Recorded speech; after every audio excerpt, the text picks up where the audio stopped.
Hello? What's up, Fish? JT, Nikki, Jason, Bobby, Bob, Devin.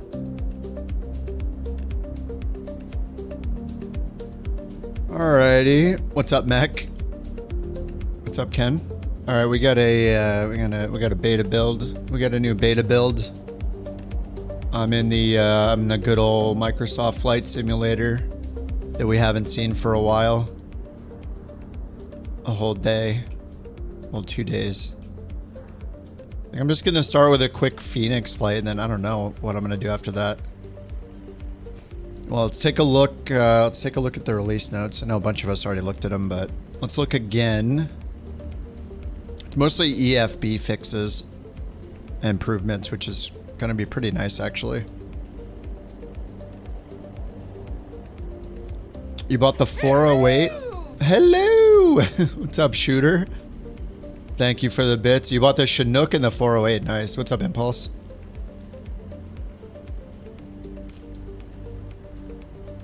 Impulse is on the wall. Look. Back on the wall.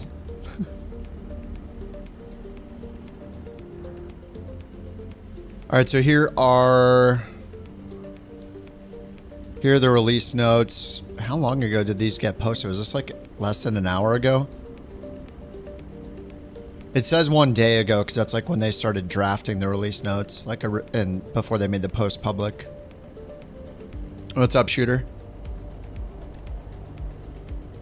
Alright, so we got all the boilerplate stuff we've seen before. General bug fixes, fixed jetways. Ah, crap, there are no jetways here. Well, maybe we'll see if it attaches with the GSX on the other end. I guess that'll be the test. There's no jetways here at this airport in Croatia. Yeah, that's fine. Then we got fixed flickering airport lights. Is that the ones? Are those the ones that were on the ground at nighttime that were just like flashing all of the time? What's up, Underdog? What's up, Solution? Flight control replay updates. Added any builds enhancements for replay for the A350.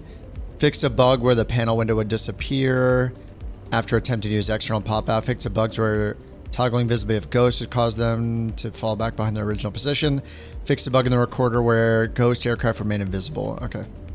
And we saw this 737 MAX engines. They fixed the cold start problem. And then a ton of EFB, like a crap ton of EFB things. And then after that, there's VR fix for quad views using an HDR monitor on Windows. I don't know what this means, but fix projected mesh not using the correct texture MIPS, causing block artifacts on the ground. Is that what we were seeing? All like, we were seeing just like raised sections of the ground all over the place? That must be it. Because all over the airports, there were just these areas where suddenly it'd just go off a cliff. So it seems like maybe that's what it is. That must be what it is. What's up, Bird? What's up, Pete? Okay, so that must be what that one is. And then there's a ton of good fixes in the EFB, some of which I've complained about in the past. I mean, I complain about everything. So when there's a release note, there's like an 86.4% chance I've complained about it. Productive damn day. We just got started. Thanks for the bit, Shooter. All right, fixed. This is all EFB stuff. So if we open up the EFB and look at it, then we should see these things. Oops, not beyond ATC. So fix an issue where aircraft performance profiles could become stuck or stale when changing airplanes. I haven't even used the performance profile yet, so I don't really know. Or maybe I have without knowing it. Issue where this is nice. The weather page would not show weather data on the first load. I was running into that last time. Issue where the cruise speed was not being shown round numbers. Issue where the map would recenter, blah, blah, blah. This is great. The weather page now shows the nearest available METAR and TAF if the selected facility does not have any data, which is so awesome. First, I guess, let's see if SimBrief Dispatch broke it. I still can't reorder the favorites bar, but okay. I already loaded a flight plan here, so let me hit import and see if it explodes. There was a EFB update, by the way. So if you guys use the EFB, the EFB SimBrief app was updated today. So if you use it, then you might want to double check. Oh, okay. So up here, it's got this performance section collapsed. Data not available. Oh yeah, and then they added this auto button here, so it'll automatically choose a flight level for your cruise altitude. But now on the weather screen, when you go here, it's no longer blank. Thank you for your the first time. Now back to our regularly scheduled Flight Simulator 2024 Yes, thank you for watching yesterday. I know we were playing X-Plane. It was a little weird. We're now back to our regularly scheduled programming. Look, they added a refresh button. Finally. It took almost 5 months, but we have a button that refreshes. And look, they also added... Oh, no, it doesn't show it here. Maybe... Oh, it's for the charts. Look, it shows when the charts are loading. Holy crap, did you see it? It was very fast, which is great, but look. Charts. Loading. It says when they're loading. And then I'm pretty sure it'll also say when there are no charts. And they made it so if there are no FAA charts, look at the bottom, it just doesn't show the FAA button. So those are all great changes. I don't think we have night charts yet though, right? Like 2 release notes ago, they said that the EFB supports night charts now, but we have yet to see them. But anyway, that's nice. No charts available. So those are some nice fixes. Oh, we gotta skip this song. We gotta skip it. All right, next is let's see the weather. So the weather page shows the nearest available METAR and TAF. So that's really awesome because normally we'd have to go to the EFB, find the nearest airport that's like blue, which will have a METAR, click it, go to the info, then find the METAR. So here, for example, I don't know if we have a METAR here. We do, LDSP. So we do have a METAR here, but if you didn't, it should show the nearest one. And what'll be interesting is, actually, we could probably test this. Let's just go to this little airport here, more info, and go to weather. Wait, what?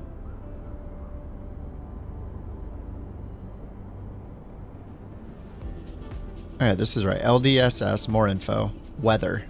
Oh, that's so good. Look, it says showing nearest available METAR.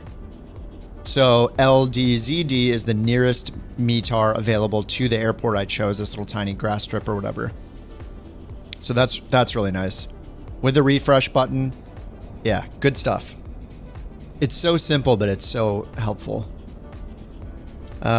Pressing enter key in the route string will now save changes. Okay, instead of adding a line break. Added button to the on route section that opened the route string dialog.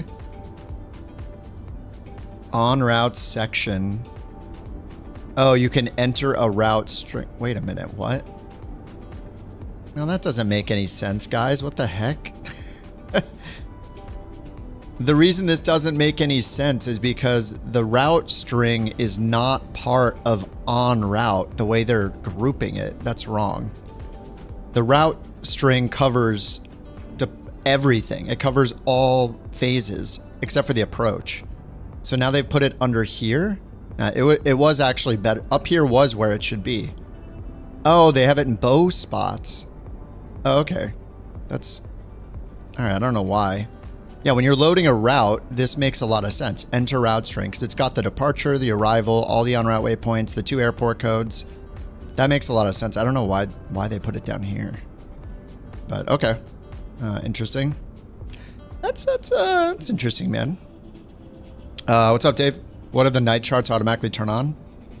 I don't know that they do, but I don't know if they do it that way because usually people have a preference as well, regardless of the time.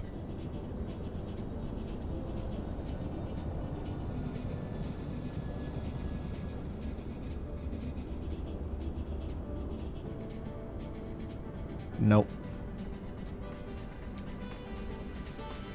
Yeah, I think they would show the option.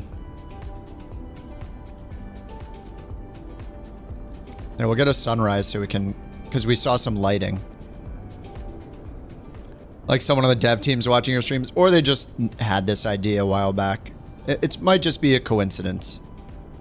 you know, if I'm complaining about it, then most likely there's you know, or you guys are complaining about something that seems so obvious to be an improvement. I'm sure they're thinking about it too, but yes, they're definitely here watching. Welcome, Microsoft. All right, what's up, Chase? Yeah, no night chars. Hey, Givens, how's it going? Okay, what else? Where were we? Enter key, adjusted spacing and button sizes of the page layout. Remove the disabled profile view button from the map toolbar. Okay. The app will now prioritize facilities from the flight plan to be displayed on the map. Okay, so if there's a ton of... If you zoom out or something, I guess it's going to show us what's in the flight plan more than other things. If there's a lot of clutter.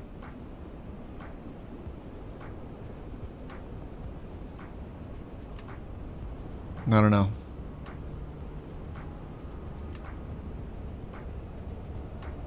Recenter on aircraft, recenter on route. They added a new button, recenter on route. Which is right here, added a recenter on route button. Okay. In case you get way off route, I guess. Refresh button to the weather page. And it's a 5-minute automatic update interval, it says. Extra fuel and payload now affect performance calculations. So I have still like not used performance calculations. Where are they? We have payload options, fuel options. Where, and then there's cruise altitude and performance config. Does it get configured in here?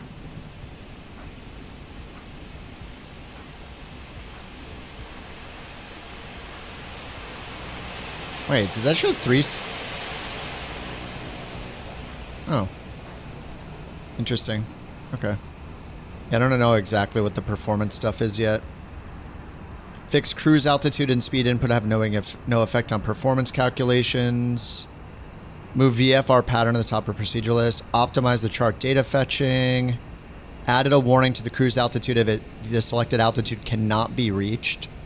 I wonder if ATC will still assign altitudes that can't be reached, like in the Cessna 172. Assign automatic cruise altitude calculation based on the selected aircraft. That's cool. So, actually, this, I think with this addition, this might be all the changes that need to be made for me to make an updated G1000 Fly Anywhere video. Because in 2020, you could get the recommended altitude. And until now, you didn't get a recommended altitude in free flight, but you can hit this. Loading spinner and no charts available message to charts list. Nice. Move to flight plan management buttons to the header, group them by action. Added tooltips for every icon button. Adjusted the styling of flight details page so it's more consistent with other pages. Facility search bar, line horizontally. Closing facility info pages clears the search bar. Okay, added a bounds. This is interesting. Added a bounds verification to Jira for charts. Fix the issue where the aircraft icon was displayed in the wrong position on the charts. So let's first check to see if we get our position on ground charts, because that is something that's missing. No. Okay, we still don't get our aircraft position on ground charts, but I guess for the en-route charts, sounds like they've fixed some positioning. So, I mean, we're in the right spot here on this chart, so that's nice. All right, cool. All right, I got the SimBrief dispatch route right here. I'll throw it in the chat if you guys want to fly along. Otherwise, get your beverage of choice and lean back in your recliner while I pretend to be an online airplane pilot. Skyhawk's navigation, climb and maintain 485 million feet. Yeah, exactly. Yeah, Cessna 172, you were assigned flight level 410, expedite climb. Pretty much. Okay. And I got, what do I got going? Volanta is on, Beyond ATC is on and already started. We're going to go over to the tower frequency, and then what else do I got going? Volanta is going, and Pilot's Life is going. 3 greens on the bottom. All right, so we're flying to Stuttgart. Now, maybe I'll hop in some GA planes after this. I don't know. I've been meaning to fly some more GA stuff. I've been in airliners a lot. Outside of the bush trek, I've pretty much been in airliners the whole time. Croatia 76 Hotel, ready for departure, runway 23. Alright, let's hop inside, get GSX going. Oh no, we get it in, yeah, reload it, there we go. Croatia 76 Hotel. GSX Pro is outdated, damn. Runway 23, cleared for takeoff. Runway 23, cleared for takeoff. Croatia Simbrief aircraft doesn't... Oh, did I pick the 320? This looks too long to be the 319, doesn't it?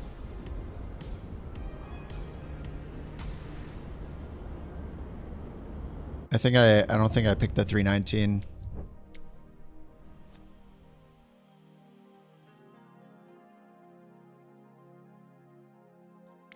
I picked the 321. Close enough. We're not this crap again. Phoenix? Airbus. Where's the 319? It's these blank spots. This keeps happening every time there's an update. Okay, let's go marketplace and library. Look for the Phoenix, and then I think I just have to disable and enable it again.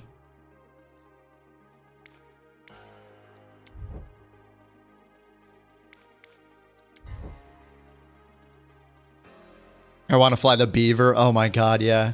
Yeah, that's crazy. Bird realized that the Beaver has like three center tanks? 3 different compartments for the center tank. 319's a grower.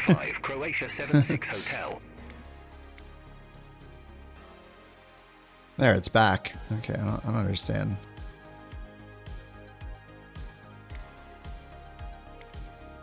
Early modern. What's the difference? Is one of these CFM? They look like the same engines.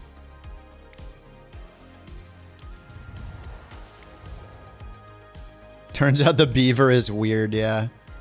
Oh yeah, I tried to fly the Beaver with it, right? Alright, LDSP split.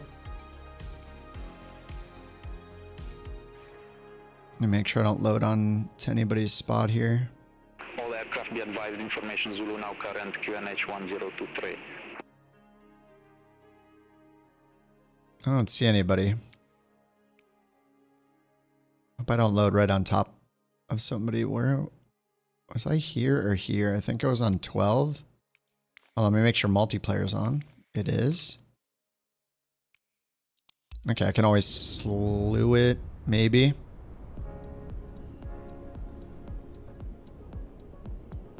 GHC charges extra for wing tanks. Add your own wing tanks, please.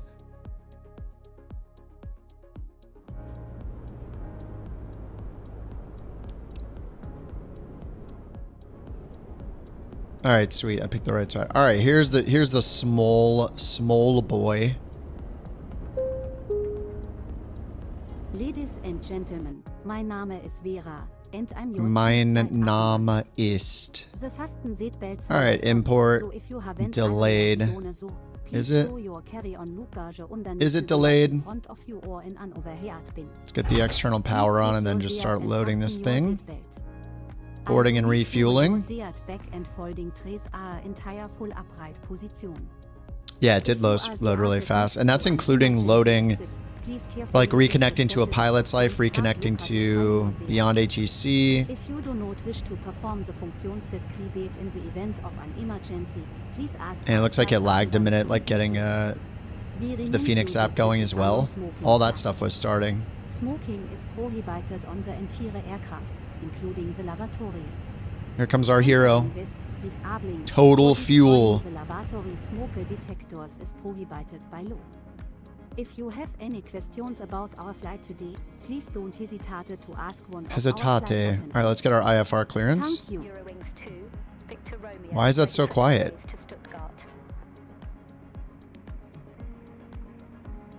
Eurowings 2 Victor Romeo split tower, expect runway 23, Zada 1 Victor departure, Zada transition, squawk 3634. 3634. Zada 1, Victor departure, Zada transition, squawk 3634. All right, 3634. Eurowings 2, Victor Romeo. Eurowings 2 Victor Romeo, read back correct. Call me back when ready for pushback or engine start. Alright, we're gonna call them back. No problem. Alright, let's finish this up here. Nav, fuel pumps and batteries. Crew supply.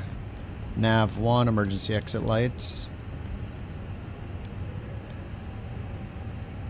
Okay, overhead lights off.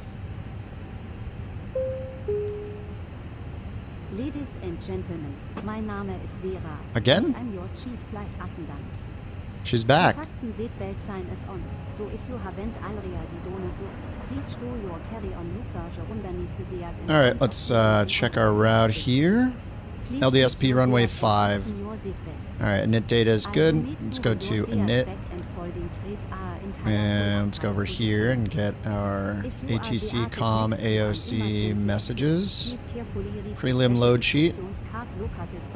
Init request. And while it's doing that, we'll get page 2 here. Or no, this is page 1. 0 fuel weight 114.8. And ZFWCG 29.2.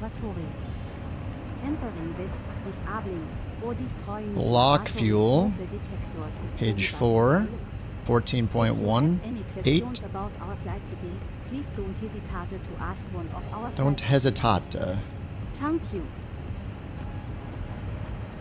Okay, uplink, good, init. Alright, that's an LDSP EDDS. Runway 5 and runway 7. Flight number is Eurowings 2 Victor Romeo. Eurowings 2 Victor Romeo. And we're going from Split to Stuttgart.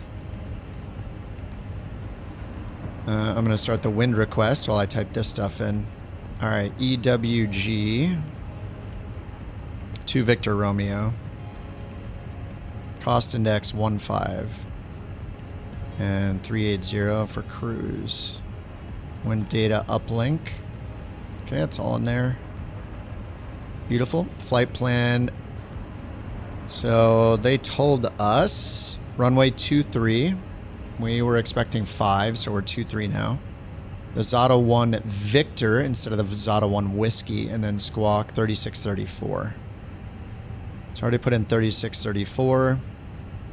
Alright, so we're departing runway 23. Zada 1 Victor. 1 Victor. Insert. EDDS. Expecting runway 7. The Reut 5 Alpha Rutal. Alright, ILS 7. Reut 5 Alpha. Insert. Look for that Rutal is right there. Okay, and then there's a decel and a discontinuity. I'll just clear the discontinuity because there's no vector before it.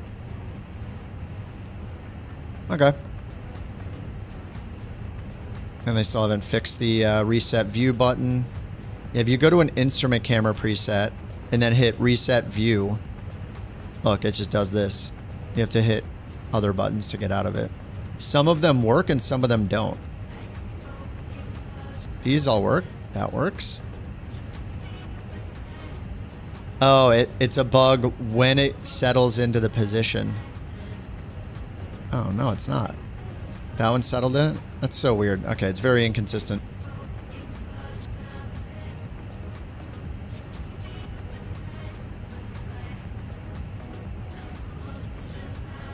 Alright, that's all set. Let's just hit comma 3024. And we're still aligning, it looks like. Nav, yep.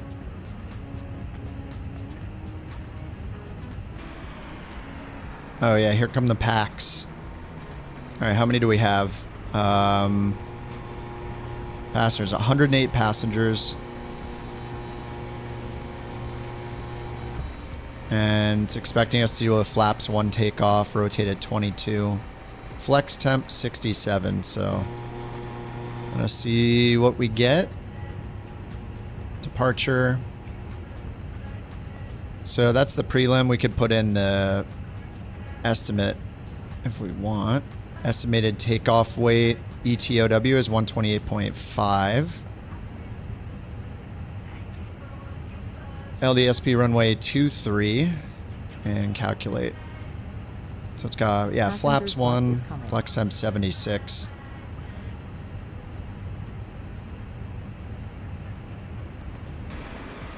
All right, hurry up. Faster.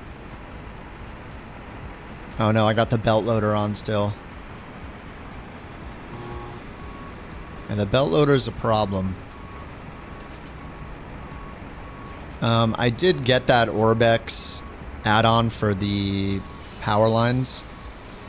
It doesn't look bad. The problem is the small ones show up as big ones still. So look how huge. I don't know if they're supposed to be huge ones here or not, but in places there are supposed to be small ones. It shows the huge ones. Like in that Cowtown video you guys linked me to. So, but it's nice to see more objects though, like more things back there. It's a little silly until they fix the data or whatever.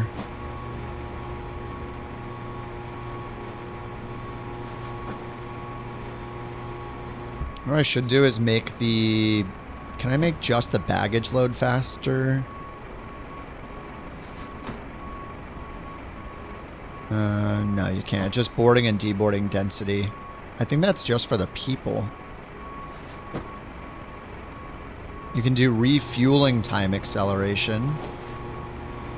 Yeah, but there's nothing for cargo, I guess.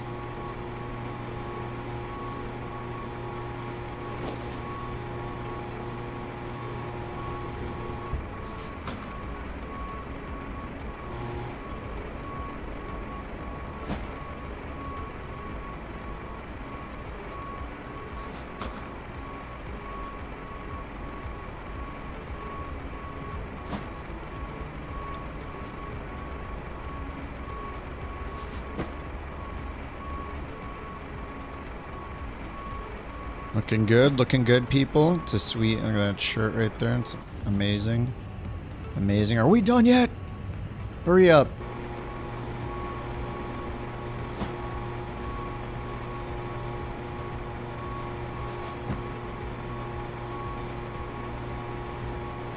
It's a lot of people.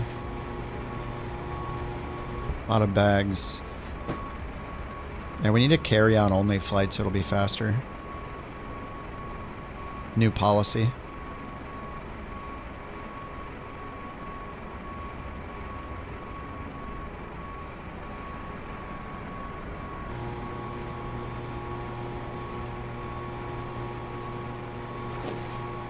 The passengers are GSX. They won't show in the plane because I don't have the cabin.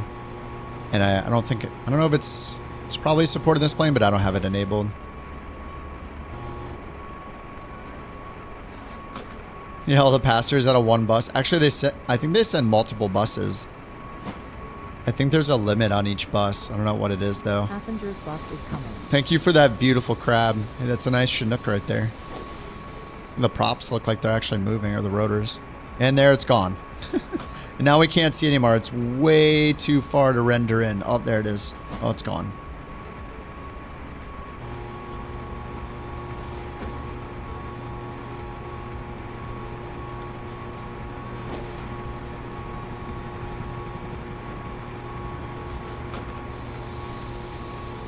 Passengers boarding starting.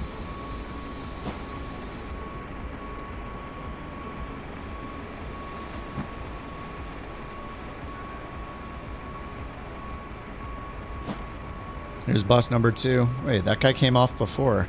That guy's already on.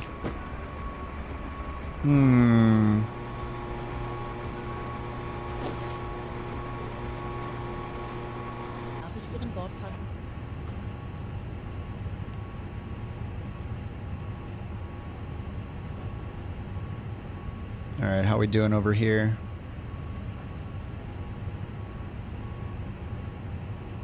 $90 out of 108. And we're about 2/3 done with the cargo loading. Fuel's all done, 14.2.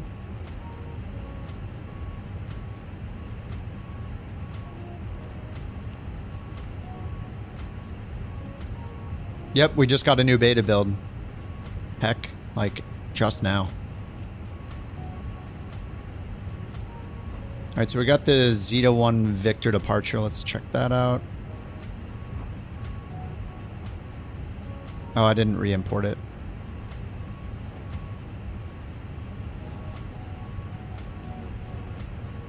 The changelog, it fixed the terrain issues at airports where there were like cliffs all over the place.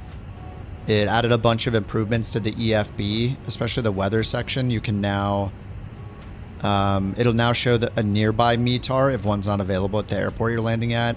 And there's a refresh button now, so you can refresh it manually, which is great.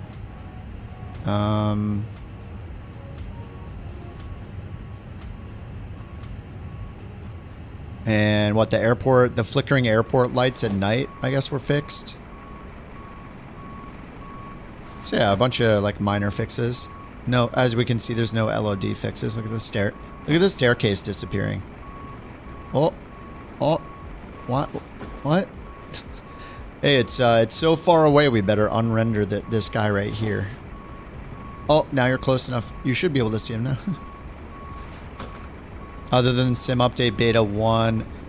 Yeah, Sim Update 1, I had one release that was bad for me. And yeah, the first Sim Update 2 release was bad for me with crashes. Night flickering was annoying. Yeah, that's nice. Oh, that's a GSX problem. It's just so weird how many LOD issues there are in Flight Sim 24, though. It's kind of crazy. How'd the X-Plane stream go? It was actually pretty fun. I mean, I don't think I'm going to go back to X-Plane. Like, I would never, like, switch over. But I might play X-Plane here and there. X-Plane has some really nice things in it that we don't have in Flight Sim 24. Graphics-wise, which is, like, the detail on the roads. And, like, they have, like, traffic lights and road signage. And the cars look good and drive well. You can see like police cars going across, like, and follow them. It's kind of fun. Like, the roads look great. I think their cities are better. Just because they don't have all the photogrammetry weird problems like that, you know. The airports are all handcrafted, so they look better. There's a lot of things that look better, but there's just, and the new lighting looks good in the X-Plane update. The lighting looks nice. The cloud improvements are nice. There are some bugs with the clouds though that we saw. But overall, I mean, it's good. Like, X-Plane is good. I just don't think it'll ever steal me away from Flight Sim because there's so many things. If you want X-Plane to act more like Flight Sim, you have to download so many mods. You have to get like an auto ortho mod for the satellite data. You have to figure out which of the like 5 multiplayer options you have, like Join FS or that Plane Pals, or you're going to use VATSIM or like New Sky, or what are you going to do? Like, if it's a modding simulator, yeah. But I did have a good time playing it. I found some weird bugs, of course, but, you know, little bugs. But, you know, if you're flying VFR, though, like, you can't beat Flight Sim either. I feel like if you're only doing IFR and you have the, like, 1 or 2 planes you want in X-Plane, you're probably good, but the avionics, like the G1000, is very outdated. It's really hard to beat Microsoft in general now. The bush trip in X-Plane? Yeah, would not be good. Yeah. Okay, aircraft loaded. Nice. All right, let's go to departure and sync the final load sheet. Okay, we have the same data, so we're good. Let's just send it to the MCDU. Let's recalculate it. Oh, 131. All right, 131 and then 0.4. We got flaps 1 and 0.8 up.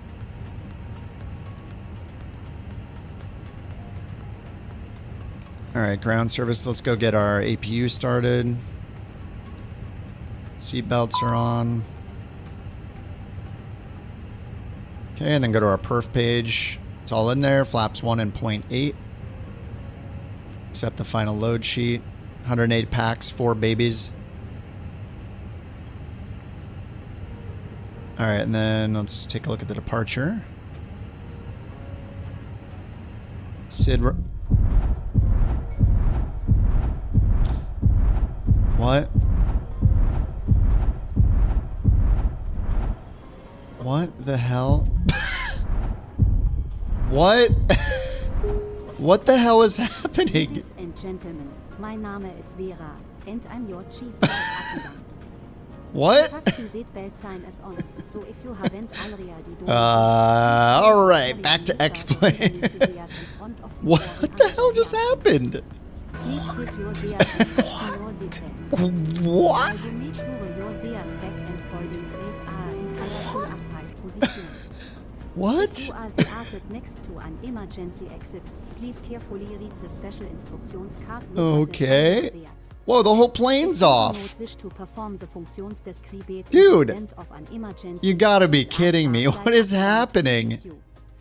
We remind you that this is a non-smoking flight. Smoking What? is prohibited on the entire aircraft, including the lavatories.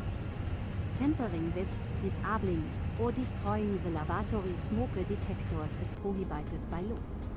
If you have any questions about our flight today, please What just happened? ask one of Explain our time. Thank you.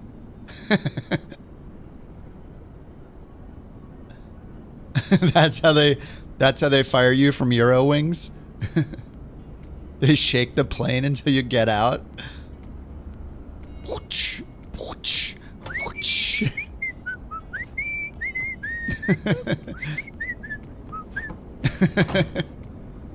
Yeah. I had no idea what just happened.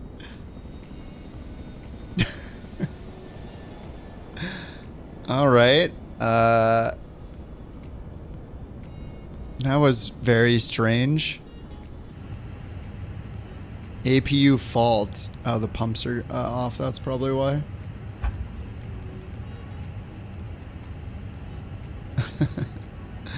I wonder if, yeah, it like reset the whole plane, right? Yeah, look, everything got turned off. Dude.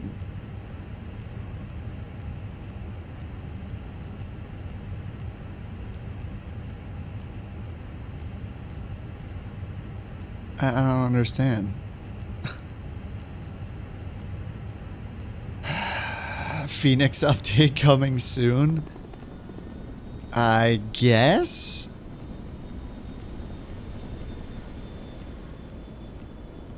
Like what the heck just happened?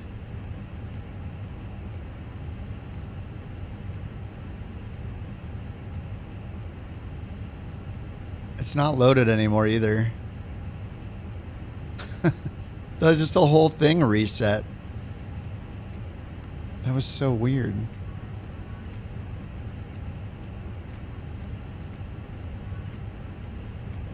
Alright, we loaded instantly.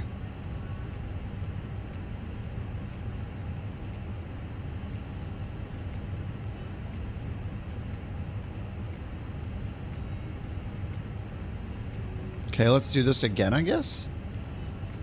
It's just giving me practice. It's so nice. Alright, Eurowings 2 Victor Romeo.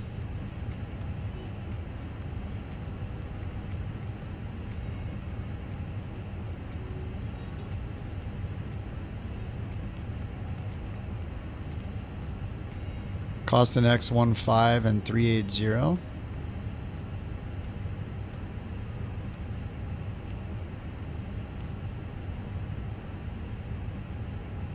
APU fault.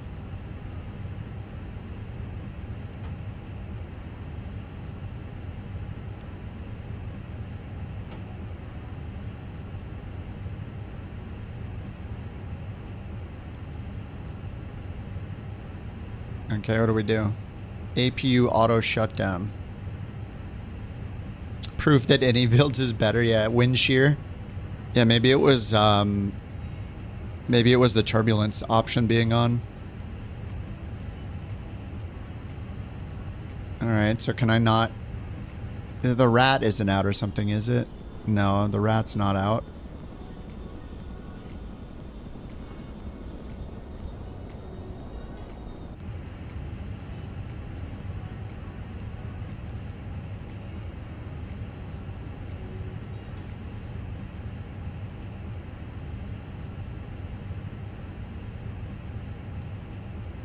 Okay.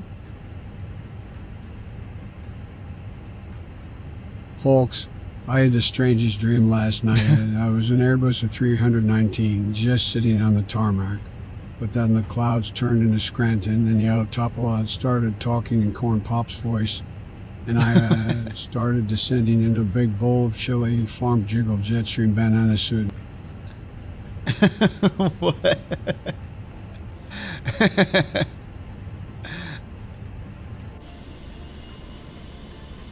Oh, man.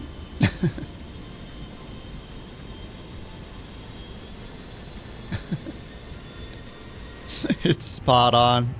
I think that's exactly what happened. He's definitely hallucinating. Alright, APU. Let's try this again. Departure 2-3.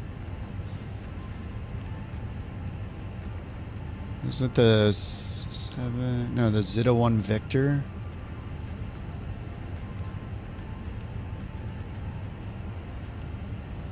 ILS 7. The Roit 5A. Yep. Okay, performance is in there. And it doesn't have block fuel.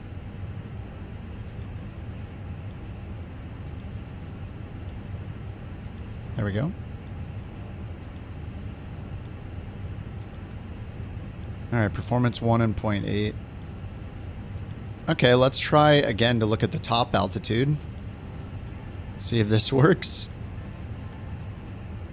What's up, darling? Alright, runway 23. Down here. Zeta 1 Victor is up here. Oh, that's the whiskey. Oh, this is runways. This is for 5, that's why. Change over to 2-3. Okay, it changes to 1 Victor. That's great.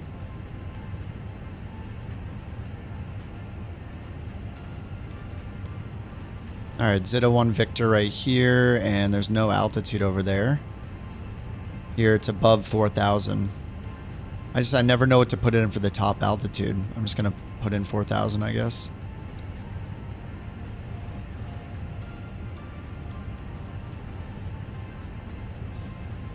Yeah, it's the Phoenix. It is the Phoenix. Alright, APU bleeds on and beacon on. Oh, chill.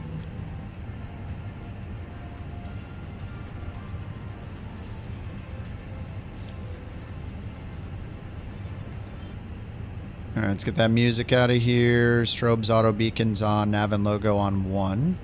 Hello, Captain. We are ready for pushback. Eurowings 2. Victor Romeo. Oh my god, why is it so loud now? Pushback. Dude, what? I don't know what the wrong with the volume on Beyond ATC. Eurowings 2 Victor Romeo split tower pushback approved. Face northeast. Pushback approved. Face northeast. Eurowings 2 Victor Romeo. Departure checks It's like completed. really quiet, then really Bypass loud, and pin I didn't inserted. change anything.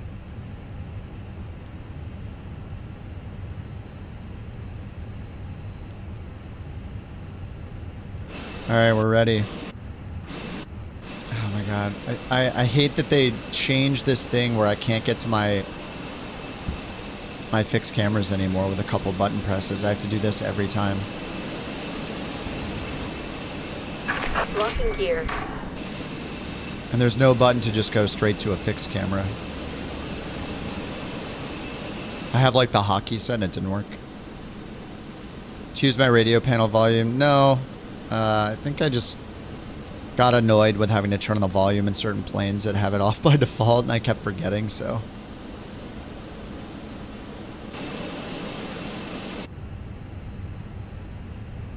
It's a cool feature, though. Alright, runway 23, so we need, what, nose left? Release parking brakes. Now we have IRS alignment in 1 minute still. You like it? Yeah, it's cool. I think it was the 350 or something that had it off, but it is nice. Oh yeah, and you can't push or pull these in lock mode. I mean, I should be in legacy mode anyway, but it's... I think I ran into that once and I was like, that's annoying. Yeah, let me turn it on for this flight. Oh, I do have it on right now, actually. I already had it on. Release parking brakes. All right, hold on. Our alignment's not done yet. We got 1 minute left. Chill. Release parking brakes.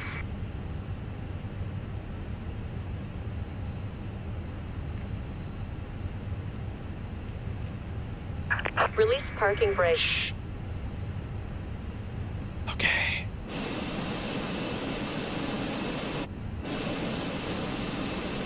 Release parking brakes.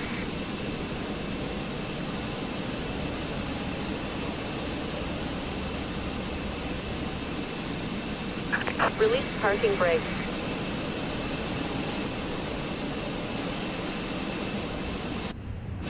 You guys don't want me to release it yet. Okay, we're aligned. We're good. Release parking brakes. All right, parking brake released. All engines clear. Start at will. Start at will. Engine 1.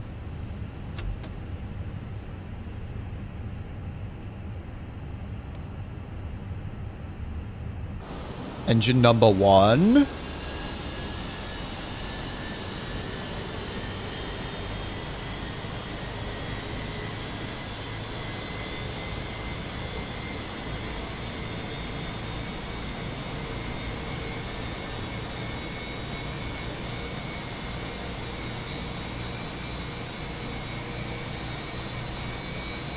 Okay, that weird thing isn't over here right now. There's usually like this weird thing tagging along.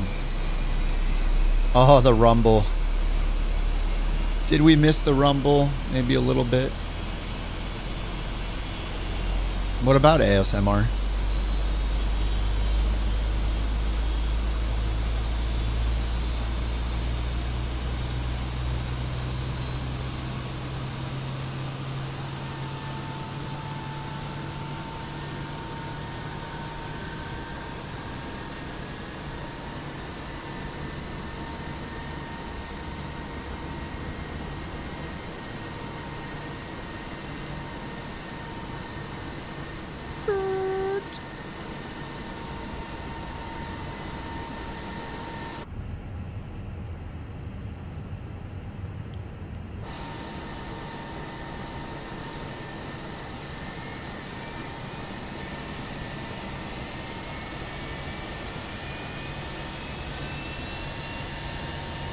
Set parking brakes. Parking brake set. Come on in. How you liking this Chinook, JT? It's pretty fun, right? Did you do like the missions it comes with or whatever? The hauling missions and stuff? Set parking brake.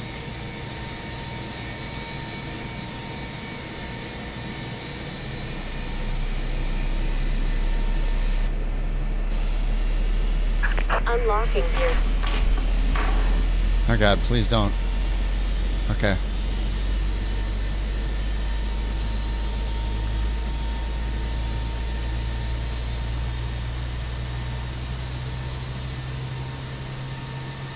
Okay. Tow truck disconnected. Bypass pin removed. Left is clear. Right is clear. Alright. Off good. Flaps 1. Transponder auto. Brakes RTO. Flight controls. Pitch trim 0.8.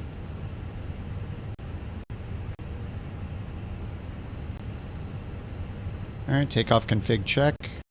Predictable issues off, the rest is good.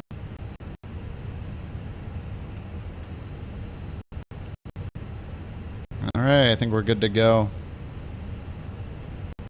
Split ground wings, 2 Victor Romeo, ready to taxi. And she's going way out there. Wait, did she wave to us already? She didn't wave to me. Alright, whatever. Why didn't they hear me? What's happening? Oh, I was in the settings menu, that's why. Split tower, Eurowings, 2 Victor Romeo, ready to taxi. Eurowings 2 Victor Romeo, runway 23, taxi via Alpha Bravo. 23 Alpha Bravo. Runway 23 taxi via Alpha Bravo, Eurowings 2, Victor Romeo. Bravo, and a big back taxi to 23.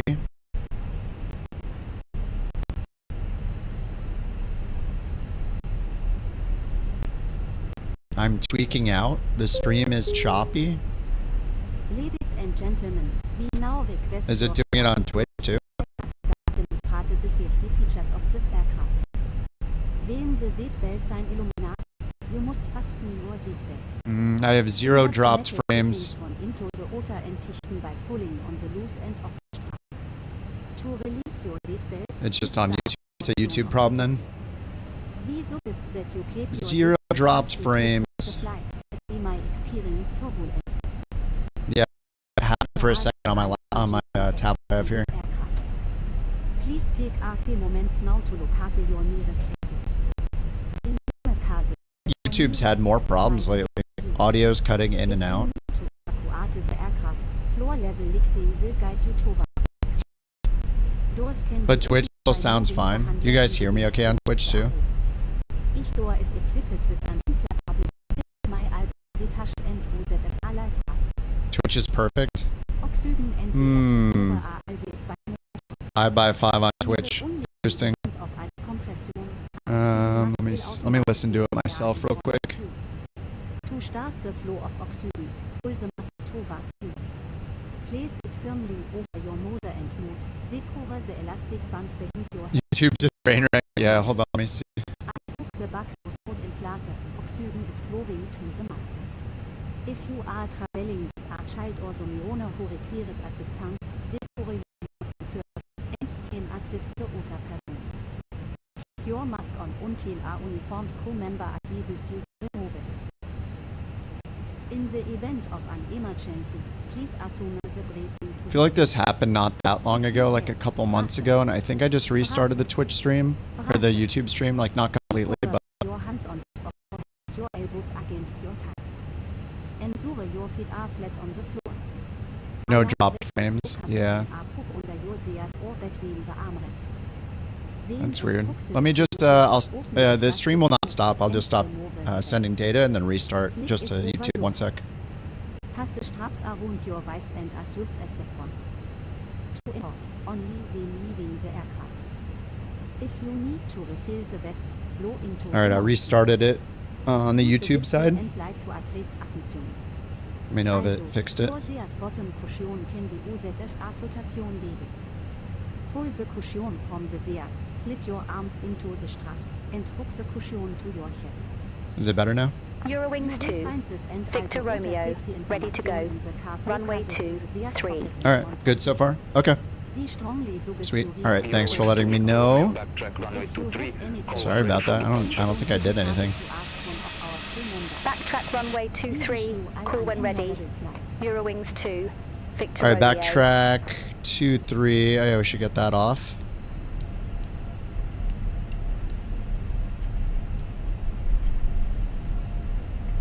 And we'll get the strobe on. Alright. YouTube is being weird for you still? Huh. Flight attendants. Weird. For takeoff. Alright, backtrack runway 23.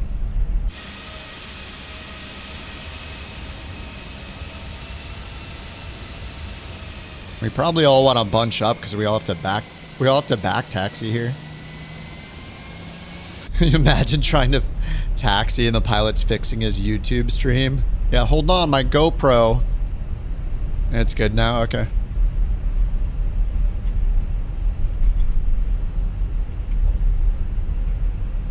Alrighty. APU avail still.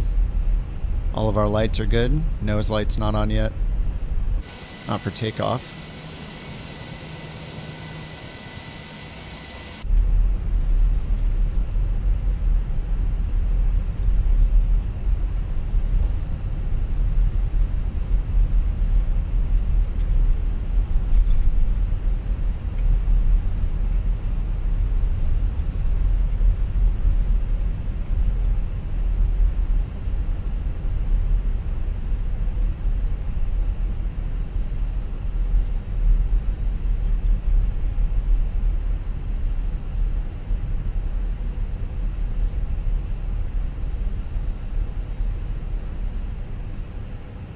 Honk.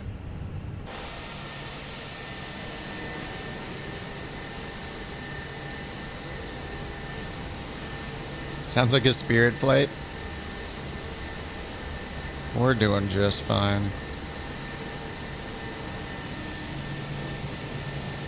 Need a horn honking sound. Look at that long 321. That is a long boy.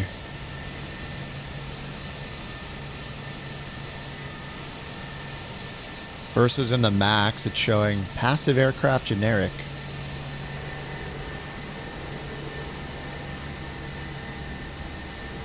Yeah, we're waiting for you to take off, Dev. You're first in line. Trying not to go through you, because we can't make each other invisible yet, and they're still bugged. There we go. All right, he's moving. All right, let's let him know we're ready to go. Eurowings 2. Get out of here. Let me Victor get in your wake Romeo, turbulence. Ready for departure. Runway 23. It kills your immersion? Well, you know. You're not allowed to fly the Airbus unless you're a real Airbus pilot in real life, by the way, because it's not realistic. So, how's that for immersion breaking? Takeoff. Eurowings 2. Victor Romeo. All right, clear for takeoff. Flex. 76 climb. Auto thrust. Yeah, I hope you don't fly any planes in the sim that aren't real. That you can't fly in real life, because that's immersion breaking. Yeah, you can't have fun in a video game. It's not what they're for. No fun.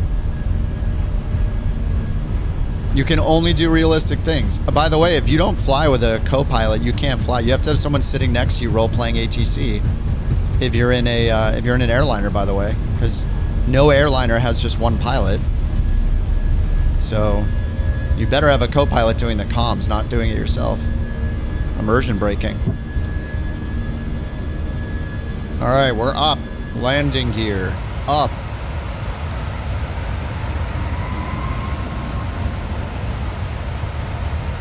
No, runway. You see the run? Oh yeah, no, the approach lighting looks fine, I guess. Squawk 3634. Eurowings 2. Victor Romeo. All right, let's get the climb. We're at 1300 AGL. Flaps 1 still out.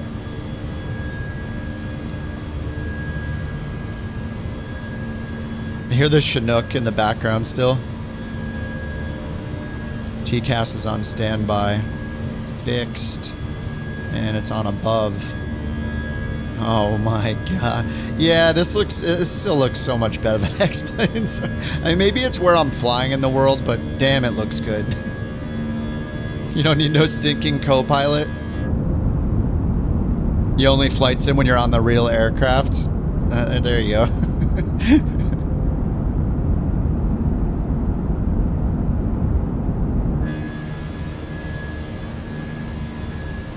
Alright. Accelerating. Reaching 4,000 feet. It said 4,000 or above. I'm just going to keep it going. I don't care. Squawk 6364. Oh, that's right. The squawk code got reset. 6364 auto TARA. Okay. Now send him a 910. Ooh. Great looking lighting. Feels good after X-Plane. Yeah, X-Plane isn't bad. There's this... Microsoft's got something to it. It's really nice. You know, I can say the pros and cons. I think I'm being pretty objective about it. Like, and to be fair, also I haven't flown the good planes in X-Plane yet. I feel like if you love the planes that X-Planes has, you don't care about multiplayer or modding the crap out of it, and you fly IFR, then sure, X-Plane's cool.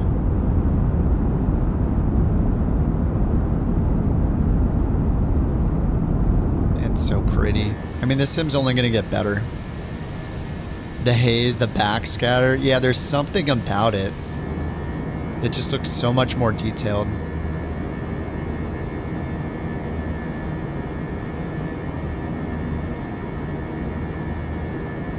The glare on the water, yeah. I mean, we had some good glare on the runway when we were taking off from LA or Santa Monica. Looked great in X-Plane, but yeah. Never messed with X-Plane. It probably has a 208, but I don't think it has one by default. There's like 15 planes by default, whereas Flight Sim has like 60 or something like that.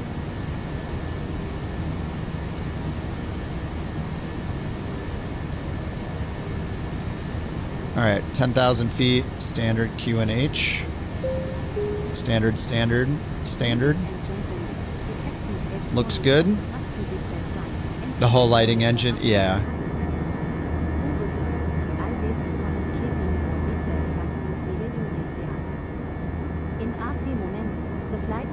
Alrighty. The soft edges on the shadows. Yeah, I think somebody yesterday said that the shadow, I think it might have been like Underdog or Jewel, said the shadows in X-Plane look better than Flight Sim 2020. And I think that's pretty true.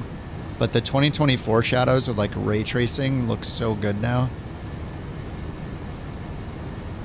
Yeah, the lighting is just very, very good. X-Plane filled the void. Yeah, between FSX and 2020, yeah. I don't know, I would love to know like how many people fly X-Plane that post in Reddit threads saying Flight Sim's crappy and have never spent any time in Flight Sim. It's like, can you have an opinion when you haven't used it? I don't know. Physics are more accurate in X-Plane. Yeah, supposedly X-Plane and Flight Sim 2020 or 2004 are the ones used in the real world for like official sim stuff. Isn't Prepared one of them too? 2012, yeah, ray trace shadows, yeah. Hard ray trace. Yeah, the diffusion, you can really see it. It's nice. I mean, the improvements they made in X-Plane look good. They definitely look good. It looks better than it was. So. Oops, I forgot my code. Information Alpha now current QNH 1023. 1023. All right, we got our position correct here on the departure. They said they made improvements to the aircraft position. Actually, let's see if the landscape view works. Oh, it does. Hey, nice. That might have been the actual fixes. They mentioned like a bounding box, right? But yeah, our aircraft position is still right on here. Yeah, beyond ATC lunar. Yep. X-Plane needs the soft edges. Yeah. I mean, I didn't realize their team was as small as it is. It makes sense though. Hard to compete. I love the EFB. When I was just out of habit, I was hitting the tab button all the time when I was playing X-Plane yesterday. I was like, oh, let me check the weather. And I just hit tab every time. I'm like, oh, grab my EFB out. If you have SimBrief and get 24, do you need or want SimBrief? Yeah, you do.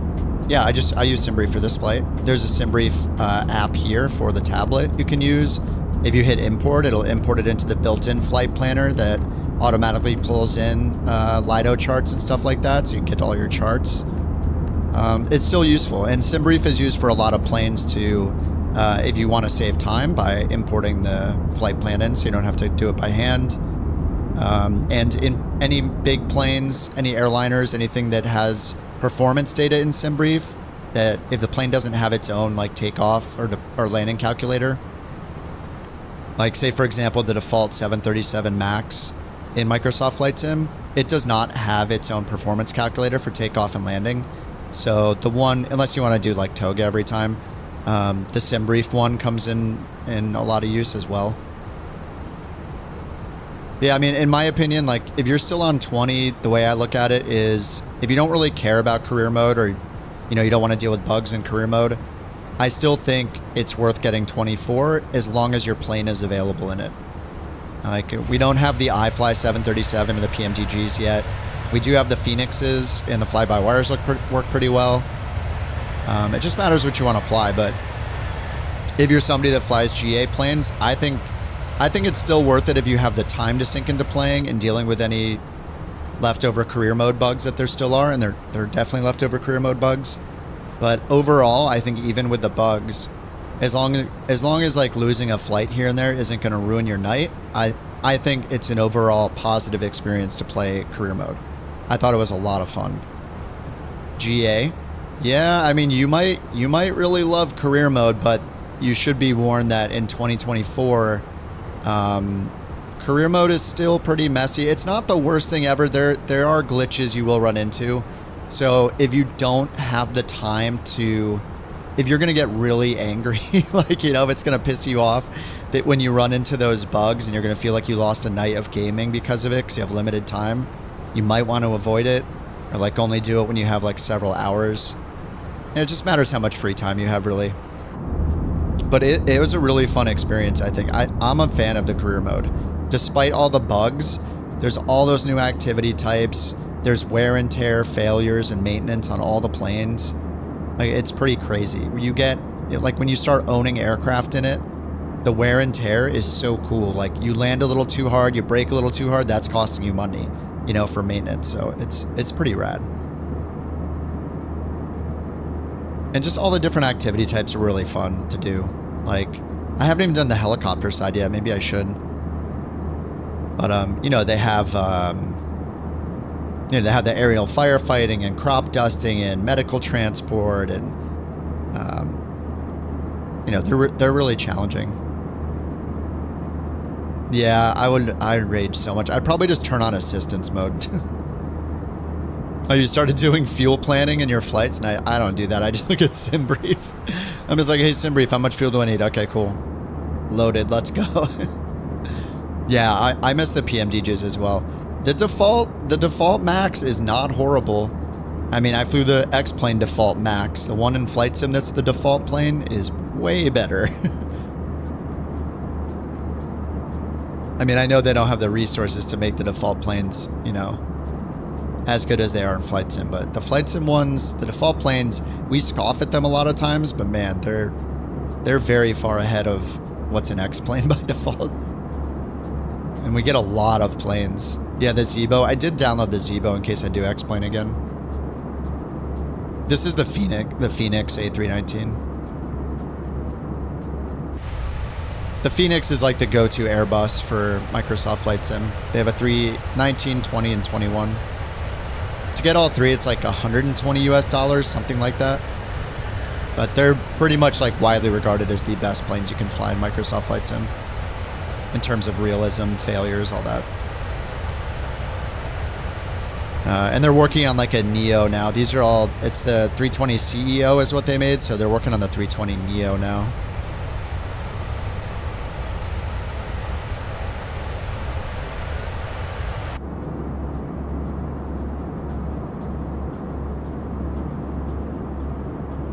The whole sim on console is horrible.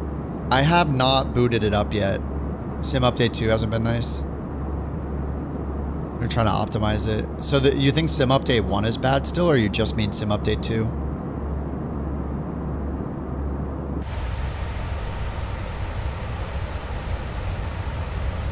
Yeah, Tiago, just go to Marketplace and then Library, and then disable and re-enable them, and then go back to your plane list, and they'll appear.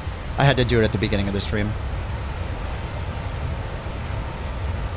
It seems to happen every time I update the beta.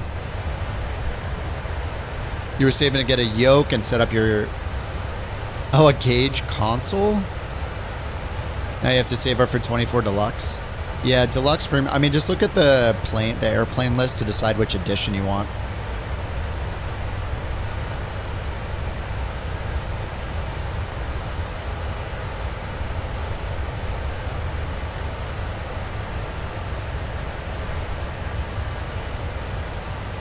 Too bad the F-18 made by Asobo isn't able to model match to anything. If only they had an F-18. It's because I turned off my air traffic's on high when I fly airliners to make sure my frames are good. I don't want too many full res A350s loading in. On a good day, you can only play for 30 minutes. Damn. Yeah, I haven't tried Xbox like since December or so. Maybe a couple times in January. Not very often.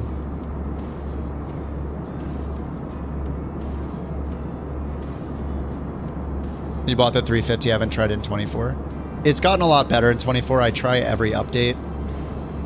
I feel like the couple patches in, I didn't get any more WASM crashes. Like once 104 maybe came out, and it's on 107 now. My performance was actually pretty good last time I did it too. I just think it's overpriced. But they definitely made a lot of patches, lots of fixes. So that's, yeah, that's a good thing. I'll take them. Oh, I'm at 27,000. I just stopped climbing. I'm supposed to be at what, 38? Classic every time.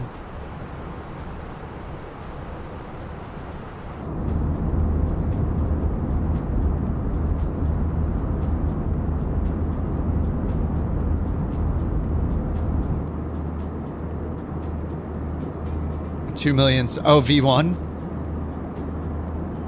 Aren't far off. Yeah, I haven't really been streaming all that long.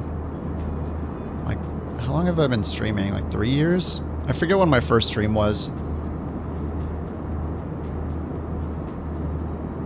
Yeah, I mean, it's really more with like how many people tune in. It's kind of how often you stream, because I've seen some flight simmers that have a ton of subs, but when they stream, they don't get that many people watching because they just don't usually stream. It's just what you do, you know. If you only stream, then your whole audience is streaming, so all your subs are from streaming. So, but yeah, V1 pulls a big audience for sure. How's it going? How's it going, Tenchi? Works well for you on Xbox. Nice. Yeah, try it out on Game Pass. Yeah, trying on Game Pass is a good call. Like, if you're not sure if you're gonna get stuck into it or not.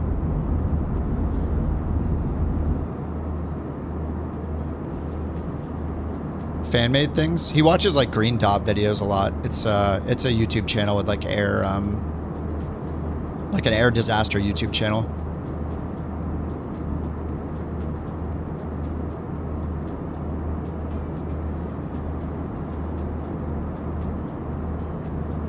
Works well for some people, awful for others. Are you all on Xbox Series X? I wonder if it's some people are on S and it just got more problems because of it being less powerful, maybe?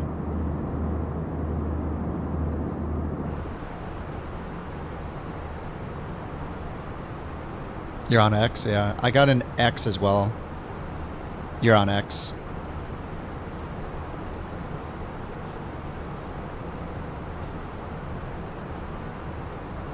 Xbox obviously not looking nearly as good as on your computer. Oh, right, yeah. Yeah, I mean, it's also not extremely expensive. Yeah, I'm running FSR3, Sean, yeah. Yeah, FSR3 has been really good, actually. Like, I don't notice the latency like I did trying things like lossless scaling. I don't really see artifacts. I think the only time I saw a couple little glitches were like in name tags when I was moving around, but that's about it. It's been really stable for me. It's been really good.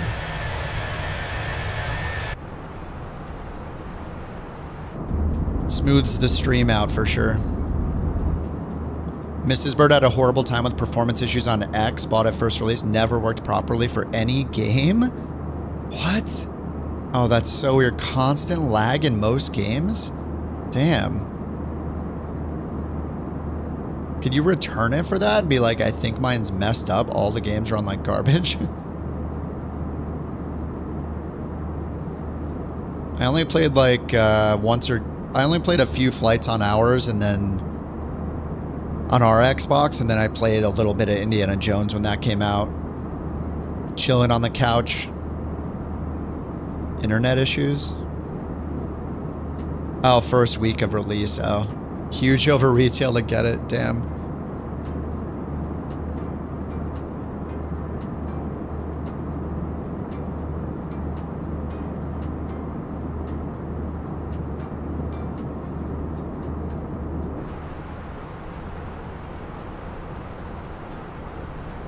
All right. There's our top of climb finally. I stopped climbing for a while. Spoilers armed. Whoops. Company message. Boo. You know, maybe I'll switch to a GA plane after this and do some little flights. I kind of want to test doing the full route and everything in here, not using SimBrief. Because there's this whole performance section, but I don't know what this actually does. Like, is it based... does it influence... Like, this is fuel and payload options. Estimated takeoff weight and block fuel. So all you do is put in your... This is just a calculator, and then you can hit load, I guess, if you're on the ground. So you can do it here.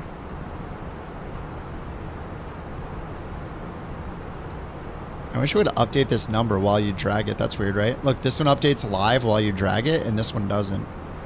Kind of makes it hard to... So then you do that, and then what? It influences like the logbook, ETE, and like the stuff at the bottom here. You can hit like info, turn on, get an ETE down here. Maybe that's it. Wonder if they fixed the bug where it forgets your map type too.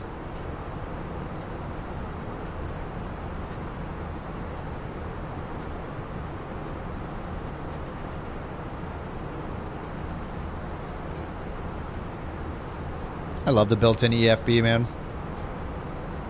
What's up, Josh? You download the power lines for GA? Helicopter flying? Oh yeah, I downloaded it too just because it was $8 to see what it looks like. They look fine. It just looks like there's a bug with the data. You guys linked me to that Cowtown video where he's talking about it, and he said apparently it's a problem with the data in the sim where a bunch of power lines or the pylons are, you know, they're the big ones instead of the small ones. Oh, you linked it. Yeah. I watched that, so it does seem to be the case. Like, I loaded it in, and I saw the big ones everywhere. I don't think I've seen a single small one yet. So I guess it's a Microsoft data problem. Ladies and gentlemen, we have Red Bull Air Races? No idea. Sit back, relax, and enjoy the flight. Are they adding that back into 2024? All aircraft be advised, information Bravo, now current QNH 1023.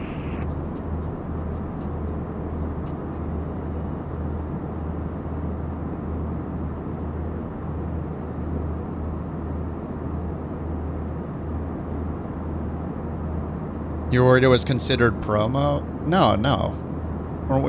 We were talking about it, right? It was relevant to the conversation. I don't care if people link other people's videos. As long as they're not like spamming their own videos. And if people want to post their own stuff, like if there's enough people that are making their own stuff, we can make a self-promotion channel too. Oh, you're asking because you want to get back into Flight Sim, wondering what are some of the best activities you can do?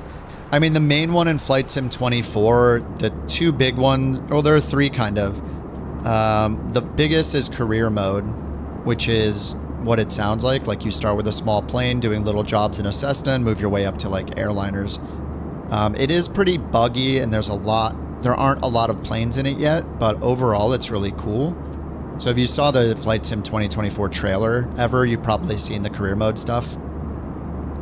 So they showed like aerial firefighting, crop dusting, you know, medical transport, passenger transport, sightseeing, and there's a helicopter side too with like cargo and like aerial rescue and things like that.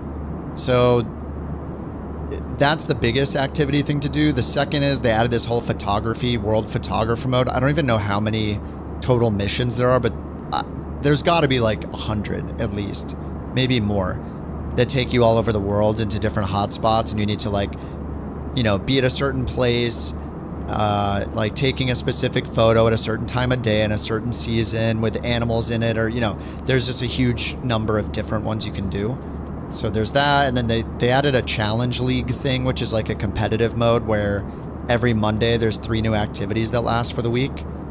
It's usually like a rally race kind of thing where you're flying between pylons, and then there's a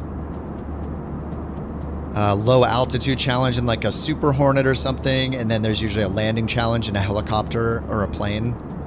And then it resets every week and it like ranks you and stuff. So yeah, there are a bunch of those activities. It's all that stuff. I I don't think the Red Bull races are in it. I don't know if they're adding it or what. I have no idea. Haven't really looked. What's up, Jig? CPU specs? You can just type exclamation specs. Here, I'll type it for you. Specs. How's the update? There's a bunch of improvements to the EFB, like bug fixes and stuff. So they fixed, it says fixed jetways not connecting properly. That might be something we see when I land at Stuttgart. They fixed the nighttime airport lights flickering, some recorder things. They fixed the startup process, or the startup for the Max, the default Max, because of the cold weather, and then a bunch of EFB stuff. Mainly the EFB stuff's like some bug fixes, and then they made it so it'll show a nearby METAR now.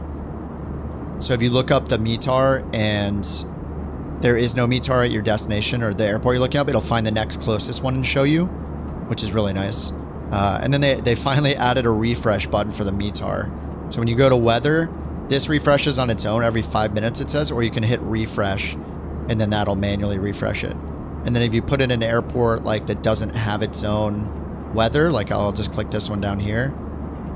Now it shows showing nearest METAR available. So it shows the nearest one to the airport you're looking at information for if it doesn't have its own. So that's pretty sweet too.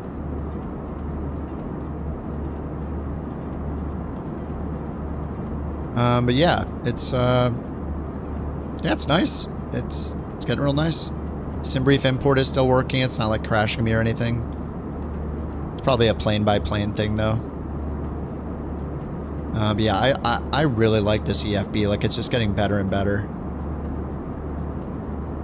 They also made it so if you go to look for charts, if there are no FAA charts, it will hide the little selector down there. I wonder if they made it so if there are only FAA charts, it will bring them up, because that would be nice. Sim Update 2. They just released a patch for Sim Update 2 like an hour and a half ago or something. So this version I'm running right now literally just came out. It says 1 day ago, but that's when they drafted it. They just released it like a couple hours ago. But it's Sim Update 2. The main reason to play Sim Update 2 is really... it's a beta, yeah. When they're doing a big update, they release it a bunch of... You can opt in for the beta if you want. So I'm on the beta. If you're playing career mode, you'll want to stay on Sim Update 1, which is the current one, which is the current live version, because Sim Update 2 has a separate career mode that doesn't count towards your normal one, and separate multiplayer. But we started using this because it has wake turbulence, which is really, really fun. They didn't say anything about fixing wake turbulence in the release notes, though. But I don't know. I feel like we never get fully extensive release notes. Like I'm guessing there are things in there that they didn't tell us. Users said haven't been keeping up to date. Any super noteworthy things to happen? Really the biggest thing, I mean, Sim Update 1, the last couple months, Sim Update 1 came out for everybody, which was a big update. Sim Update 2, which I'm on, is in beta and is adding wake turbulence, which is really cool. So multiplayer planes and injected traffic, like even traffic that Beyond ATC injects, all generate wake turbulence. So when you're taking off, like if you take off behind a big plane, you might not be able to if you're in a tiny little GA plane. You're trying to take off shortly after an airliner. We tested it a bunch, and like people were like getting blown off the runway and stuff so in small, like really small planes. So it's a really cool addition. It's been causing some stutters though when we do our group flights. But as soon as you turn it off, then the stutters go away. But it's pretty cool. Yeah, I mean, overall career mode is still pretty buggy. I just always, like, my perspective on it is, we'd never had a career mode before, so you can still do everything in free flight that you're used to doing in Flight Sim 2020. So many of the add-ons already work. We have the Phoenix and lots of other planes. We just don't have the PMDG or the iFly yet, so... Yeah, Sim Update 1 is the live version. Yeah, everybody is now on Sim Update 1 that was fully released. Sim Update 2 is now on the beta track if you opt into it.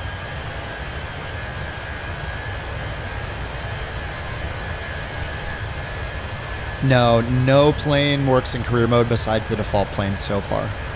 Though some of the planes we've looked at, like, I don't know if the Phoenix will ever be able to work in career mode because it has to implement Microsoft's wear and tear system. And I think it also has to be in the marketplace, which it's not because it has its own proprietary like program that runs in the background on PC. So I don't know if we'll ever see it there. I guess we'll find out someday. But even some smaller planes that have been added, like Carenado made a 182, an analog Cessna 182, and it has all the wear and tear implemented, and we tested it and it all works. So if your left aileron cable snaps, then it breaks your left aileron and all that. It has wear and tear for everything, which is kind of nuts that we get that now in 2024 with like a $20 plane. That's usually like reserved for the best planes that you can buy is, you know, persistent wear and tear kind of stuff. But yeah, even that plane is not available in career mode yet. So I'm guessing what's happening is Microsoft just isn't ready for any third-party planes in career mode yet. So we haven't seen any new ones that weren't added to career mode that were not made by Microsoft. They did add a bunch of missions for the CJ4 though, so you can fly that a lot. And they also added the SR-22. So they're adding default planes to it still, but haven't seen a third-party plane yet. The 182 RG, that's the one that I don't have, but yeah, there's no update for that yet.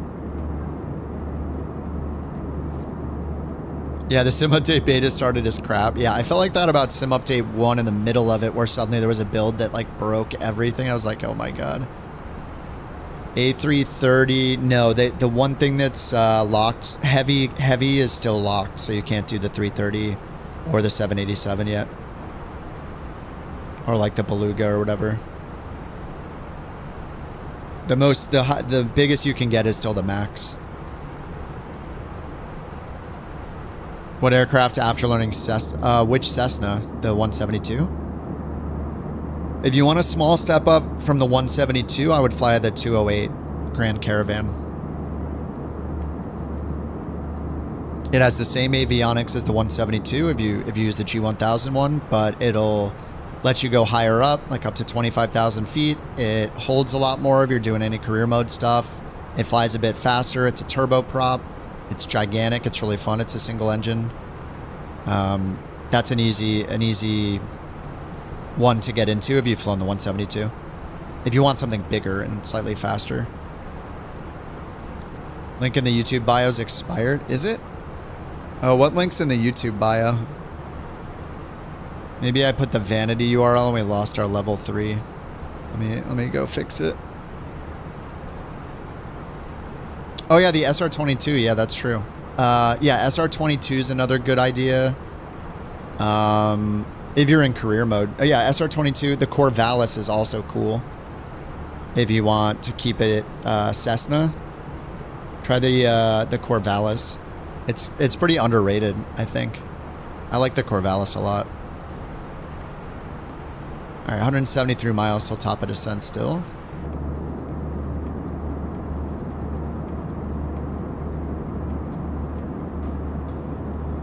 Yeah, SR-22 is great though.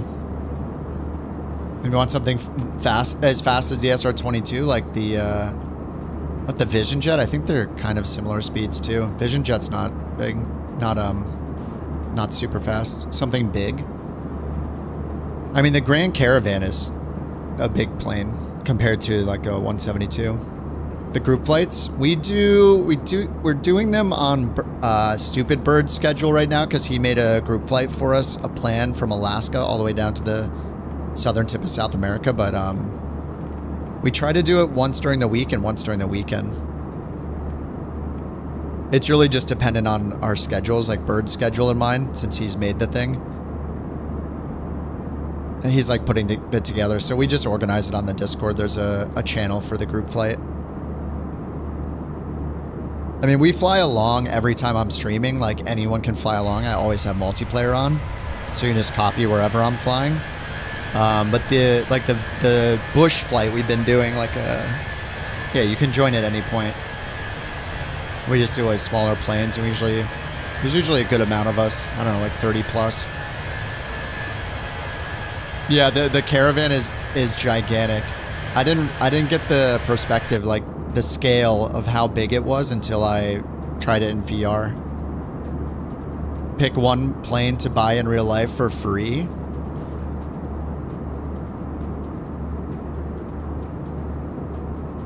I think I would buy the Vision Jet.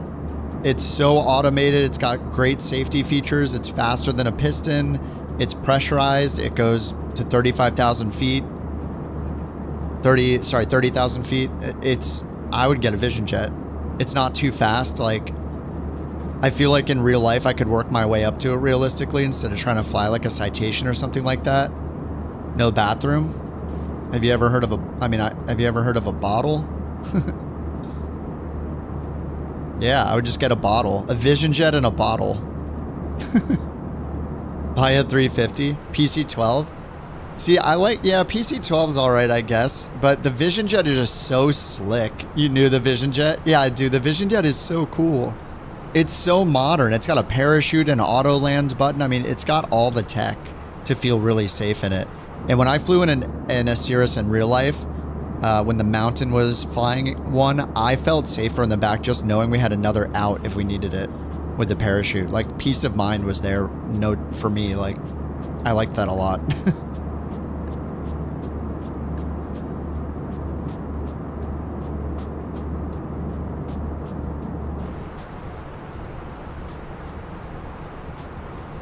Yeah, I like the Vision a lot more than I didn't fly it a ton in 2020, but yeah, I like it a lot. Feels like you're flying a sports car. Yeah, it's like a modern light jet, single engine. It's not too fast, but it's got all the capability. It's small. It's like a mini modern jet with awesome tech in it. Like, and it's pressurized cabin, like no need to put on a nose thing or a mask. Kind of awesome.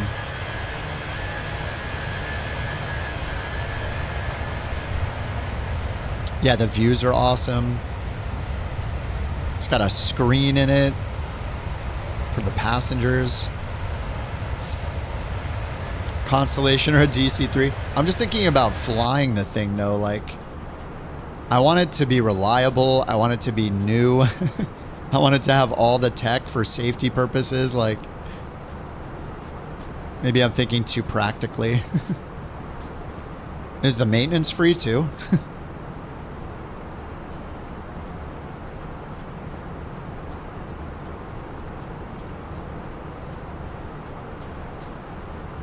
All right, 142 miles. Let's tune into the ATIS.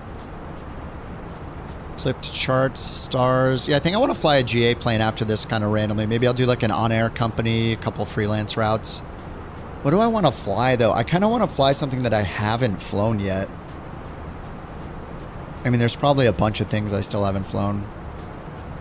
Even from the default list of planes. Like the Titan, I've barely flown the Titan.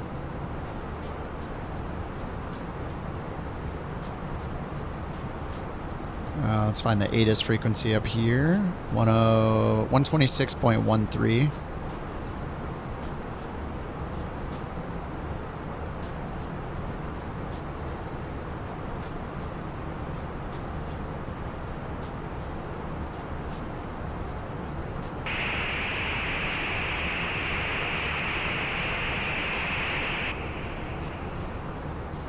Oh, so the volume works, but toggling it on and off doesn't work.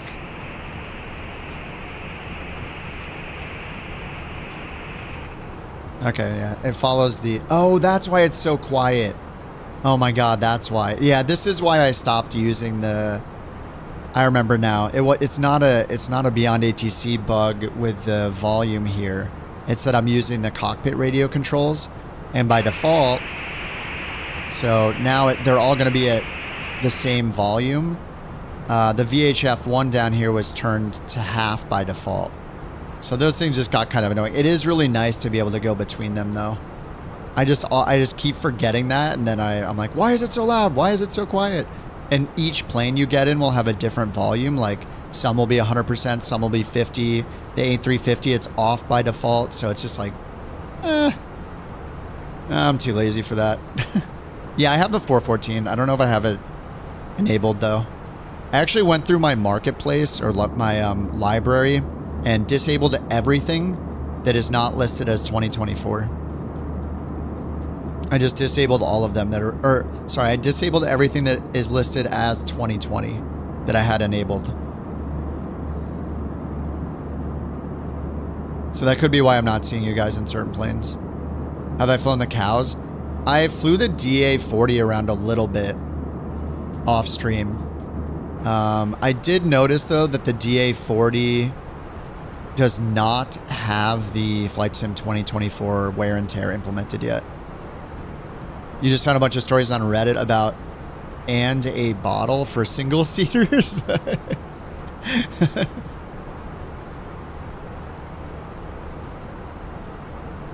Sim update 2 beta update. That is what we're doing right now, Fish.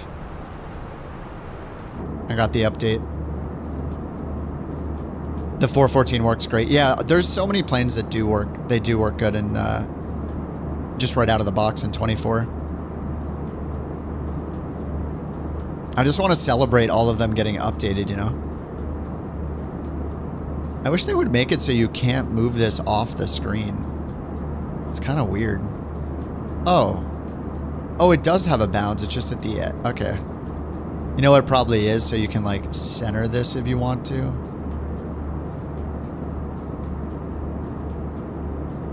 I don't know. Anyway, that's fine. All right, we got the stars. So we're doing the Reut 5 Alpha. Oh, the Reutel 5 Alpha, and there's no restriction at Stuttgart, so we just need to listen to them for the assigned altitude when we're ready to descend. And then transition level, I think is it 6,000 or? Oh yeah, we'll get it on the ATIS actually.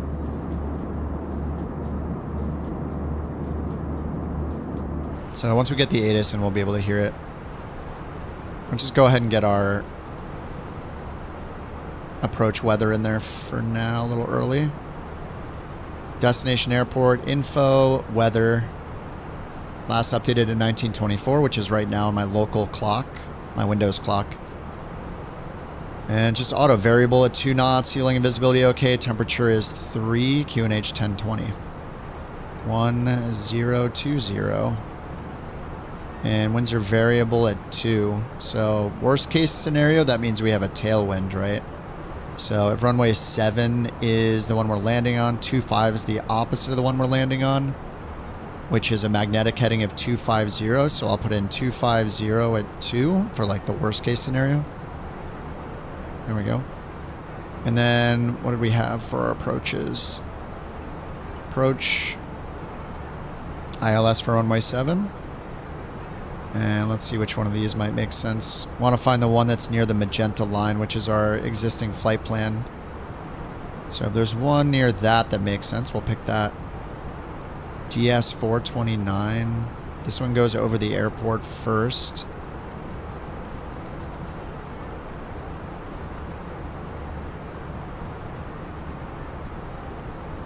This one's LBU, I think. No, this one's a Biru. Oh, this one looks good. IBI 07, yeah. It goes down here. It's right here, so we would come from this direction, turn left at Ibiru, and then it's sequencing us around for the final for runway 7. So I'll just pick that one. And let's pick it in here too. Flight plan, arrival, ILS runway 7, via IBI 07. Insert. Probably just going to vector us. And it all connects. Beautiful. 5,000 for the transition. Transition level. Oh my god, these bugs with the camera are so annoying. Let me out. It's stuck. Oh my god, there. Yeah, I don't know what... They're ruining the camera system. Everything was fine with the camera system. If it ain't broke, please, sir, please don't.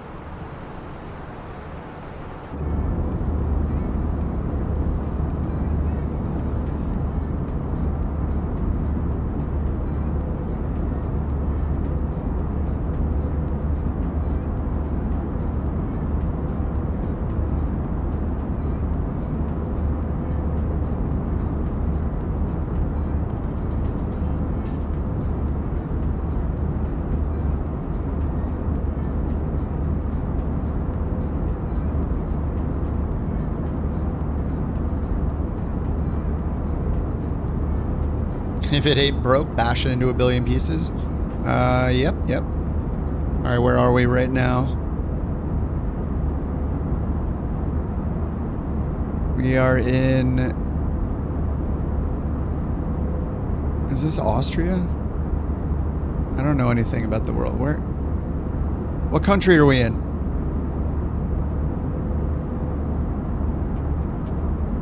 I can barely see the borders too. Wait, are we still in Italy? I think I'm still in Italy. This looks like a border, a country border, but it's not. Okay, yeah, we're still in Italy.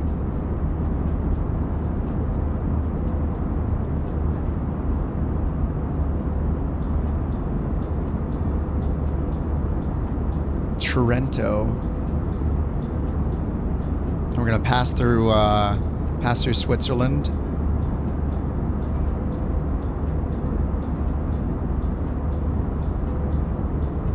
And then Stuttgart, landing on runway 7.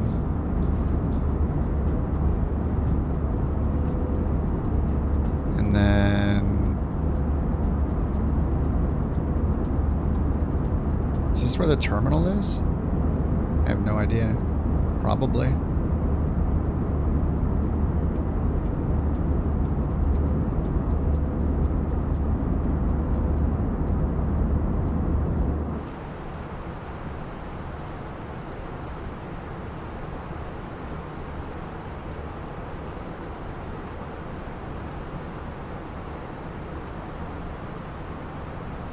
Don't mind me, I was installing something.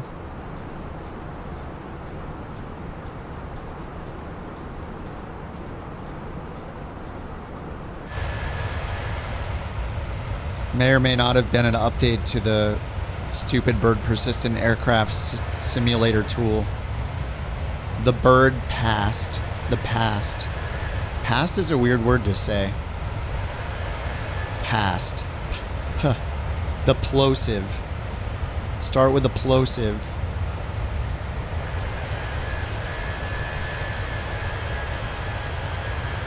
All the best words starts with the letter B anyway. No offense to past, but...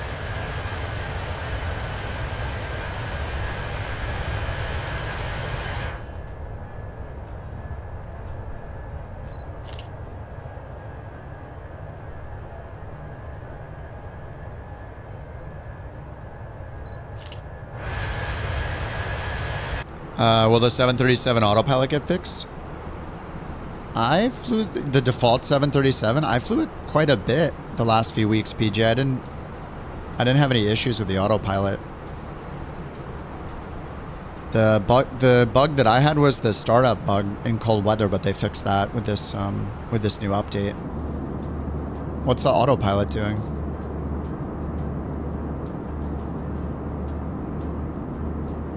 Oh yeah, the CRJ update. That would be cool. You haven't had autopilot issues either? Yeah, the default 737's been pretty solid, actually. They had that weird bug temporarily where you couldn't, what the heck? If you enter a radio frequency, the autopilot releases? What the? A comm radio frequency? Are you using shortcuts to add it in? Yeah, that PC-12 is super high performance. ... for the ILS.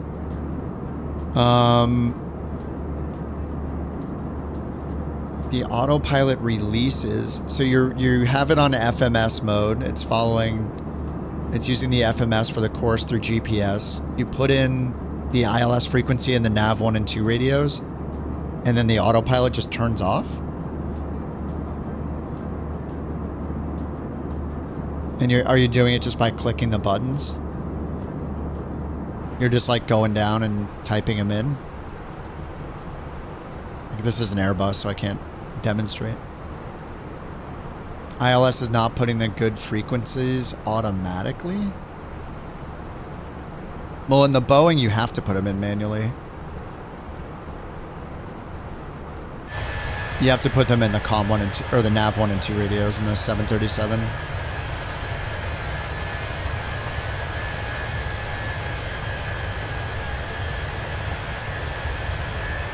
Check the throttle dead zone.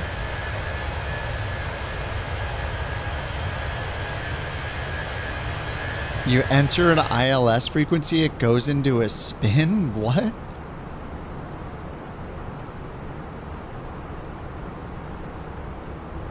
Huh. Can't say I've ever seen that.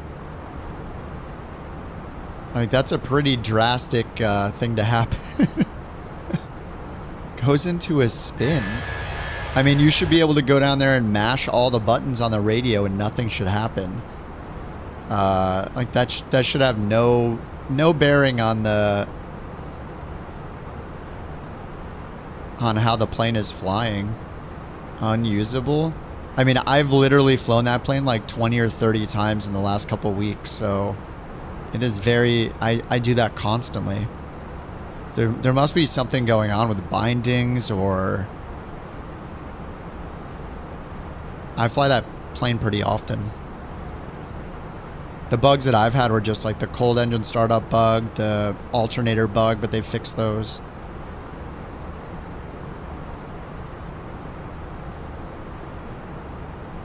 I would check, like, the only, like, yeah, those radios should have no effect at all on, you have no problem with the 787. That's so weird. Why would the nav radio mess with the autopilot? I mean, because you don't even change, like, nav source, you know, in the airliner. You're not, like, telling it to change to use VOR or anything. It won't use that until you hit the loc or approach button. That is super weird. It drops randomly? Drops how? The altitude?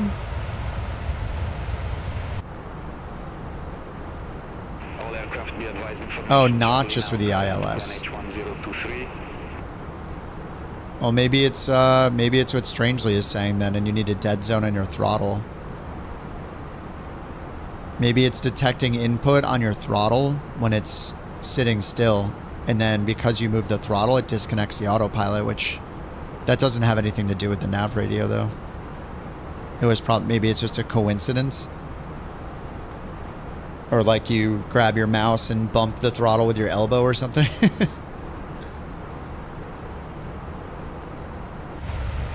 Alright, what did they tell us to do here? Squawk 3634. Ooh, thank you for that, Bork. It's beautiful. Wait, oh, I never put in the right squawk? Wait, why didn't they ask me again? Oh, no. No! Oh my god, I have to do it. I have to do it. Okay, I remember the rule from before. I have to hit minor failures. Oh, crap. Oh my god. Okay, okay. I don't know how to recover from this, so I might just be dying. Config. I'm such a noob. I'm gonna fail. Random failures. Alright, I'm triggering 2 random failures. That was the rule from like a year ago. Because of this stupid song. Alright, here's one random inserted. Okay, that's 1 random failure, and now 2 random failures. There it is. Alright, 2 random failures inserted. Good luck. They might be over. This song, I put the song back in rotation. This stupid song. Anytime this song plays, I need to like cut my engines or insert failures. It was the rule from years past. I don't have any messages yet, so that's good. It's this stupid failure song. It's not the best song. This is the worst song anybody's ever heard in their life. It's cheesy. It means bad things. I hate it. Oh my god. I inserted 2 failures. I'm not going to look at what they are. There are no... Oh, wait. We have a PTU fault. What is that? Power transfer unit? God, I know nothing about this plane. So do I turn the PTU off? It's not showing an ECAM message. Oh, beautiful. Well, let me take a screenshot of that. Oh yeah. All right, now I have a new thumbnail. Okay, it just says PTU failure in the overhead, but I don't know what that actually is preventing. Like if I turn this off, is it going to mess up this hydraulic system? Luckily, that's our secondary one, right?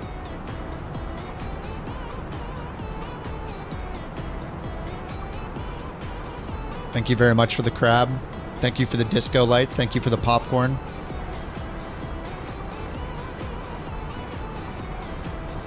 Oh my god.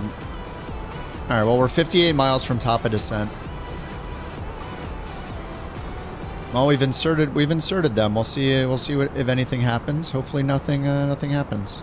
Who knows? Like my auto brakes could be failing. My flaps could be dead right now and I don't know it. So yeah. Good times, good times. Okay, destination airport. Let's double check the weather again. Refreshed at 1938. That's right now. Variable at 1 knot and temperature 3. It did change, so let's change it. Temperature is 31021. And so it's variable, so at the worst case, we'll have 250 at 1. All right, let's grab the ILS Loc 7 minimums. Ooh, we could do an auto land. We won't though. We'll do the Cat 1 1470 Barrow because the weather's good. All right, we're gonna go to Ibiru. Oh, it shows.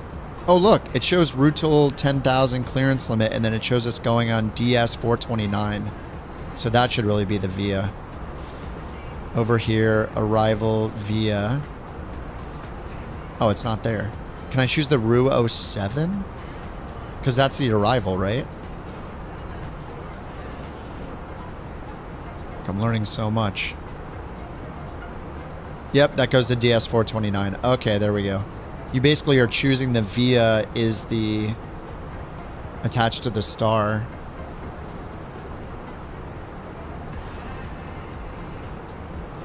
Rutal to STG to Rutal.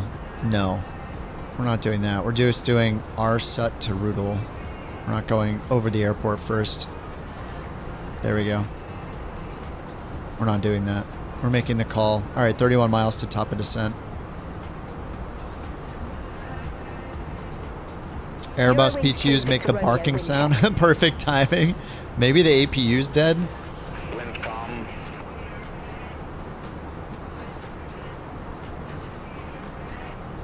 Split tower. We're totally on the wrong frequency. I'm going to switch to approach and check in. Alright, we'll see how this goes. I forgot to squawk and they never kept asking me. That's one thing Beyond ATC is not good at, is pestering you when you don't do what they want you to do.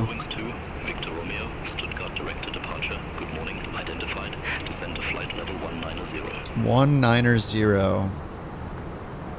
Descend to flight level 190, Eurowings 2, Victor Romeo. Alright, open descent 190. On the way down.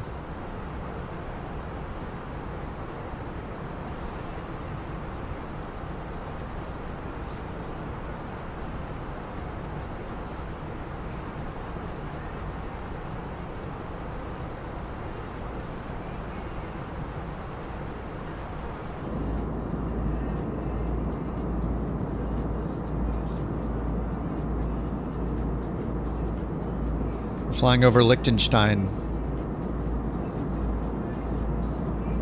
No, we're not. We're flying to the west of it.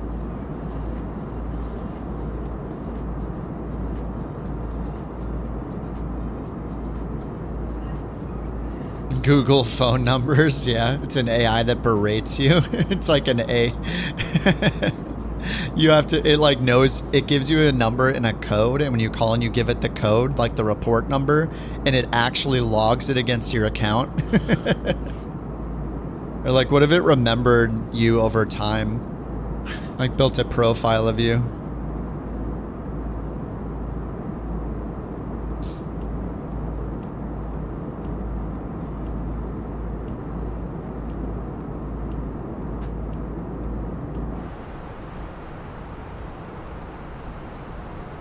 Oh,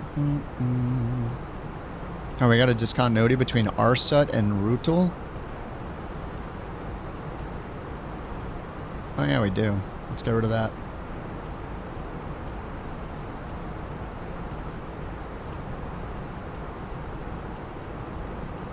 Alrighty. That looks better. Victor Romeo, Stuttgart Director, expect Rudel 1 Whiskey, runway 25. Damn it, they changed it. Rudel 1 Whiskey, runway 2. We have to change everything.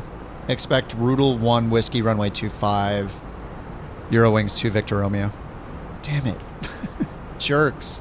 Alright, Rudel. Let's go change our runway then.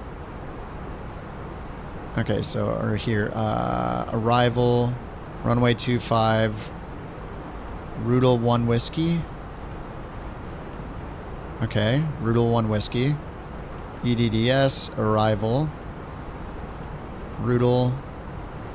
Oh no, ILS 25. Rudel 1 Whiskey.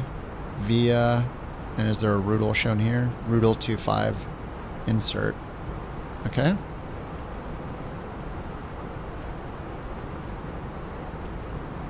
Okay, no discontinuity. Bottom altitude is 4,000 at Unser. Alright, let's fix over here. 1 Whiskey, ILS 25. Via Rudel 25.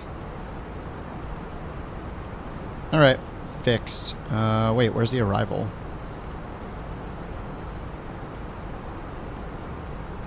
Arrival. It didn't pin the chart, did it? EDDS, arrival. Yeah. Runway 2. Oh, runway 23.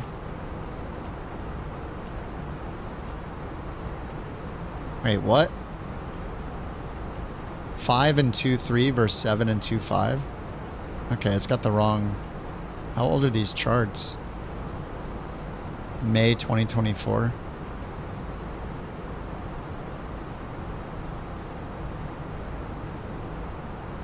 Is this the right airport?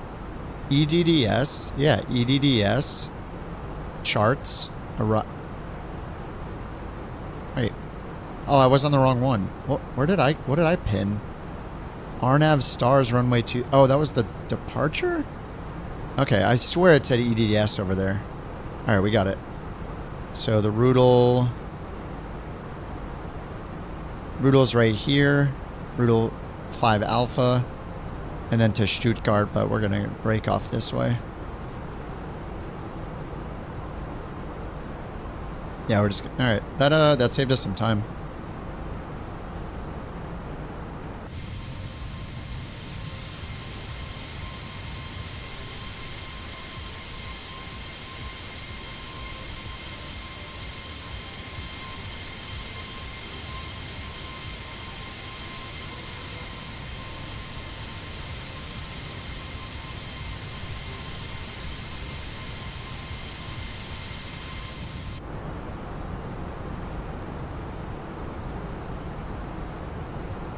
Alright, we have standard altimeter. Let's listen to ATC. Or the ATIS, I mean. B5, transition level 050. Advise on initial contact you have information echo. Stuttgart Airport information echo 0701 Zulu. Wind variable, temperature 03, dew point -02. QNH 1021. VFAR condition. Landing and departing runway 25. Transition level 050. Advise on initial contact you have information echo. Alright, echo, transition 050, landing 25. This is good. They just said wind's variable, but we have more info from the METAR, so we'll leave that huge 1 knot wind in. Cat 1 DME 1390. 1390 for the Barrowmans.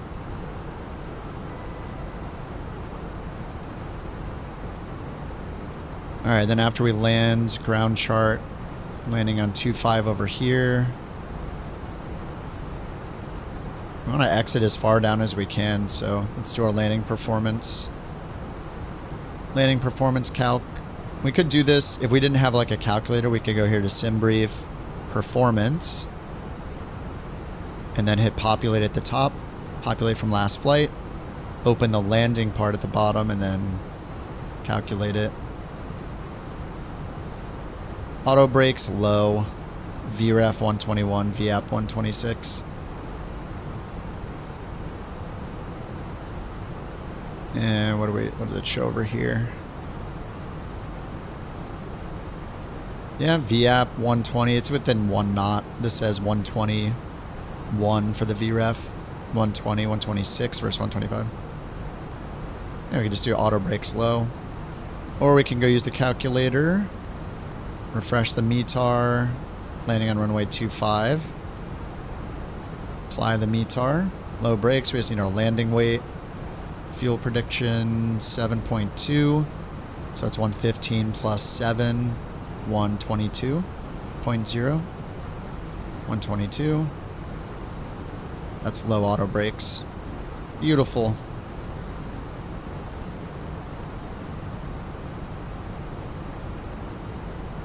Alright, let's get low auto brakes on right here. We're at 24,000 feet still. Open descent down to 19.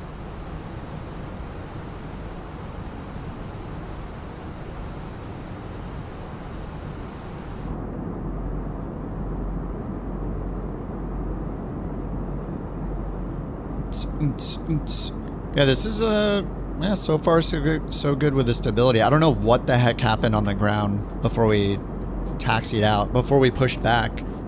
I have no idea what happened with the Phoenix, how it jumped all over the place and reset everything. It was super weird. Somehow detected crash damage over and over again. Like, I don't know. No idea what happened there. We'll just pretend it didn't happen. Everything's fine.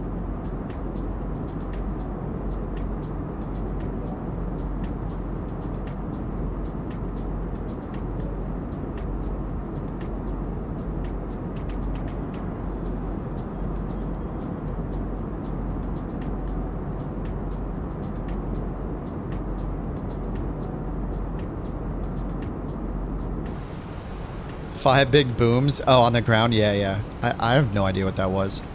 That was weird.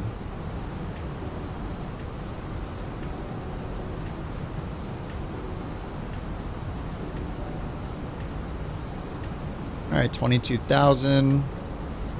They just cleared us down to 19. Stuttgart, how busy are you right now? Euro Wings 2 Victor Romeo.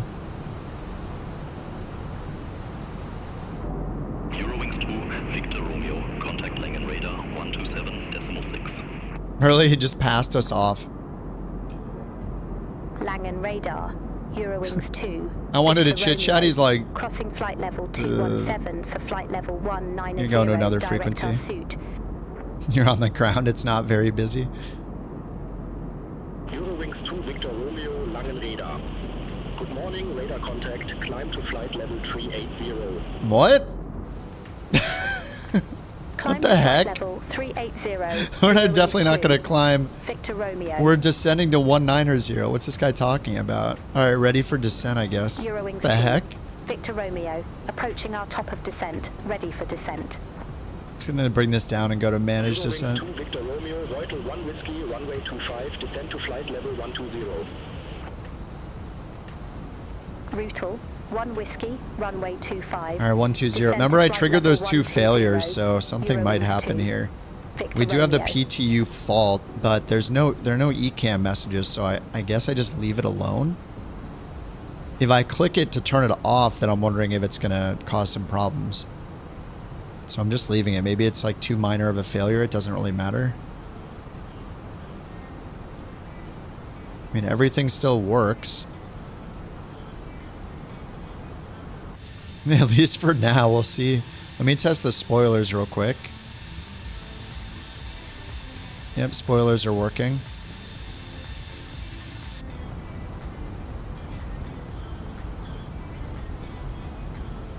We'll see how the flaps are when we get closer, I guess. Cabin depressurized 30 minutes ago.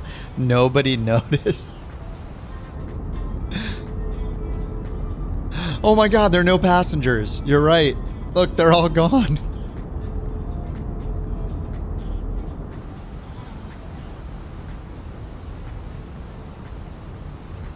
It's fine. We have really, really good insurance. Click status on the eCam? Why? Then it'll tell me something's wrong. Contact Stuttgart Director 119er. See, if this was normal and I didn't hit the failure button, I wouldn't be doing anything right now, right?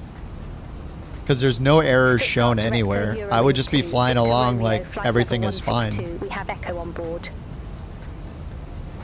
Especially as someone who's a bad pilot. Like if I looked up here and noticed that, maybe.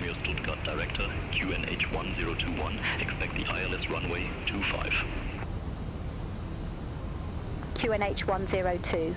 1 expect the ILS runway. 25, Eurowings 2.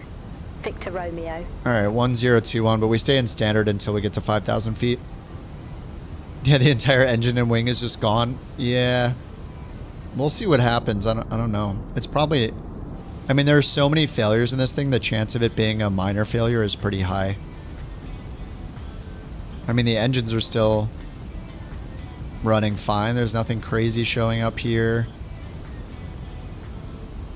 Status normal. -5 on the total air temp, but no clouds in sight, really. Not below us. You crashed on approach?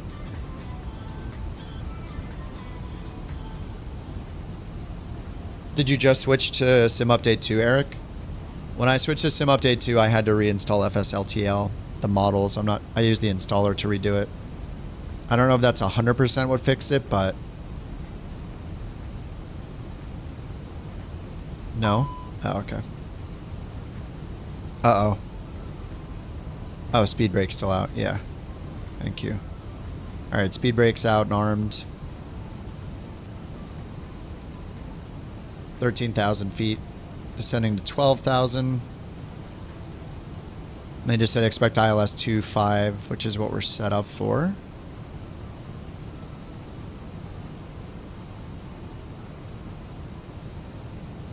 Arrival, ILS 25, the Route 1 Whiskey.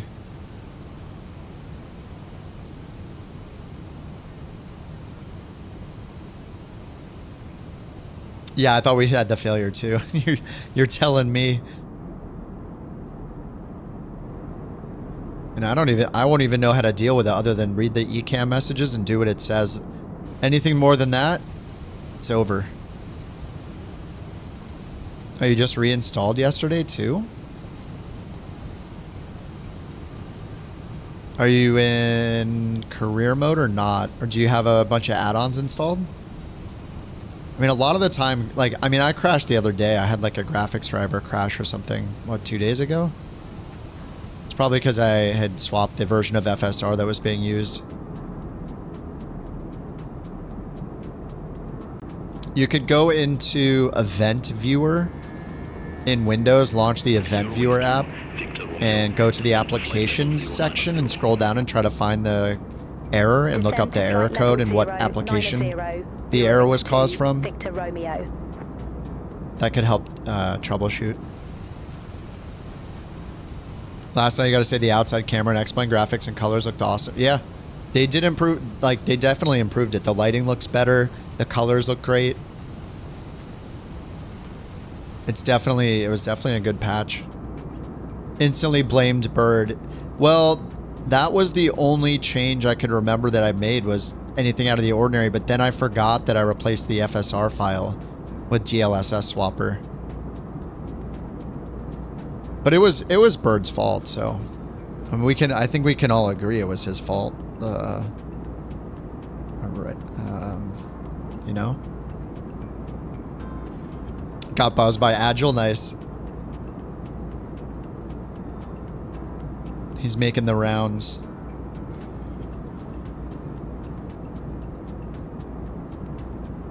Bird's fault, thank you. See? I knew it. He won the BorkCoin, justice was served, yeah. I'm just gonna keep descending. I don't trust these guys to keep me descending. We're off profile again. Let me give it half the speed brakes. Yeah, it's asking for more drag because of the profile. I'll just give it all the speed brakes. We're in the 319, we're a little rocket ship. We got the minimum set over here, 1390. Let's get landing system on. We got 14 DME, and then if we check our charts, ILS 25 bottom altitude is 4,000 at Unser, which is DME 8.8. Descent to 5,000 feet, QNH 1021. 1021. Descend to 5,000 feet, QNH 1021, Eurowings 2. All right, Victor 10,000. Let's Romeo. get the lights on. Seat belts.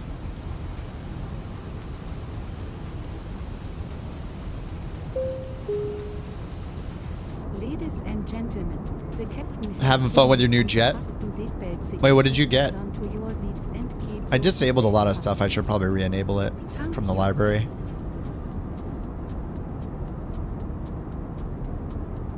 T7? Is that one of the Microsoft ones? Started using the Comanche 250 and On Air, getting icing working. Oh, with the current weather in your area. Oh, nice. It's pretty good. Would you recommend the Duke? I like the turbine Duke a lot. Yeah, I've flown that a bunch in 24 and it works great. I haven't flown the Pistons in a long time. I'm too scared. I just fly the turbine because it's easier. But yeah, the black square planes are great. The Duke works good in 24. What's up, EMG? EMG like the guitar pickups, or is it in our car, the EMG? Tutorials are the best, waiting for a 737. I did do a live tutorial if you have the time to go through it on a stream. That would get you going for now, EMG, if you have the patience to watch the live stream replay.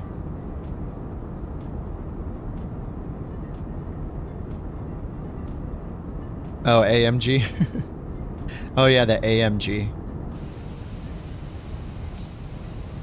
Canceled Game Pass today. Popped for Premium Deluxe. Nice. Yeah, I think Premium Deluxe is the right choice, I think. Alright, let's activate the approach if it's not already activated, because we're getting closer. Yeah, activate approach phase. How's our profile looking? We're on profile. Get rid of the speed brake. Arm it. Alright, we're turning left. I'm just going to hit Loke.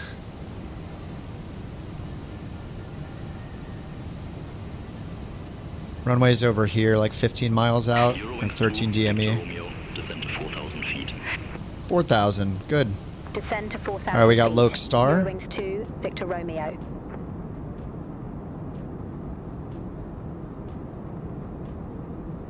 What the? Oh, maybe they didn't fix the positioning.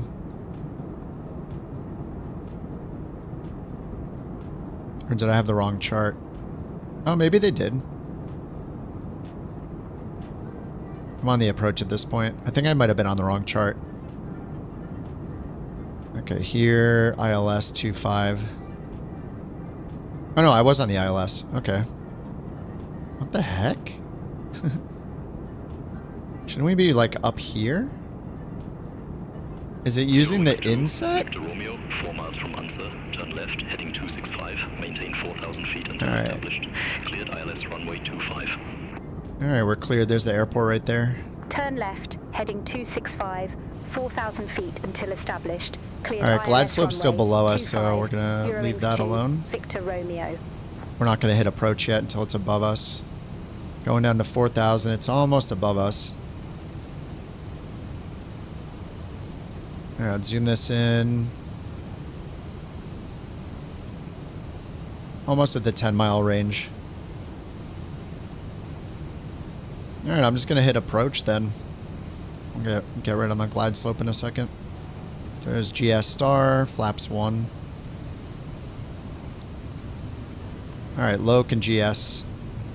Let's have 5,000 for the go-around. Obstacles on final. Oh, did you see when, look, when I zoom in, all the all the power lines load in as I zoom in. Romeo, contact Stuttgart Tower 118.805. Alright, so we're 8 DME out. This is the 7.5 mile marker. We'll get our gear and flaps 2 out.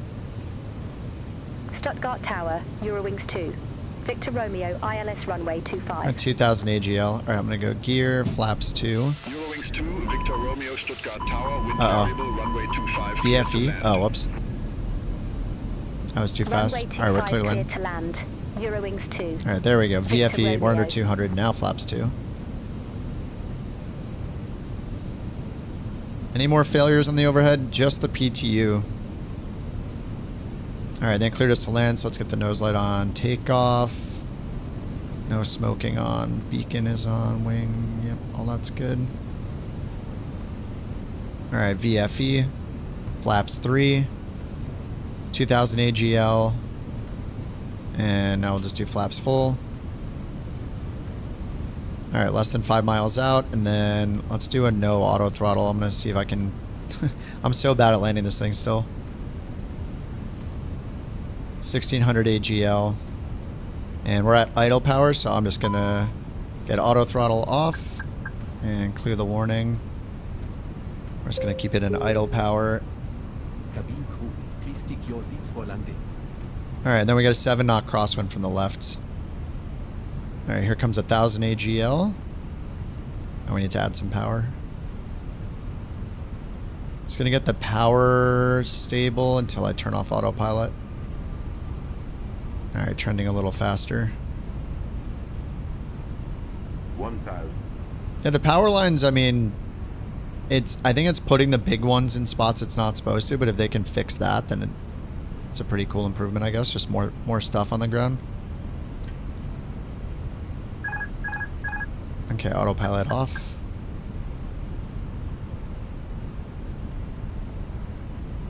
$1,000.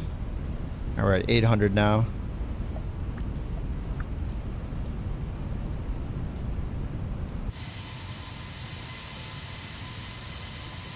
I mean, that town looks good over there. Photogrammetry off, the towns look fine. It's just the roads. They make the roads look better. Game over, X-Plane. Showing the glide slope below me. Alright.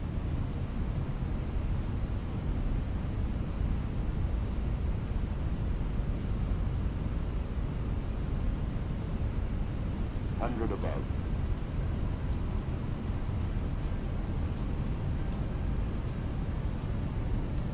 All aircraft be advised, information Foxtrot now current QNH 1021. 50, 40, 30, 20, retard, 10, 5. Yeah, we just got low auto braking. Guessing reversers still don't work in this. Nope, they don't. Oh, I have the taxi ribbon on.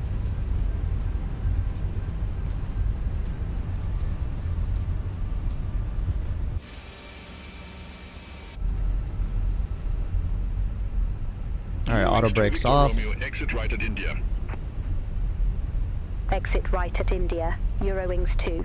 Victor Romeo. Victor Romeo. Oh, there we go. Man, there's a big hill over there. You guys are going to come over, huh? Ladies and gentlemen, for your safety and comfort, please remain seated with your Eurowings 2 Victor seatbelt Romeo, fastened contact into the ground cabin points of the 118.605. fasten seatbelts. This will indicate that we have parked at Ground the data and that it is safe for you to 118.605, move about. Eurowings 2, Victor At this Romeo. time, Alright, remind flaps you up, to landing cellular lights phones off, secure. nose light to taxi, Please runway check turn our off lights enthusiast or off, personal belongings you might have booked on board. strobe Please off, use and console parking in brake button on, for and watch the landing. dudes Several land. might have shifted around during the Oh my god, we're coming in on different runways. I don't know who's gonna be first. In your Seat until all other passengers have deplanet. One of our crew members will be pleased to assist you. On behalf of Muse, Vera, and the entire crew, I'd like to thank you for joining us on this trip, and we are looking forward to seeing you on board again soon. Have a nice day. Your hometown? Nice.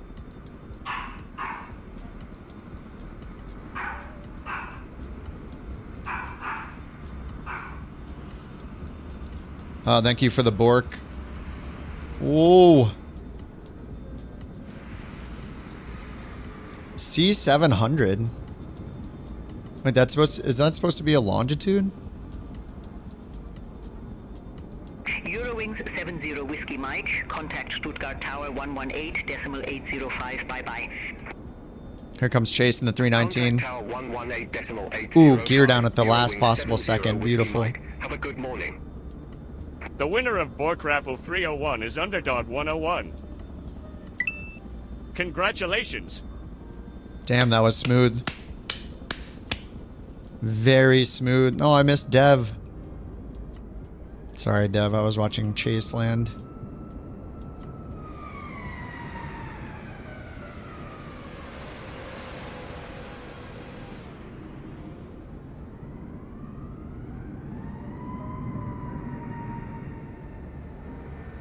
All right, Versus coming in the max, 4 miles out.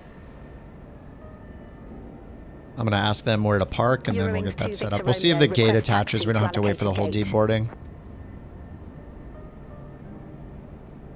Eurowings 2 Victor Romeo, ramp dock 40 taxi via Foxtrot, November Kilo Yankee Zulu Oscar. Ramp dock 40 via Foxtrot, November Kilo Yankee Zulu Oscar, Eurowings 2 Victor Romeo. Eurowings. Oh, what are those planes doing up there? Are those up there? At the airport? That's cool. I assume that's not a bug.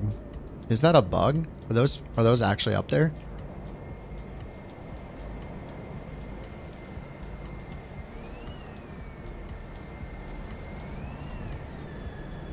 They are? Oh, rad. Is it a flight sim parking bug or is it reality? Very short runway. What's up, Tony? It's a very short runway. Stop. I might believe you. I'm too gullible. Don't even try it. Oh, there's another Eurowings that just took off beyond ATC traffic. All right, here comes Versa in the max. Keybind for name tags. Yeah, it's Alt 2. Request pushback and engine start. Thank you for the Bork. Thank you for the Bork. She's feeling it. Tango Mike, Stuttgart ground. I did put an order in with Sushi to make the little animations. Pushback and engine start approved. Face east. Tango Mike.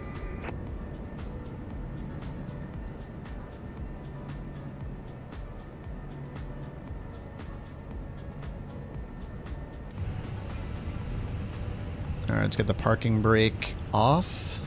Follow me, car. Bork Raffle 302 is Sean Cobb. Congratulations.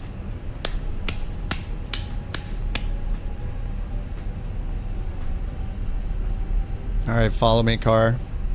Thank you for Bork Raffle or report number 302.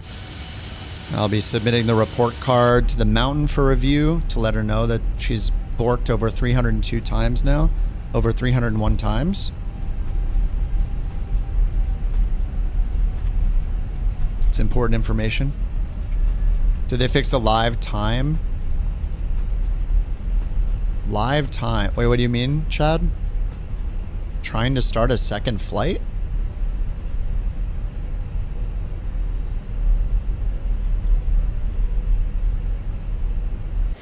When's the last time you played the sim? Live time, like, tied to the weather?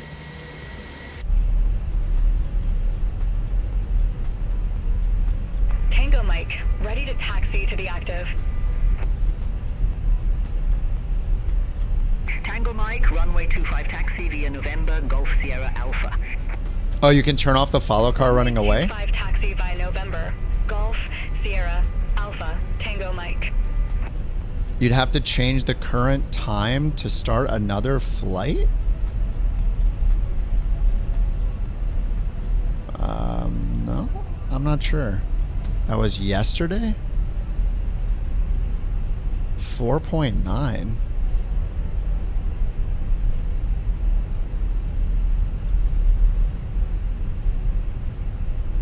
I'm not sure if I know what you're talking about.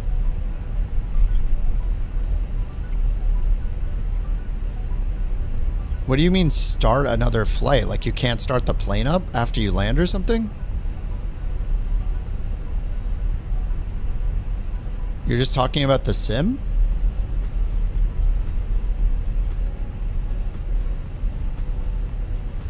Yeah, JT, I said it earlier. It's Alt 2. I thought I answered it, sorry. Yeah, Alt 2 is the default for name tags. How dare you?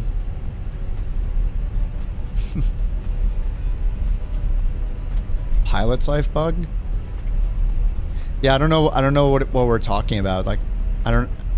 Just the sim... How does the sim stop you from starting a flight?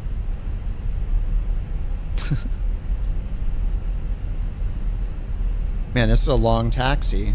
Isn't this like our home base? This is our headquarters. Give us a good spot.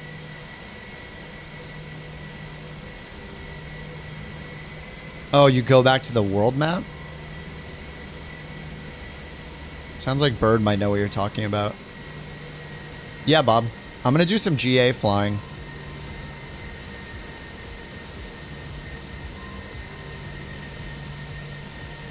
Alright, where's my dude? Wait, is this him right in front of me? Oh, what the... Oh, nice, nice. Yeah, I'll just do that. What the heck? How did he do that? Did you see that turn?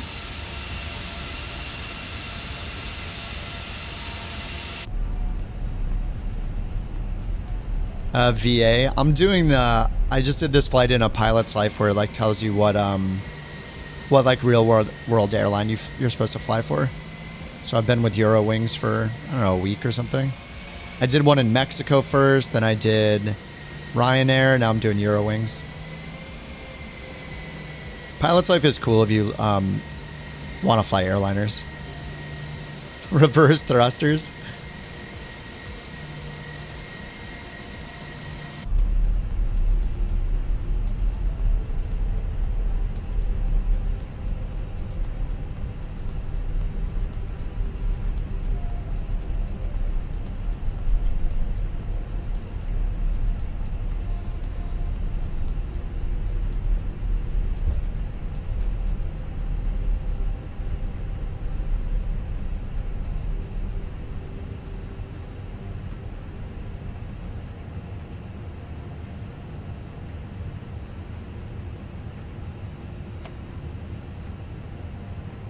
Alright, we're good, right, dude? I mean, lady. Taxi light off.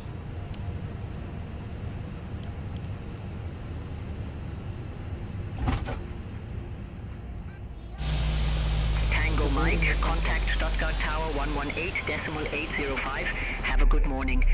Stuttgart, isn't that the start engine?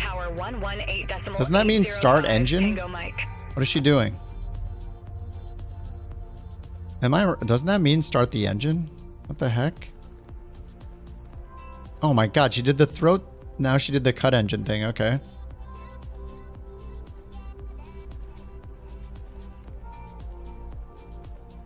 What is she doing? She's doing all the moves at once. She's showing me her catalog of moves. And I'm here for it. I'm not upset. Passenger's bus is coming. Hold on. We can get out of the plane now. Before this wasn't possible, but now we can introduce ourselves.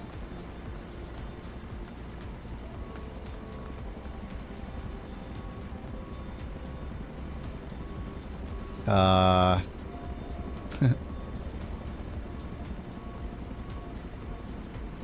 my flight was submitted to a pilot's life.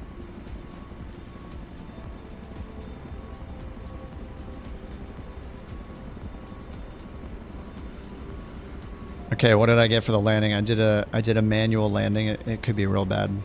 I felt like it was pretty good. 95? What'd I mess up? Max ground speed. I sped on taxiing and lost 3 points.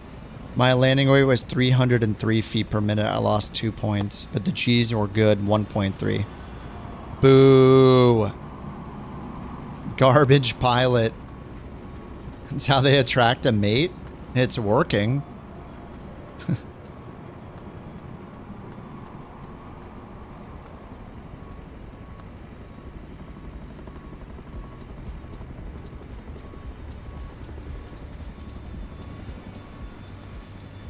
This is pretty sweet.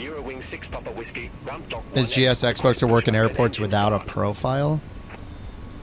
I'm pretty sure you can kind of do any parking spot with the stairs, right? I've used it at some ridiculously small remote airports and like the 737-600 and stuff like that.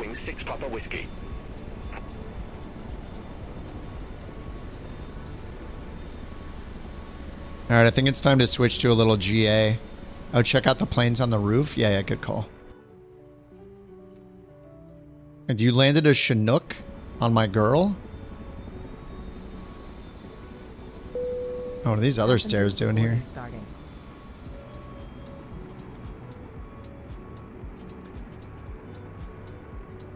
Oh, yeah. That is a short runway.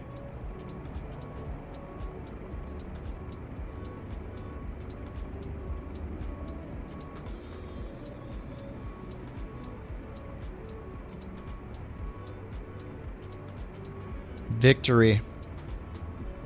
In all the airports that don't have a profile, it won't start. You know, I'm not like I'm definitely not an expert on GSX. Usually when I use it, it's because I'm flying, you know, to big airports. What am I gonna fly? I don't know, maybe I'm gonna use the bird mod again. He said he made some improvements to it. So we're gonna use the bird mod. So this is gonna... You may be thinking, what the heck is the bird mod? It's a mod that Stupid Bird is working on that brings persistence to every plane in free flight mode. New sim update 2, yeah. It came out just a few hours ago.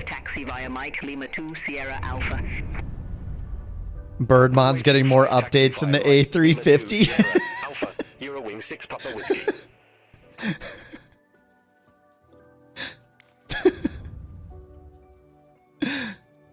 Oh, man. Alright, I'm gonna launch the bird mod. Hey, is this the new one? It looks the same, right? Connect. Not running. I think that's the old one? Wait, I just ran the installer, though. It didn't overwrite it, I guess. Alright, let me see if I can find the new one. Stupid Bird software. Persistent aircraft. The heck? I just ran the installer again. 0422. Let me run the installer again, I guess. Oh, there's no more connect button. Oh, damn.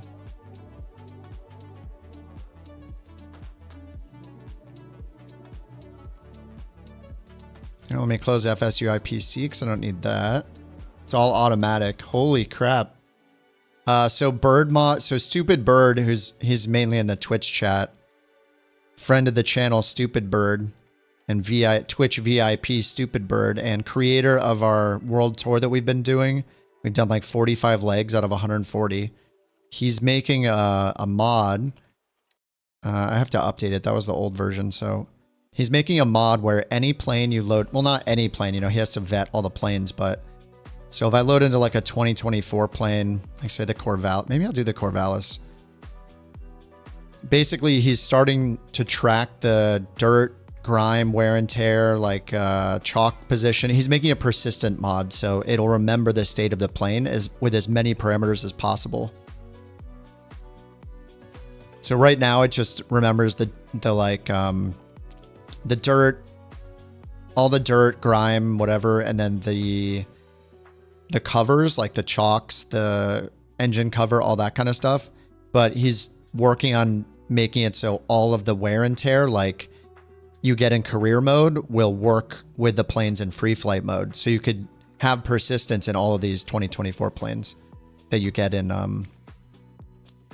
career mode, but not outside of career mode. So then if you use a mod, like a career mode mod or not, you could kind of feel like you still own the same plane. Okay, let me run the installer again.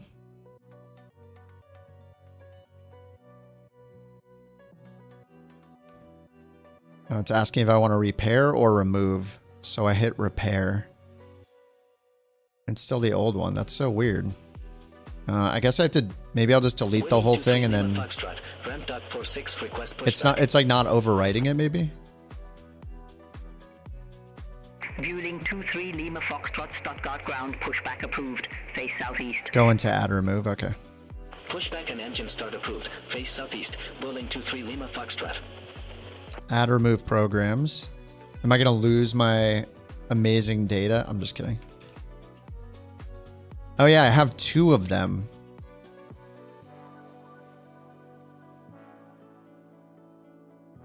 What the heck?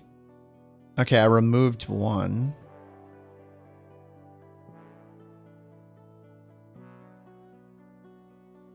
Wait, did it install it to a different folder?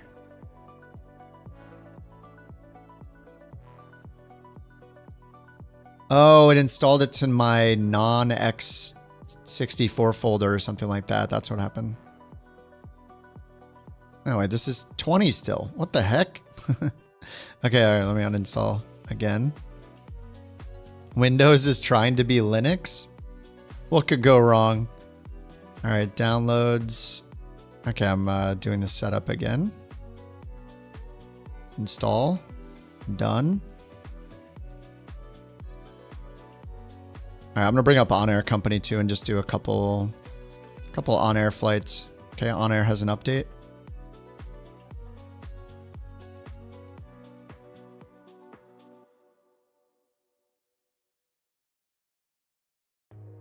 Oh, there we go.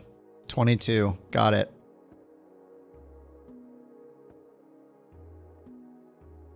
All right, yeah, it says connected, plane disconnected. Oh yeah, it's got a power washer too. So if you fly a plane for a long time and you don't want to like load out and back in, so everything you see in the window down there in the corner is tracked. Fuel, the cleaning things over there, like dirt, dust, mud, grime, leaks. There's a power washer button that if you hit it when you're standing outside the plane, it'll slowly remove it'll clean the plane so you don't have to reload in. And then the way it remembers the plane is just your tail number plus the type of plane. So it's not livery specific. It's just as long as you're using the same registration number and the same plane, that's a unique plane. And then it's got the ground gear. So chocks and all the covers, engine covers, things like that. Pitot tube covers. I have this set for X plane. Let me fix that.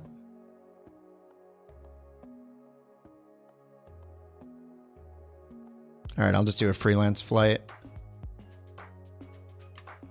Should I do the Corvallis or something different? All your tail numbers are Curb Air? Well, that's fine. Then every plane that says Curb Air will be a unique plane in the database, kind of.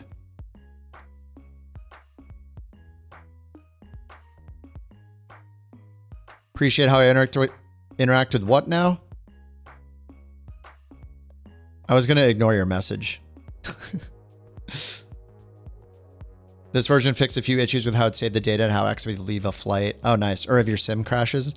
If your sim crashes because you messed with the... All right, browse logistics center. Yeah, I just kind of want to fly the Corvallis. Leave me alone. Okay, I want to fly the Corvallis. Just let me. Where should we load into? Let's find a small regional. Tinker. No, not Air Force Base.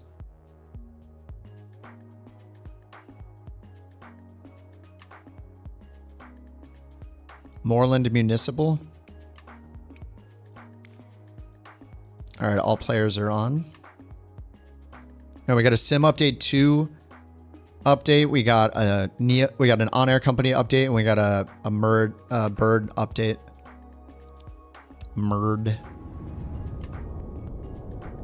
What am I demoing? I'm using Bird's thing again. Look, he has a new version of Past. The persistent airframe airplane simulation tool. passed. I had beta 420, now I have beta 422. Alright, Cessna 400. Website coming soon, TM. Alright, ready to fly. Connected and plane connected. I've flown a Corvallis before. Yeah, I flew the Corvallis once before in the other version. It did keep the info, I think. Because look, it's not at exactly... Oh, it's not showing it, sorry. Hold on. I gotta... Because the version changed, the title changed, and now the scene switcher is not working.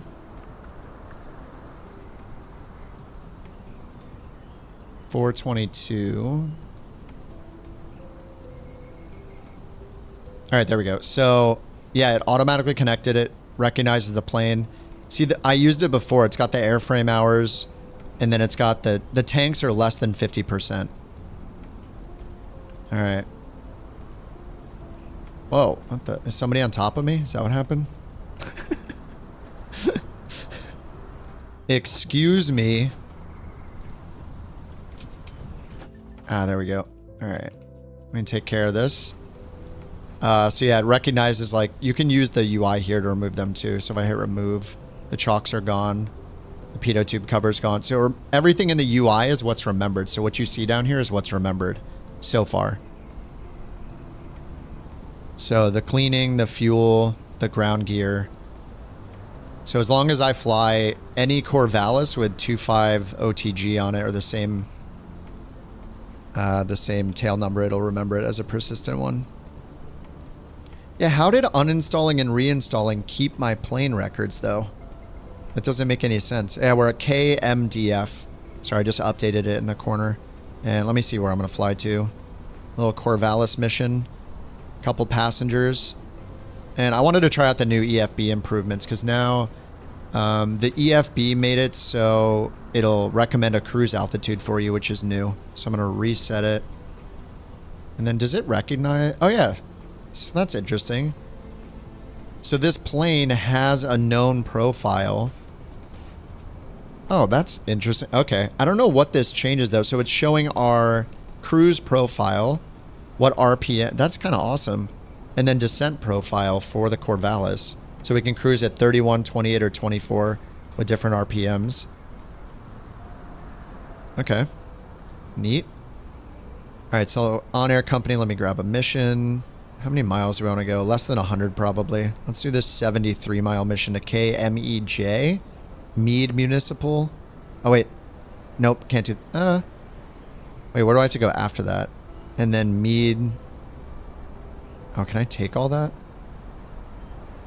Then we go from Mead to MDF, Moreland Municipal. Scientific Fact-Finding Team. Okay, it's a 2-leg. Yeah, okay, I'll do this. It's 2 legs. Then I don't have to guess where to go next. KMEJ in the Corvallis.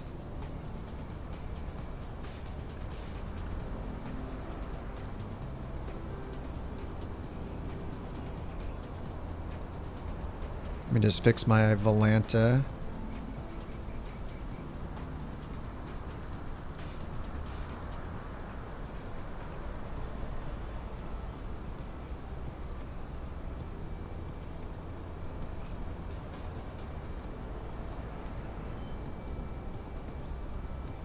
All right, Volanta's good to go.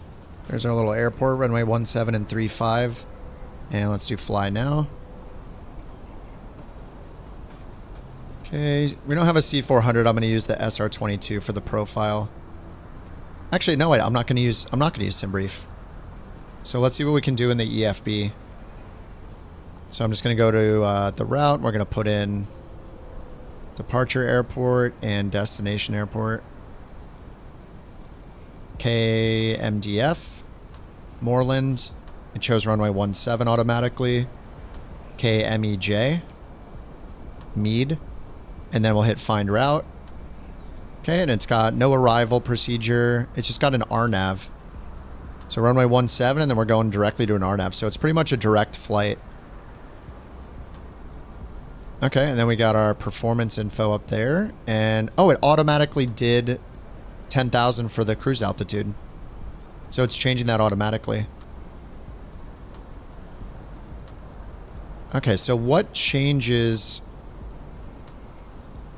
No, hold on. Let me go here. Estimated takeoff weight 29,000. Okay, that's because the fuel has not changed yet. So let me go here. How much fuel do we need? So it says we can go 367 miles, and this is only 73 miles away. So I'm just going to leave the fuel where it is and just validate. Fly now. I'll go plus 9 hours, so we get a sunrise maybe. Alright, launching tracker, start tracking. It's going to change the time of day. Should change the payload automatically. Okay, tracking is started. Fuel, we have 223 pounds of fuel. Yep, it actually matches here. Yeah, 223 pounds. Okay, that worked. Alright, sweet. And I assume it automatically loaded it. Alright, so let's get this thing started.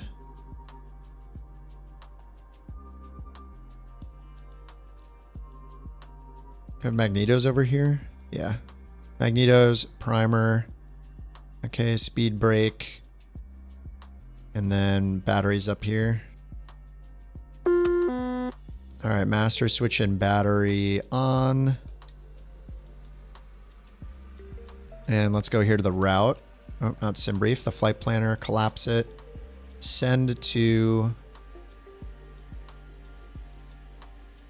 Let's send it to ATC and avionics. Let's see how crappy the ATC is. I do like to look at the ATC every now and then just to see if it's gotten any better. So we'll tune to traffic.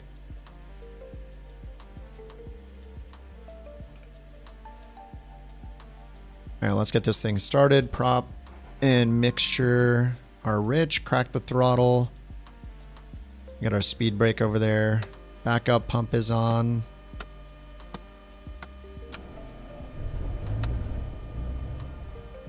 Oops, fuel's off. Fuel's on.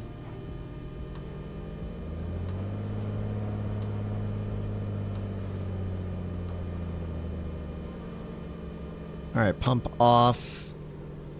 What's our overhead here? Shift. There is no overhead? Sorry, I'm trying to find the shortcut for it. No shortcut.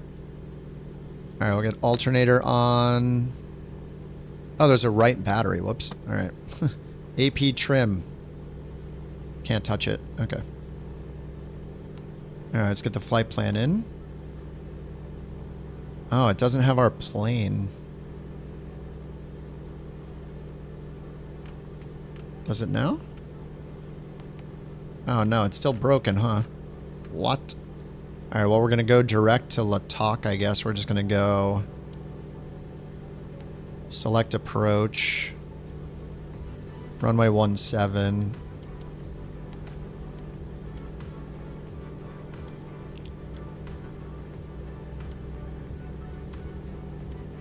Looks like flak, and then we go outbound.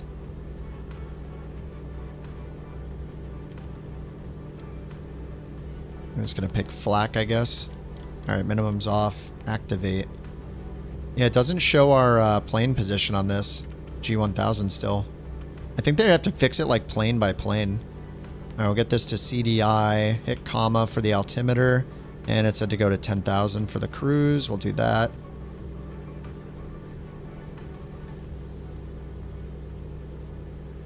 Alright, flaps to takeoff position. Speed brake is off.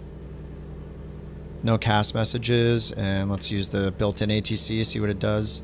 Kilo Mike Delta Foxtrot Career software, that's on-air company. I just did a quick freelance mission, so it just recommends where to go. After this update, your sim's working better than ever, including 2020. Dude, heck yeah.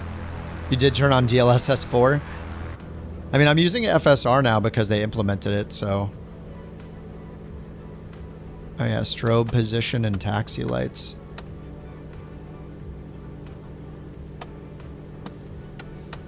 Here, strobes can stay off position, taxi, parking brake.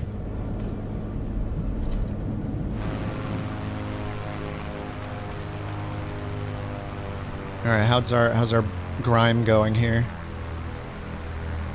It's like we took some of the fuel out with On Air Company. Yeah, plane by plane issue for the it knowing where it is, I guess. Oh, you're in VR 90% of the time. Oh, I'm taxing way too fast.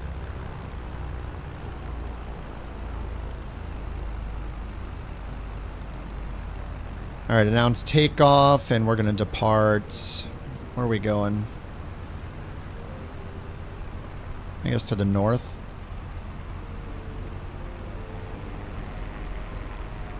Kilo Mike Delta Foxtrot traffic. Couch tree to tree. Taking off runway 17. Departure to the north. Kilo Mike Delta Foxtrot traffic. All right, we got a back taxi.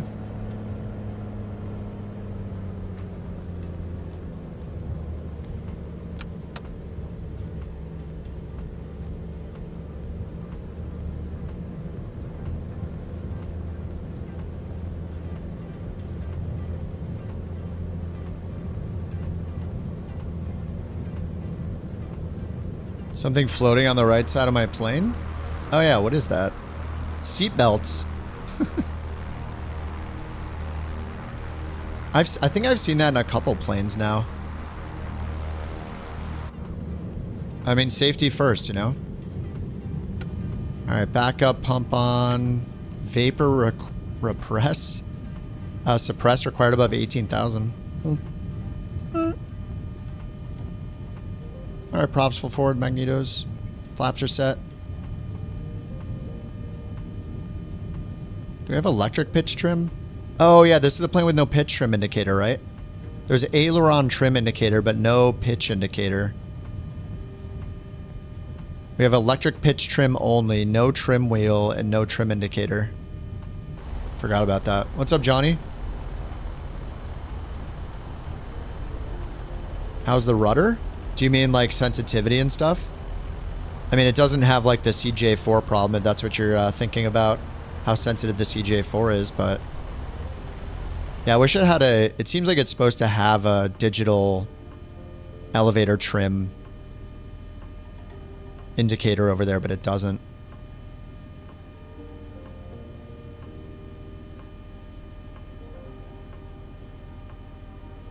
Yeah. Alright, let's get out of here. Sync the heading bug. Oh, yeah, the heading bug sync doesn't work either. Alright, sync the heading bug, and we're going to go up to 10,000. Just going to hit heading bug and get the flight director going.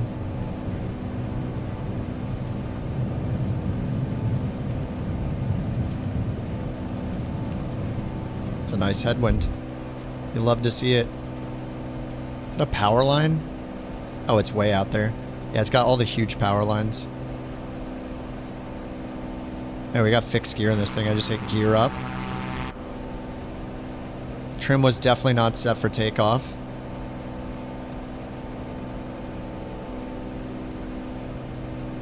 Alright, it wants us to be at 100 knots for VY. Oh, that's VX, 110.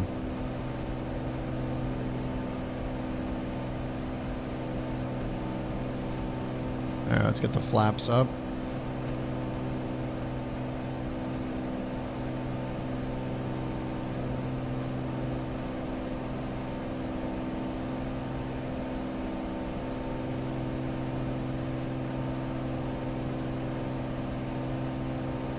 Alright, let's get the heading bug around. I need the lock controls. I actually don't realize how much I click and drag when I don't have the lock controls on. Like the heading bug, grab it and just flick it around real fast. Can't do that with Legacy. Oh. Alright, so we got heading bug, nav mode, and flight level change at 110 knots.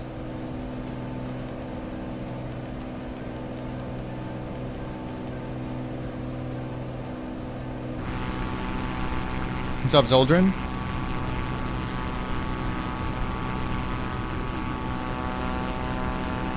Yeah, I should turn Ultra on too, since I'm in a smaller plane. Ultra air traffic. There we go. My God, Zoldrin, thank you for 12 months, dude. Holy crap. An entire year. We're so old now. Thanks for 12 months, dude. Congratulations on the upgrade. That's quite the chair.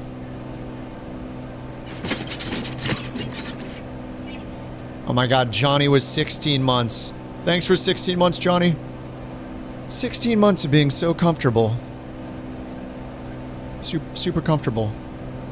Okay, autopilot. We can give it some more power.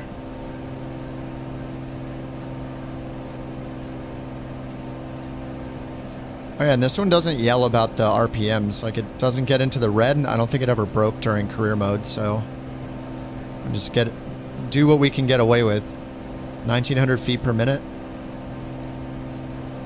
Up to 10,000 feet. Let's contact Kansas City. Kansas City Center. Couch tree 2 tree is type. 2 miles northwest of Kilo Mike Delta. Is type. 4,200 feet. Request flight following. Couch tree 2 tree, Kansas City Center. Squawk 015. The beta is pretty good. They made a bunch of EFB improvements that are nice. It's not a giant update, but it's nice. They fixed the Max, the startup on the 737 Max, the default one. Yeah, they added some good weather things here where it'll show the nearest METAR if there's not one available, and there's a refresh button now. Kind of nice. Is it worth going back into it? I mean, it matters if you're doing like career mode or what. Like, if you're doing career mode, you're not going to want to be in Sim Update 2. Because it doesn't count your career mode progress, so. We mainly switched over to like play with the wake turbulence, which is pretty fun. Couch tree 2 tree. Radar contact 4 miles northwest of Kilo Mike Delta Foxtrot. 5,900. And we're going from Oklahoma up to Kansas. I said squawk 0153 2987. Couch tree 2 tree. Thank you. Sorry for the Borks. Thank you for the Borks. Get your Borks in. Get your Borks in while you can.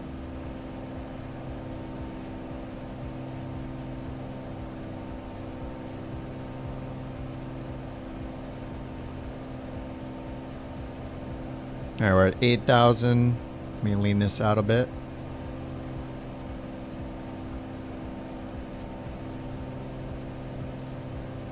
The winner of Bork Raffle 303 is Flight Sim Max. Congratulations. SR-22 from Wish. I kind of like this plane. Yeah, it's very much like the SR-22. Got home from an... Oh, you took an Emirates flight? Dubai business class lounge. Has a cigar bar? What?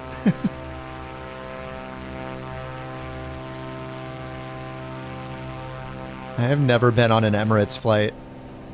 I should probably do that at some point. That would require leaving the house.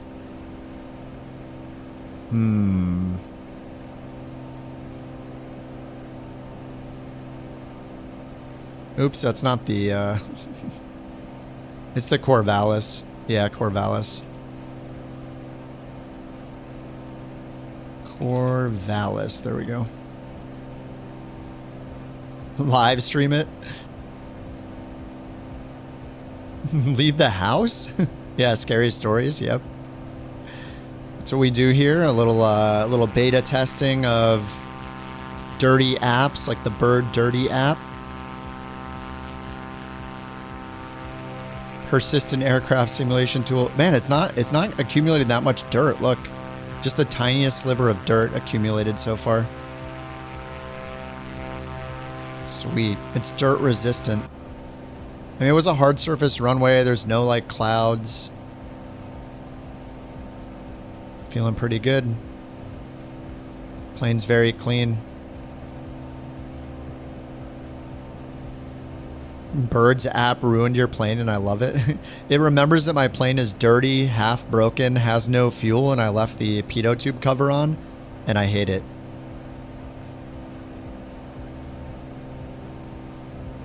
He hasn't released the app yet.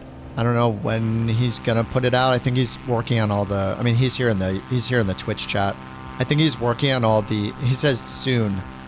TM. He did make a Discord for it though. So if you want to keep track of it, you can join his Discord. Did I set up a command for that? I need to set up a bird command.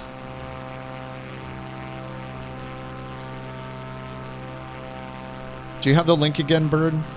To your Discord? I'll make a command in the bot, a bird command. Exclamation bird.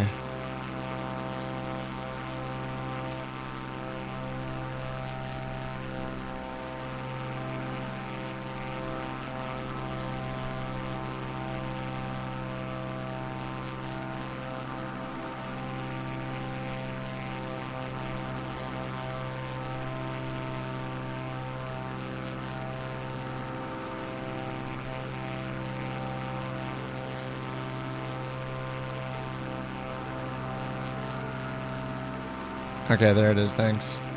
Alright, I'm making a command for it. Alright, bird command created. There we go. There's his Discord. I put it in the YouTube chat. But yeah, I don't know. He just gave it to me to try it out on the stream. But I think the big effort is going to be remembering all of the wear and tear. Like all the planes that are 24 compatible, like fully compatible, have wear and tear like they do in career mode. So it would remember like the status of everything, and then I guess you'd have a button to repair things or something. But then it would feel like you kind of own the plane. And then I think he's going to work on like positions of knobs and switches and things. I'm sure he's just going to be adding them like one at a time. Oh, the control positions are the most difficult. There are so many. Oh, like the levers and buttons. I feel like those could come later. Like number one is the dirt, because like the dirt is the number one thing, I feel like, just because if you fly for a while, you can't get rid of the dirt unless you load out and back in again. So that alone, just the power washer button is so nice. When we fly all day on a group flight and you can't even wash your plane.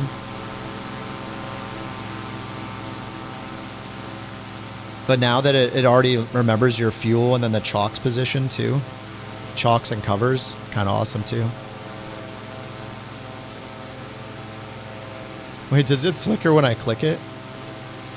Oh no, it doesn't. That's just my light. I have 7 planes. Man, I guess I've flown this a while. It has 21 hours on the airframe. Oh, hey, a Sky Courier.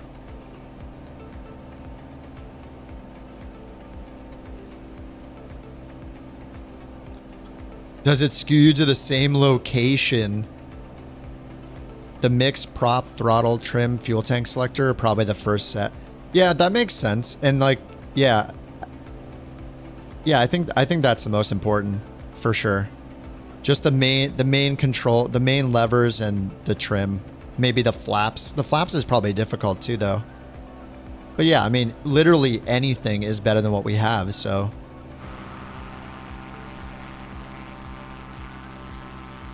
Will this beta update make your plane not on the ground? What do you mean, Rich?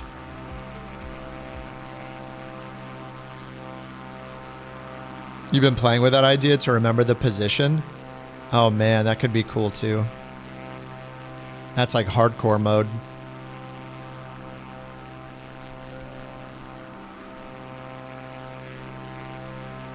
How would it work though? Like it would have to tell you, ideally tell you the position before. Does everyone really want that? I think the hardcore people might want it, yeah. I mean, as long as it's optional. You know, you can decide to set it and use it if you want. Like maybe it just shouldn't be, maybe it could just be a remembered last position and with a button. So it remembers your last position and then a button to slew yourself there. But maybe no rules. Like it's not like a gamified thing where it's like telling you how you have to use it, like restricting you from flying or something. It could just be as simple as like remembering where you parked your car feature. And if they want to use it, they can. And if not, they don't. I wonder how like it would tell you what airport to start at though. Because like, what if you load in Europe and then you hit SLU to like California? Is that gonna like, is the sim gonna freak out?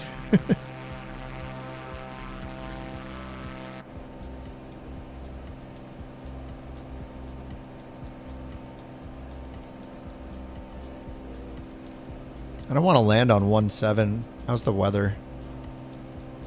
Oh, 9 knot winds. All right, never mind. I'm going to land on 1.7. 9 knot winds. And the magnetic variation is -4. Okay. 160 at 9, so 156 at 9 are the winds. So if we land on 1.7, we'll have a little bit of a crosswind from the left, but mostly a headwind. We don't really want like a 7 knot tailwind in this little baby plane. HDR? No, I don't. I don't because I can't stream in HDR. It would make the stream look all washed out and weird. Like if you've ever seen somebody stream with HDR on or share a screenshot they took with HDR on, all the colors get like super washed out. So I don't use any HDR. I have an OLED though, so it's kind of the next best thing.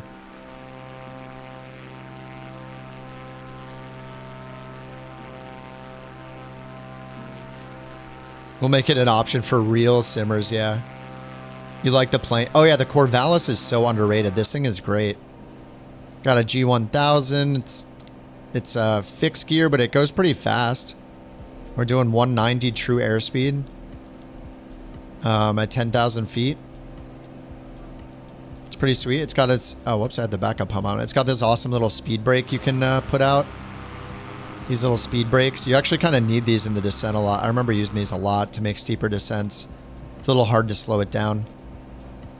I don't know what the go around button does. Maybe it's probably just the toga... Oh, yeah, of course it's just the toga button.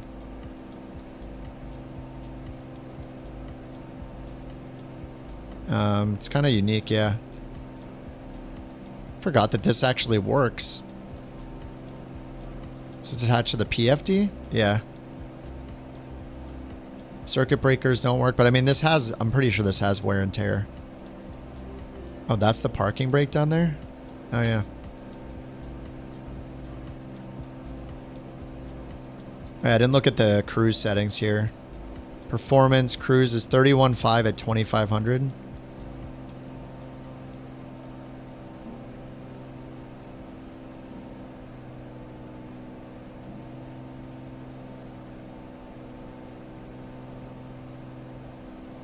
Close enough. The fuel selector is in such a weird spot. Apparently, then the real one, you have to like lift it up and then turn it. So you can't like bump it and turn the fuel off with your elbow. 12 minutes till top of descent.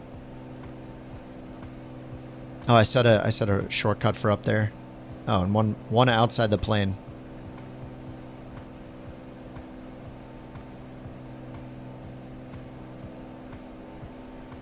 Psst.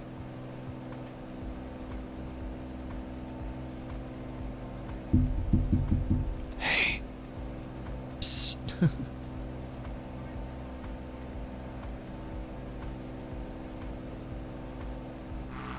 Where's my avatar? I was outside the plane. This is the pilot position that I'm moving. Oh, does that move my app? Wait. Who's next to me? Dude, JT, can you come real close? You don't see my avatar moving around in the plane, do you?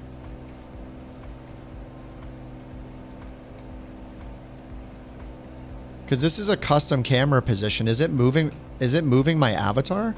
Because look, if I go to third person, I'm in there. Come close. Get on top of me. Get over here.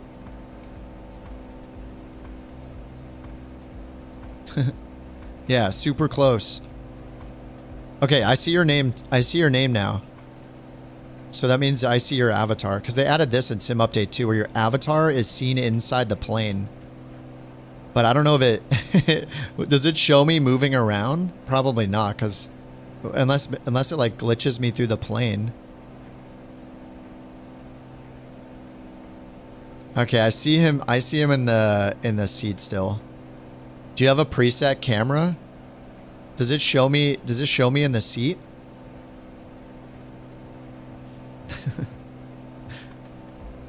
Where'd it go?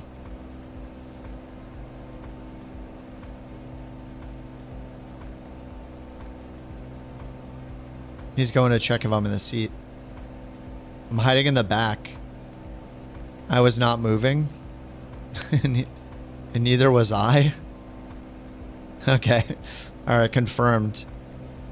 They don't move around. But it is kind of... I guess it... No, it makes sense, right? Because whenever you're in first-person mode... Or not first-person mode. Whenever you're on the pilot camera, it hides the avatar, right? Because I don't see it right now. And when I go outside, I am technically in the pilot camera still, so my avatar is gone. Duh.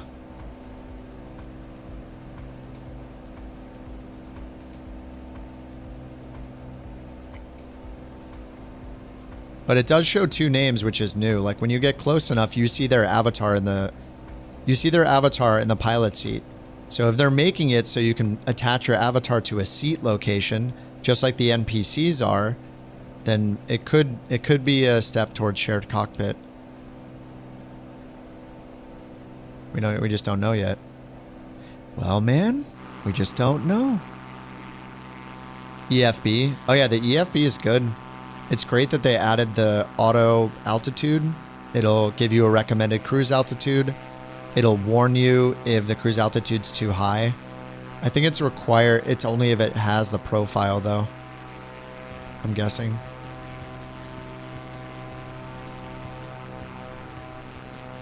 And yeah, when you hit find route, it'll now pick arrival, departure and arrival procedures as well, which is nice. It's pretty sweet. Weather just updated again. 2997. Same winds. 2997. Temperature 15.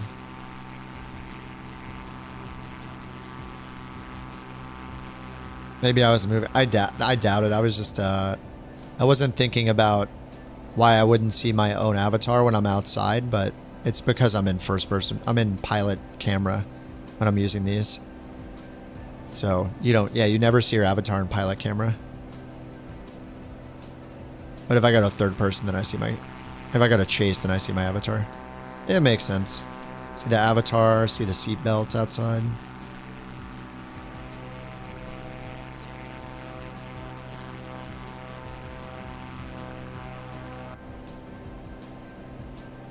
Are we halfway? I think we're about halfway. I'm going to switch to the fuller tank, right tank. Top of descent, 7 minutes. We're going to fly over the field, and then I'm just going to do a pattern for runway 17.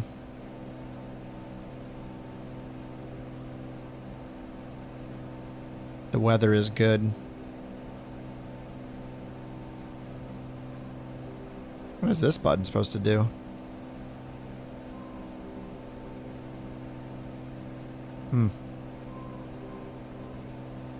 Oh. Huh. Interesting. Wait, what the heck? Oh, that's new. Oh, I didn't realize you could do that before. You can type in... Can I type in a VOR? Oh yeah, you can type in VORs and get the frequency and stuff. Oh, I didn't realize that. I've never done that before. So in your flight plan, if you have a VOR in it, or even, you can click and see a lat long for a waypoint. Wait, it shows the nearest METAR to that waypoint? I didn't realize you could do that. So if you need to get a VOR frequency of a VOR that's in your flight plan, you just click the icon and then go to frequencies. Oh. Well, well. Today I learned... The EFB is more than just a bag. It's got a whole battery in it. Contact Kansas City Center.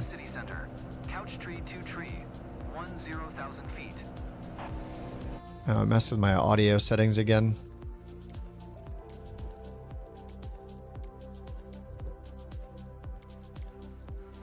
There, now it'll be louder. Altimeter 2981. Radar contact continue. 2981. Alright, 2981, and we're ready to descend in 5 minutes. Request IFR clearance. Alright, so the next frequency is going to be the tower, so let's go destination, airport info, frequencies. Oh, it's just a Unicom, 22.8.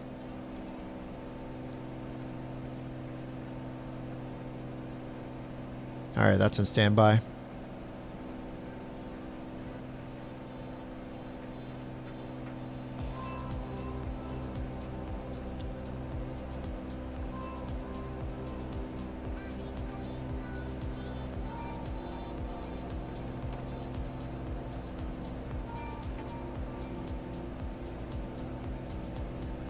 Beautiful. Oh, I can't move up to see through them. Oh, there a little bit.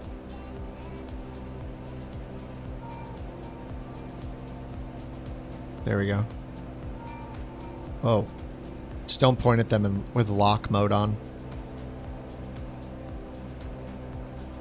Oh yeah, I forgot we had this over here. Oh, pitot heat's over here. Whoops. Wait, is it actually on? How do I know when it's on? Is the button in or out?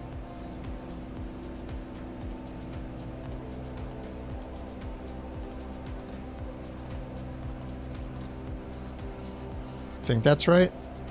It's hard to tell when they're on or off.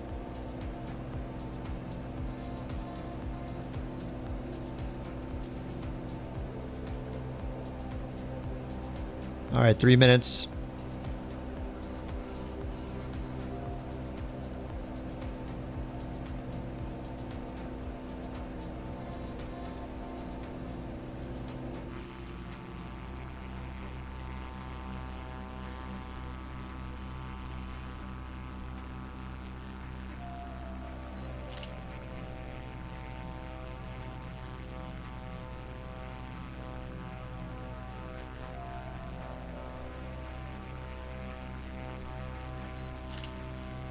Look over this way. Beautiful. Now you look over. Yes. Perfect.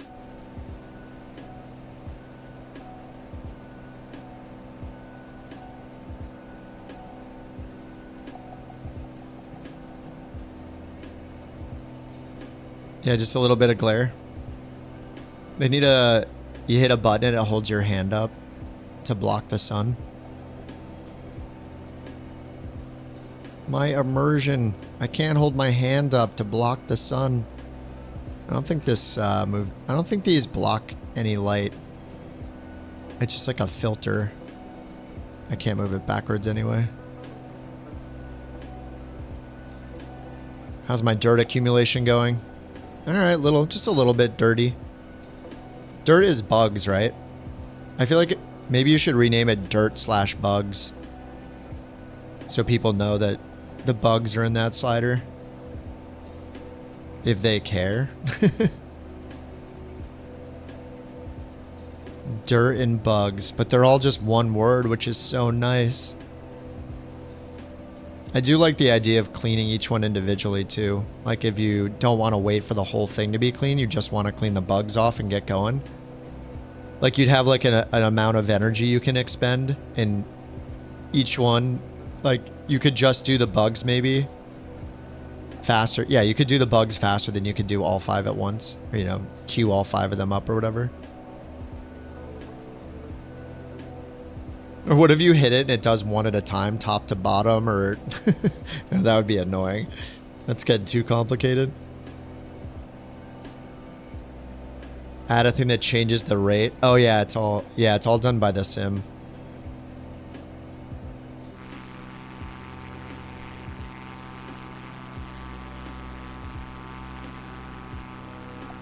Just the tiniest bit of dirt. Well, we'll see by the end of the second flight what it looks like.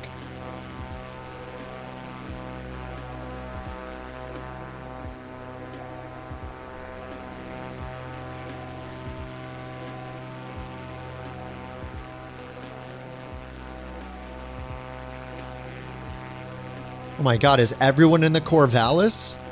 Oh no, it said 408 over there. Somebody's in the Sky Courier. Eric's in the Vision Jet. Very nice. Rock, Rex, and Versa are all in the Corvallis. Well, JT was in the Corvallis before, but he switched to the Sky Courier. It's funny, like, there's still that bug where it gets... For some reason, the first part of the nameplate shows the previous plane they were in.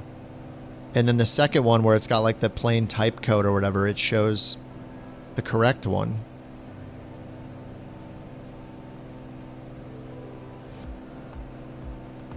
It's like whatever the last plane they were in, but not the current plane. That's what it shows.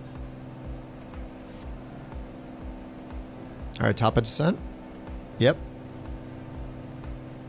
Alright, what's the airport elevation? We're gonna have to descend pretty fast.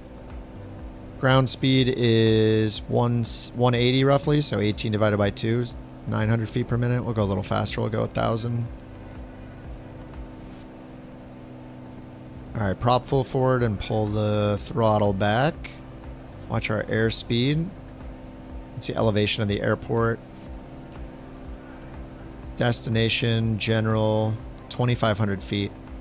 So we'll go to 3,600. It was a little more than 2,500. Round it up to 26 and then add 1,000.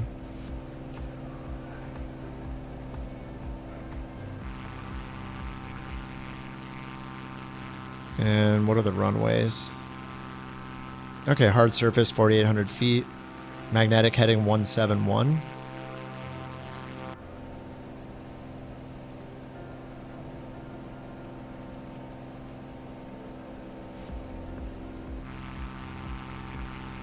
There it is.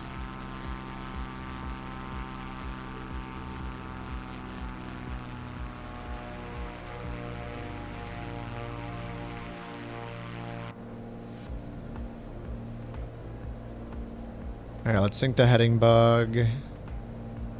Switch to heading mode. Now we're going to hit OBS and put in 171 for the... Oh, it doesn't work! Does it work down here? Range. Can't change the course. Boo. How am I supposed to land without OBS mode? How about this one? Nope.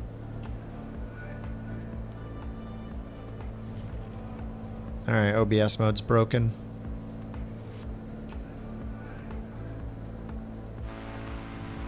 I mean, I know I can see the runway. I like to use the technology, you know?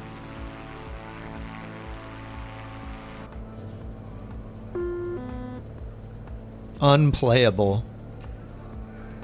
Alright, we can descend way faster. Everybody hold on to your butts. Wonder if this accumulates bugs faster, our airspeed going up. Alright, we're going to want it on the right tank for landing. It's on right tank. Good. Throttle is idle. 7,000 feet. 2,600 feet per minute.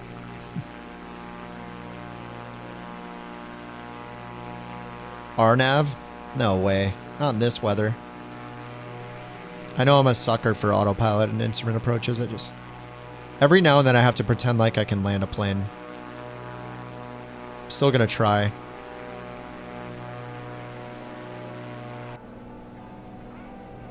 Oh, thanks for the sub, Cruise. Alright, let's turn around here. 171 is the runway course.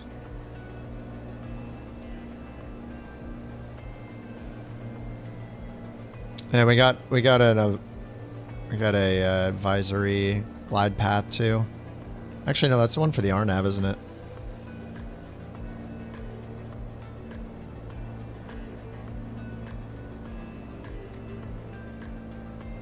Oh, it's an RMP. Wait, there's no 17 here. What am I looking at? Destination Airport KMEJ. 17. There we go. RNAV GPS, okay. It's an LNAV. LNAV minimums down to 3,100 feet.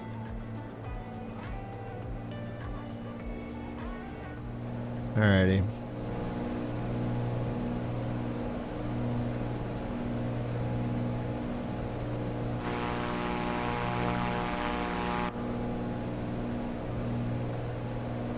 We lost the altitude.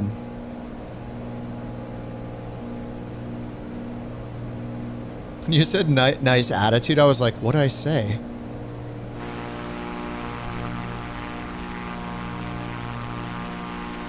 What's wrong with my attitude?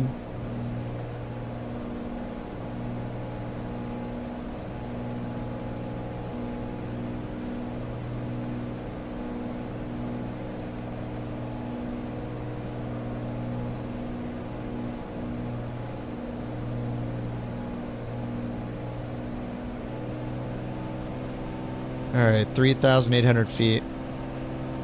Mixture rich. A cromulent what does that mean? I don't know what that means. Is that good? They're the gigantic power lines again. What are they doing out in the middle of these fields? Why do they just end right there? See, the LOD is such a problem in this game with everything. That's from The Simpsons. Like, I'm sure these power lines are going way further. Yeah, look. When I zoom in, what the heck? Look how far out they go. We can't see any of that because the weird zooming problem. Like, it's clearly not wrecking my performance. Look, I zoom in, like, everything's running fine. That's so weird. All right, let's get the pump on. It's our flaps 127, and then 117, or 123, flaps 1. That's where we can put the speed brakes out if we need to.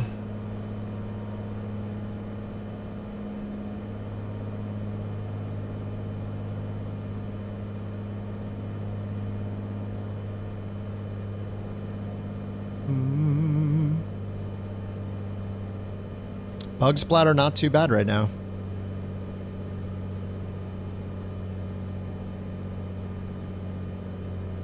Alright, full flaps. We're in the white arc.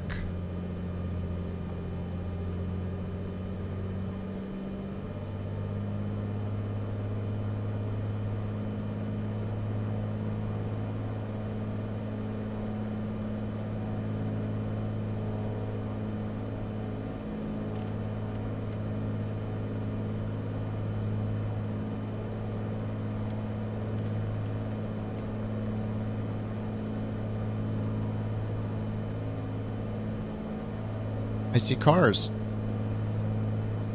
What now, X-Plane?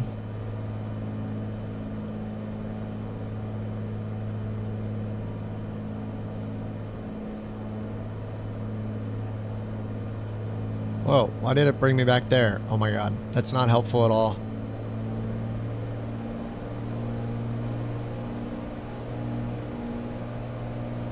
I'd have to do one more leg after this to accumulate as much dirt as possible and then wash it.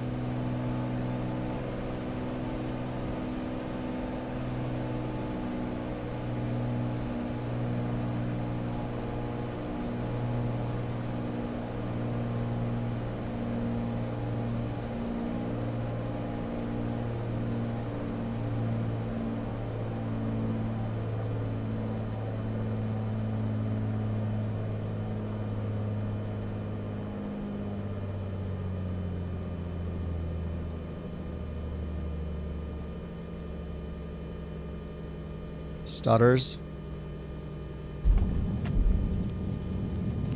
And that's a nice headwind right there. Very nice headwind. We'll take it. Yeah, I got to do another flight. This is a two-leg, it's a two-leg on-air company mission, so I gotta...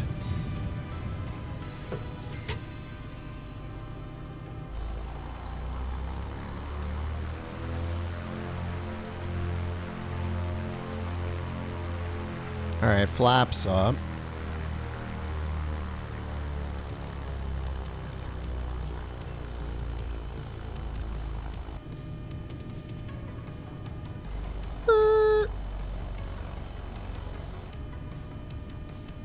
Fuel pump, flaps.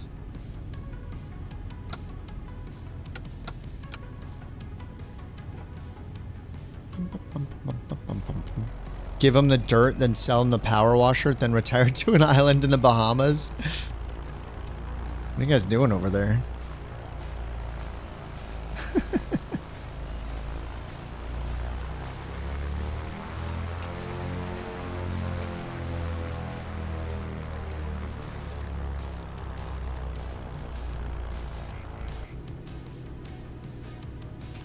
Alright, parking brake is on.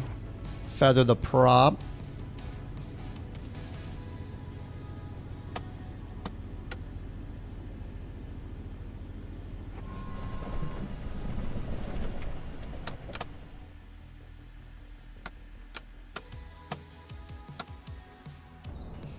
Alright.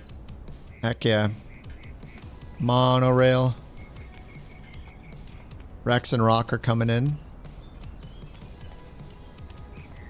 I see, yep, counted it. 66 feet per minute. Very smooth. Now I have to do another leg to... Where is it at? Wait. Why didn't it take me back to my job? Okay, K Medj to K MDF. Oh, is it nighttime? It's a night mission? Oh, crap. It's a size 1 airport. Oh no, why is it giving me a nighttime mission?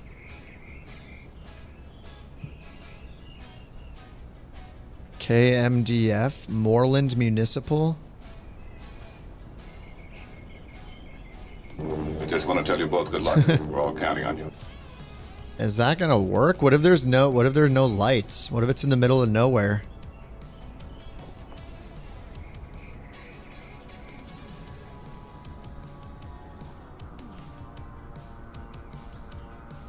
Oh yeah, I love to see the Corvallis in all its glory.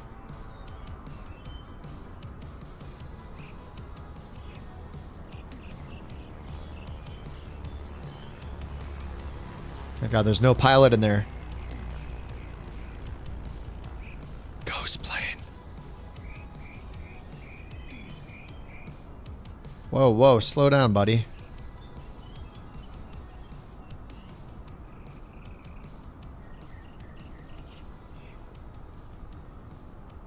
Maybe I can see cars further than I thought I could in Flight Sim. They're just like kind of blurry and gross looking though. Oh, thank God. I'm not in the plane. I'm gonna skip this song. I can't hear this again. No way. We gotta skip it. We already heard it once. VRAM improvement. If there is, it's not in the release notes. But I think people in general said that... Turk, what's up, dude? I think people have been saying that they get better performance. Most people seem to get a, like, 10... What was it? 10% performance improvement? In Sim Update 2?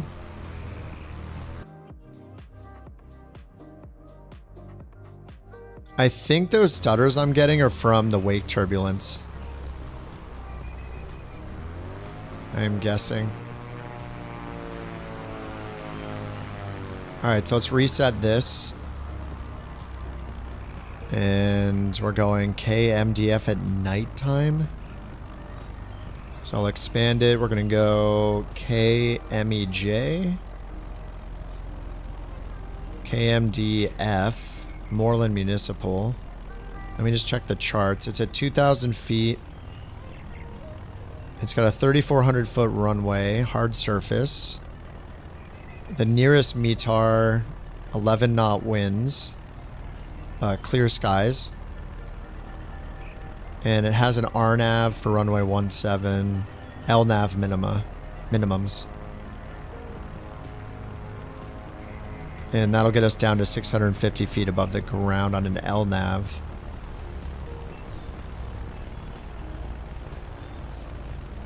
Okay.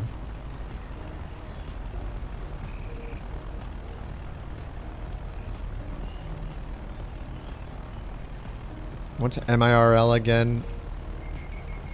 MIRL.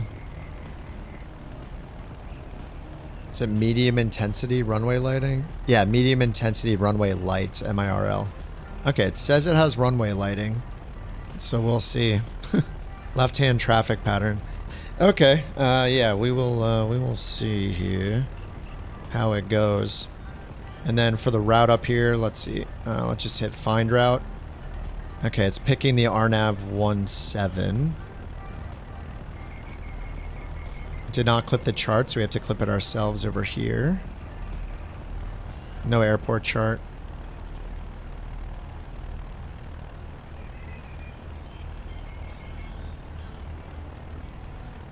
Okay, and then it gave us 9,000 feet for the altitude.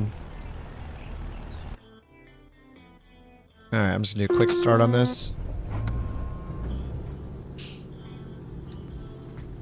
Alright, quick start. Press enter. How's our dirt looking? Ooh, we got some leaks too. I see the tiniest little bit says leaks. We're gonna wait to clean it until another time or until the end of this fight. We'll see how dirty it gets. Alright, now up here I'm gonna go send to avionics. That worked. And we're just gonna go direct to the first point in this approach. LNAV, yeah, plus V. We'll get advisory vertical guidance. Alright, now let's go here. I guess we'll just leave the fuel where it is. It says we're good for 253 miles. It's only 73 miles away. Wait, this is the wrong airport. Oh, that's the alternate. Whoops. KMDF. Yeah, that's correct. Okay, we're good. Okay, validate fuel and payload. Oh, I can still do the time offset. Oh, good. Okay, good. I think I did plus 10 before, so I'll just try to leave it at the same time. I think it was plus 9. Oh, well, that's good enough. A little bit brighter. Alright, we should hear the chime sound. Okay, and then 9,000 feet for the cruise. 9,000 feet, we'll hit comma 2982. And we're going to do heading mode and flight level change. 110 knots again.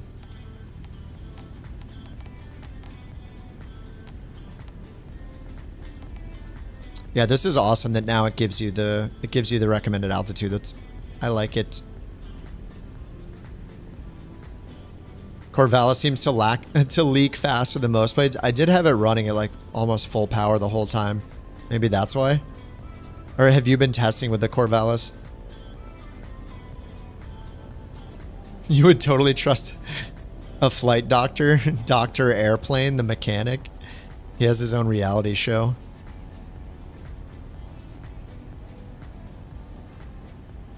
Alright, we're just flying to the southeast then. Okay, and things are tracking over an on-air company. Oh, it didn't have the beacon on. Oh, we don't have a beacon, that's why. Alright, let's just get all the lights on and pull into the runway. Parking brake off. Flaps to the takeoff position. I don't know how to set the pitch trim in this, so good luck to us.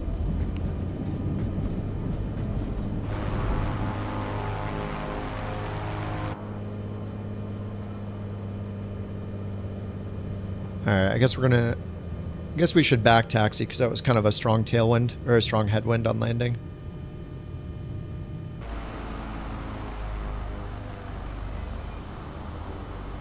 Corvallis. Corvalli, assemble and disperse. See the, yeah, I'm getting the little stutters here and there. I wouldn't be surprised if it's because of wake turbulence.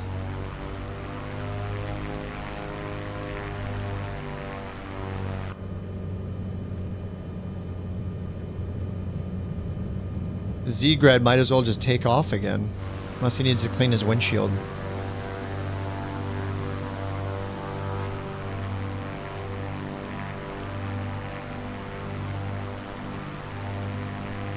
Oh yeah, I asked earlier, but I think maybe I was distracted. How the heck did the program remember my...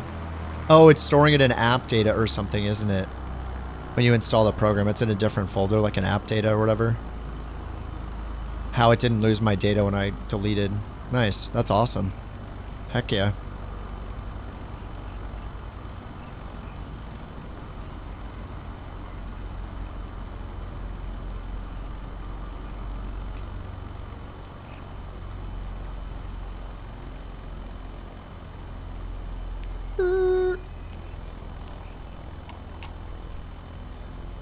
Let's get out of here. No one can stop us. This is our airport. Hey, I think the FAA has cameras out here. I don't think so. The new beta messed up VR? Wait, didn't somebody earlier say that it's way better for them in VR? Is that Bluebeard or something said it's way better in VR for them? Why can't it be the same for everybody? Some poop. Nav mode, there we go.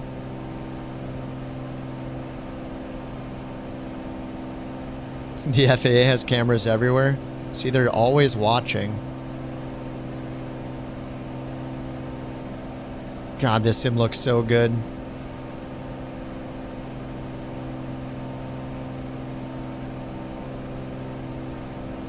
You got the newest beta update that just came out, Trax? You could always try, like... I mean, every single beta has a chance of, like, crashing, mattering what third-party software you're using, so... you know, you can always start by just removing stuff from your community folder. Uninstalling mods. It sucks, but it's just like the same thing every time, you know?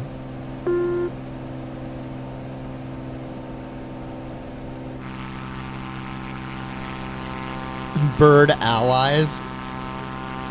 Is that your law firm? Bird. Call the Bird Allies. Did you get a number to call? Call Bird Allies. See how my grime's going now? Just a little bit of dirt. Bird law, yeah. You don't need a criminal lawyer. You need a criminal lawyer. And I gotta watch Better Call Saul.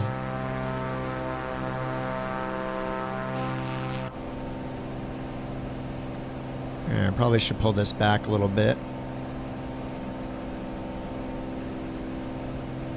These are where the leaks are coming from, probably.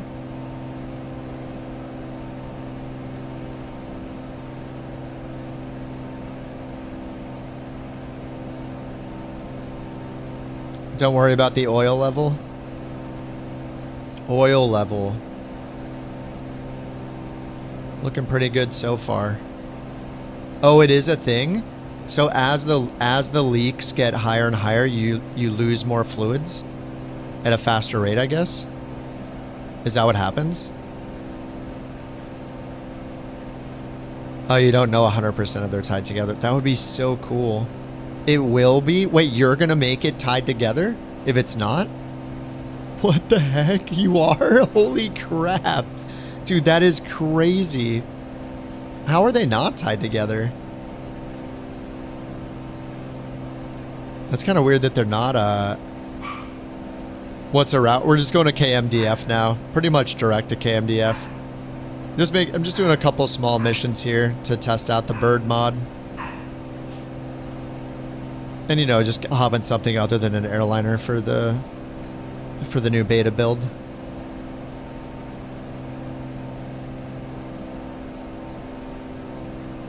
Every 1/3 of your flights, you feel like you need to put a cord into a 172. So the leaks are just a visual thing then? It doesn't actually have an impact on it? I think the leaks in this plane, didn't they come out like right around here or something? I think it was like right on the seam there somewhere. 304 is Mortarder. Congratulations. Is that Forsen? It would explain the CJ4 exhaust. Oh my god, the CJ4 looks so gross.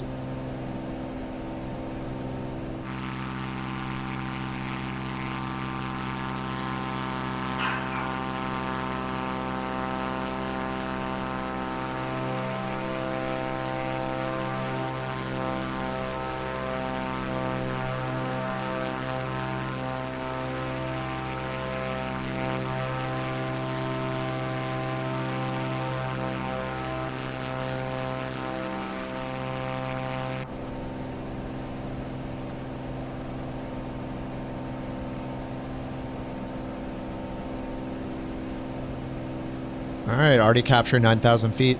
Ooh.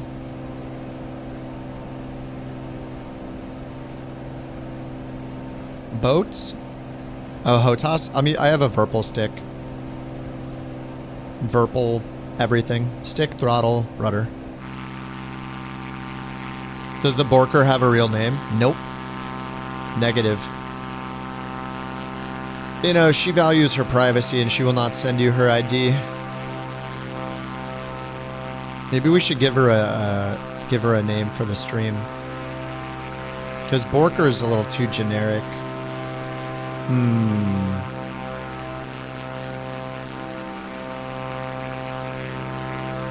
Can't get too attached, exactly. Yeah, if you don't have a name, are you really you know, an entity in the world? Are you alive?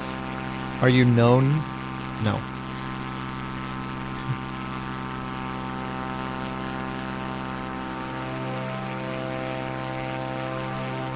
Never getting a VATSIM account. Yeah, she doesn't have a real name.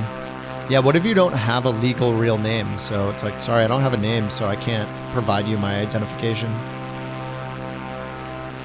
When you first got into Flight Sim 24, the inputs would tweak. That pretty much happens with every peripheral. There's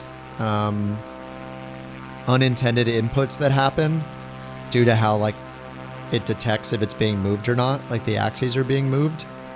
The cheaper the peripheral, usually the more intense that is. So you need to set dead zones in the settings. If you go into the hardware settings, there's a dead zone you can set, so it won't act on that unintentional input until you push it yourself, like far enough from the center point. So they all have some kind of wobble to them, basically. But the higher quality the peripheral, the lower that is. But even with the Verpal stuff, I still have small dead zones. The dead zone height. Yeah, like if you go into your settings like this, go into your control settings, and then pick your whatever the peripheral is on the side. So say you pick your stick. And then over here in the bottom right, see where it says hardware settings? Click on that. And then here, as I move my stick, this is my, all your axes are here on the side. So first of all, you can see like if I push my stick to the side and let go, just let it spring back, it pretty much stops in the middle. And I don't see it like jittering around at all. And it's pretty centered. So if I check my other axes, so this one, for example, this one is my twist axis. And I think I noticed that it was like pushing one of my pedals very slightly. So you can see I added a slight dead zone. And what that does is it flattens, adds a flat section here. So until you move it a certain amount past that zone, it will not count as input. So as soon as I move it far enough, then it would take effect and start moving my tail wheel or whatever. So yeah, just go to each of your axes like that and play with the dead zone and see if it's centered, see if it's wiggling around or not. And then set the dead zone accordingly. Like I have one on a little thumbstick here. Like a little bit of a dead zone isn't a horrible idea, no matter how good your equipment is. So you see I have dead zones on most of my settings, just really small ones. But yeah, it just matters. Yours might be flickering like all the way out to here or something, and then you'll need to make the dead zone further out. And you know, I've had sticks and stuff where one of the axes would die or have like a really bad problem. Like my Airbus side stick, like just a few months into using it, the twist axis, like the Z axis, got super messed up and it was like doing full left and full right motion without me touching it. So I just stopped using that axis. But oh, calibrate. Yeah, it matters. It matters what your peripherals are, but a lot of them have their own software to calibrate them. So that's good advice. Yeah. So like make sure you've calibrated it and you have their software if it has its own software. Name your joystick, personalize it with stickers. I even turned the LED lights off on this thing. The RGB is out of control.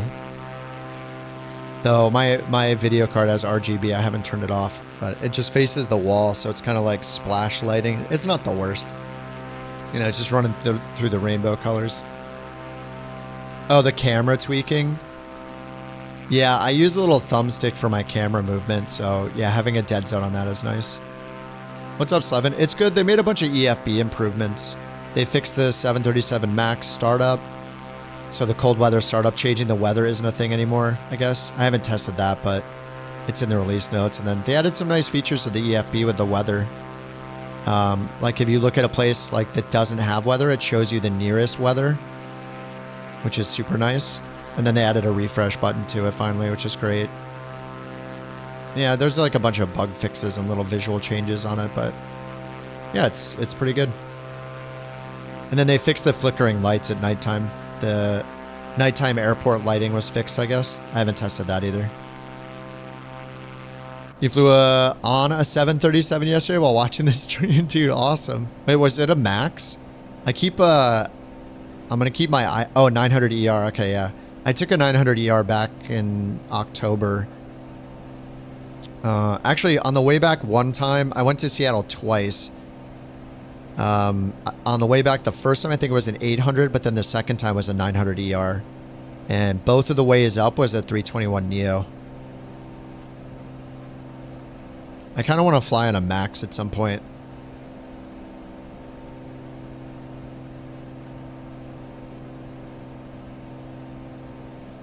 It's getting a little gross. Oh yeah, look, the dirt's accumulating. Ooh. The splatter. Yeah, here in the front too. The MAX. It's the 4th gen 737s. You know, the 737 MAX. But yeah, it's range. I think they're more economical and they're quieter, a little bit quieter, I think. But yeah, that's what that was the idea of them, is like make them just like the NGs, which was the 3rd gen, and improve the efficiency. I think they can go a slightly longer range. What is the... Let me look up the range difference. Maybe it's significant.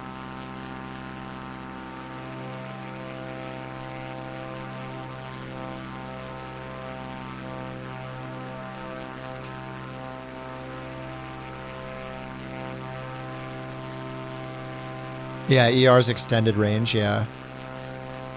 Let's see. So the 737-800, the 3rd gen, the NG, like the PMDG version. Oh, it takes more passengers than the MAX too. It says the NG takes up to 189 passengers and the MAX can take up to 210. So it takes like 21 more people. And then the range difference, yeah, it can go like 500 to 600 miles further. So the NG can go about 2,900 miles and the MAX can go 3,550. 3,500 miles. And it can hold a little bit more to 171,000 pounds versus 181. So 7,000 pounds for, and it goes 0.005 Mach faster.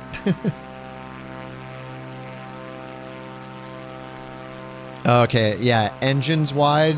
Yeah, going to the LEAP 1B engines, it's a 14% efficiency gain. And it says that the engines are quieter because of the new engine design.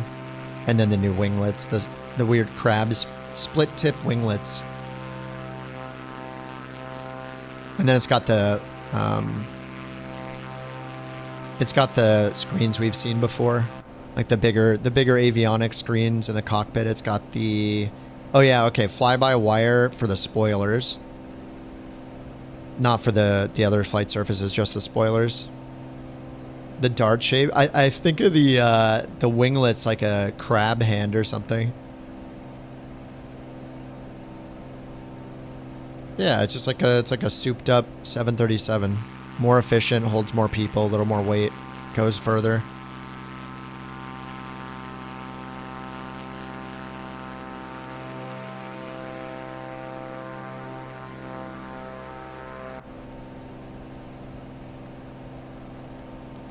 All right, what do we got for TOD? 6 minutes. Yeah, this is just going straight down to runway 17, so I'll just use the approach. Vectors to final. No. And 3,600 feet. Let's throw that in.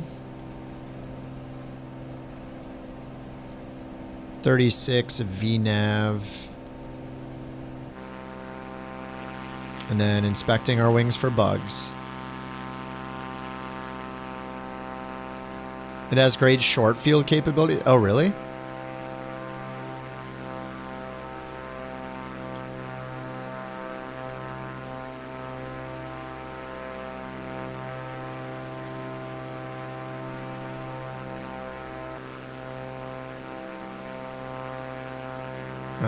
I'm asking chat. This is one of the few things I use ChatGPT for, is like comparisons, things like this. Like, tell me the difference between these 3 planes.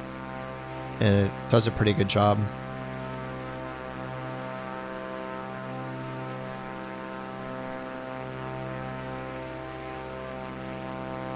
Oh yeah, you're right. The takeoff distance is slightly shorter.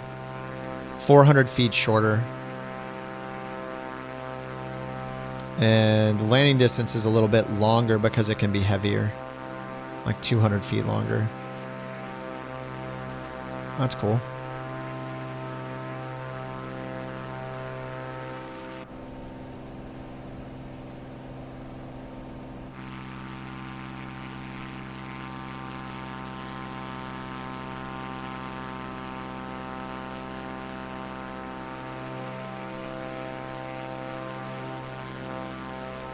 Whoa, whoa now, Kerbear. Whoa.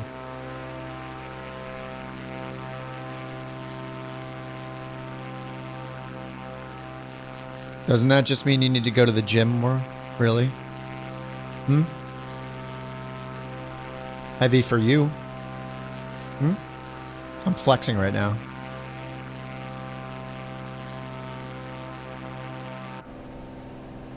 Yeah, I don't think that was very good. I don't have anything better than that to say. Maybe somebody else has something better. I don't know. I don't like conflict. Try to avoid conflict.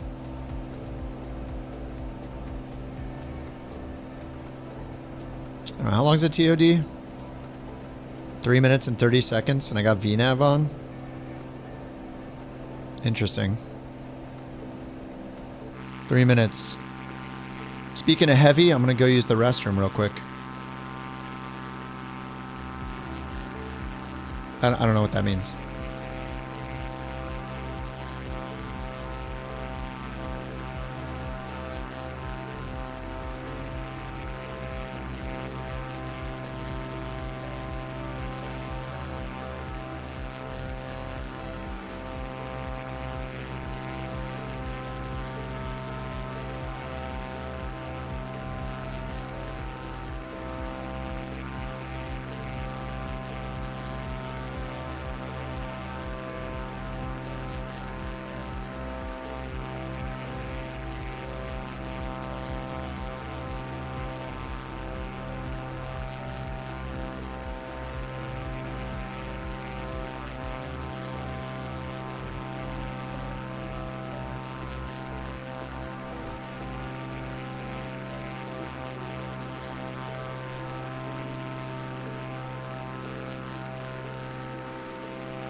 Alright, I'm back. I'm lighter now. There we go. Just a little bit. Alright, TOD coming up. Minute and 52.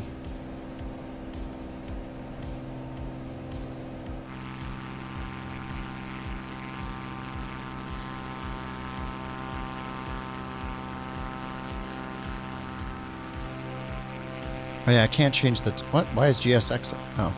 Alright, we're good. I guess they fixed some bugs with the recorder. Fly by a camera.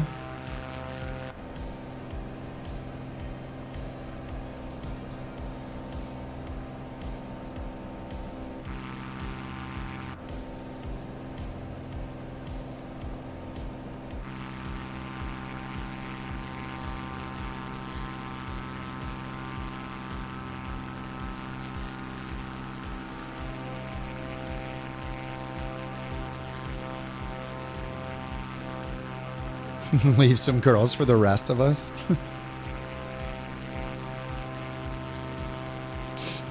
The fly by yourself camera.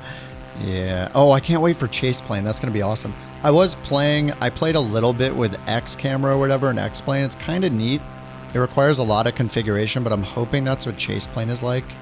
I didn't really watch the chase plane video too much. I should probably brush up on it. All right, left tank.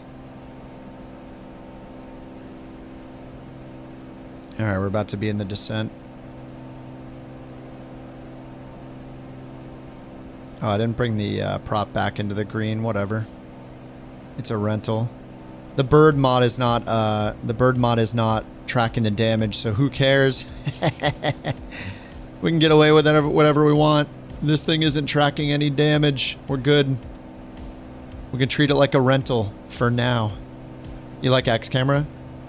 When will I stream the Zebo? Is it Zebo or Zybo? I don't know. I think I want to, though. I didn't want to do X-Plane 2 days in a row. So I think I'll try it. I got to get all the cameras set up. But yeah, it's... X-Camera made it so I could move my thumbstick like this. It's not nearly as smooth as this, but... There's something about the camera movement in Flight Sim that's so good. Like how smooth it is. It's Zebo. The rental company will know. One of these builds I just won't tell you. It just hides it in the background. Yeah. That'll be great.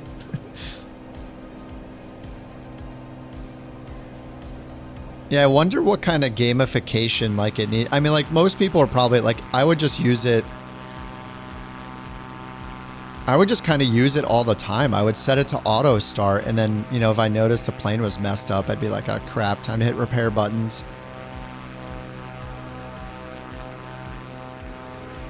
I don't know if it needs any like gamification or anything though, you know? Like it being flexible might be enough. Or it's like, yeah, you can just hit the button and repairs. Like, what are you going to do? Build like a whole economy into it? Then what? Somebody uses it for like On Air Company or Neofly, which has its own economy, and then what the heck? Like, you know what I mean? You wouldn't, there would be no... I feel like it could have its own maybe like record keeping, like achievements type stuff or something that's independent, where you can just like be proud of how long you flew a plane before it needed repairs. Like, yeah, no economy. Like, it would be cool to just know like, oh, like, you know, the last time I needed to do the engine repair, you know, basically like keep track of your records, how long you flew the plane between repairs or something, like, because it'd be cool, like you can see your progress and you've been better at, you know, you've been better at flying the plane better, but not wrecking it, not wrecking the brakes, like mean time between repairs kind of thing. Like some sort of little basic stats for like when you're flying the plane, like, oh, like you repaired it and, you know, you got 3 more hours out of it than you did last time. Good job, blah, blah, blah. And just some sort of metric for you to be proud about, I guess. Because then it doesn't matter, like, that you're just providing the information. The hardcore mode doesn't let you fly if it's in for repair. Yeah, you hit the button, it locks you out of the plane for 3 days. Sorry, you can't fly any Corvallis. Yeah, I do have Wake on. Wait, let me double check that I have Wake on. I think I have had it on. Yeah, Wake is on. You gonna try to mess with me? On final? Bring it on. You'll never take this plane down, dude. Try all you want, unless you're in the Antonov or something. Or like the 350. Where are you? Are you already over there? Oh yeah, you're at the field already. Now, let me get the autopilot off. Get this music off. You get locked out of the sim for 4 days. Yeah, you just change the tail number. True.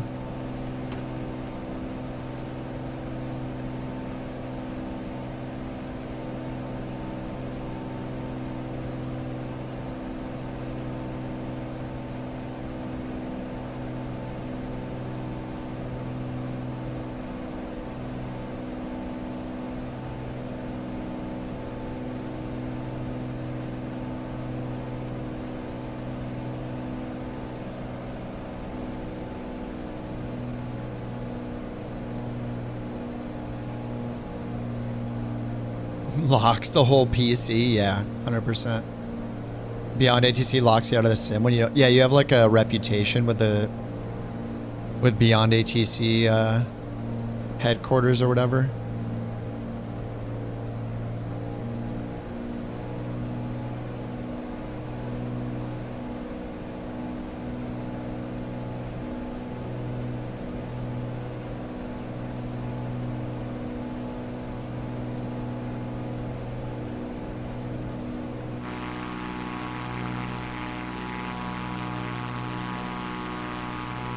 That's in which they could do that. The VFAA and the VFBI to V-arrest you. You lied about your real name. You're under virtual arrest. I mean, that's basically what they do. Yikes.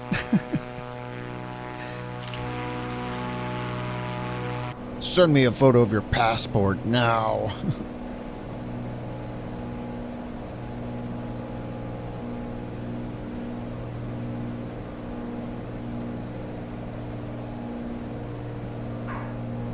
Uh-oh.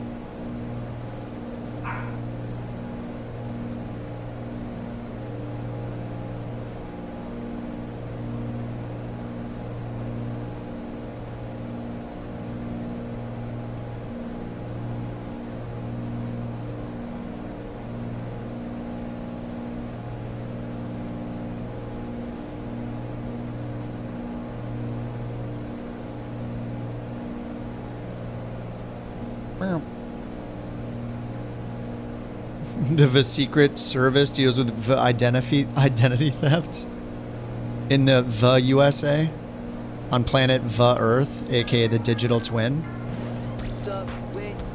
Oh my god. Oh no, not the Ascend one.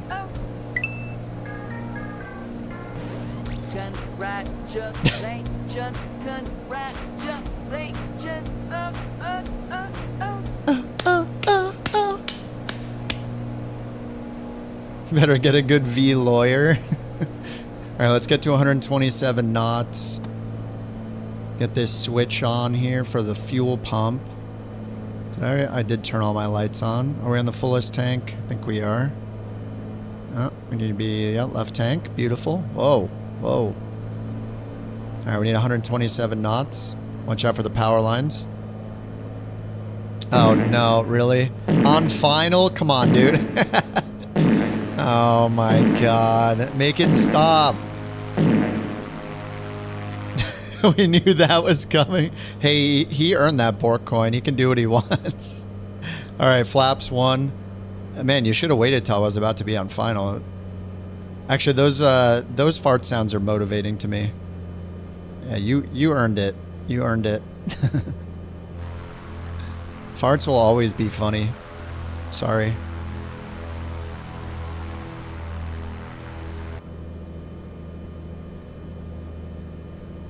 Alright, full flaps. No Bork savings? Yeah, you haven't been holding on to your savings? Brother, what's that? What's that, brother? Down there on the seat? That's what JT left. JT was sitting there. Yeah. That's why we wrap the seats in plastic in this plane. Brother,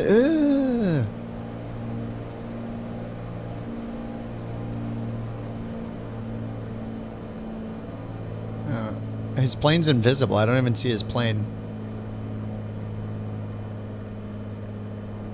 Oh, I did. Look, it is rocking. Whoa, whoa, oh! Dude, the wake is messing with me. It's totally messing with me. Oh my god, dude, no. Oh, landing gear, no. Oh my god. Holy crap. Dude, the wake is so insane. That messed me up so much. Holy crap. Well done. Well done. Oh my god, I can't believe it did that much. Holy crap. Wait, where is it? Flight interface. I want to see the wake. Flight interface wake Turbulence. Oh my god, dude. Is it the magenta? Are there different colors? Oh, the top of it's magenta. Oh my god. Dude, I can't believe it did that much. It was bumpy. It was a little bit bumpy, and then I was like, oh, I'm good. This is funny. I'm good. Oh, my landing gear is messed up. Wait, were there two of you guys? Was that just from the Chinook? Let's go. Who said we don't need wake turbulence in multiplayer? You spent so long going up and down waiting for a wake, making a wake. Dude, it was intense. I lost all, like, it was smooth and then all of a sudden it was over. Well done. Well done. I didn't know it. I didn't think it could be, yeah, I mean, in a tiny plane like this. That's awesome. Now I'm gonna have to be off the plane for 4 days because I have to use the bird tool.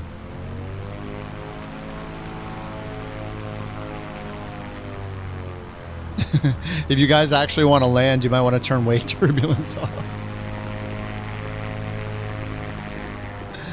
The left strut's on back orders, 6 to 8 weeks. Heck yeah. Oh, is this my spot? I can't turn left actually. Oh, I can turn with the brake. The nose wheel's messed up. Or maybe the left wheel might be messed up. I can kind of turn with the brake though. Oh. Alright, parking brake, quick shut off.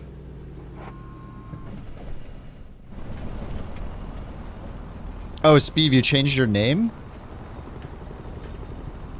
Job finish 1900. Oh my god, look at the landing. 1300 feet per minute. Son of a bitch. Damn. Damn. That due to my reputation. Alright, I gotta wash this baby. Where's the dirtiest spot? Oh, it's pretty nasty right here. The wings are bad too.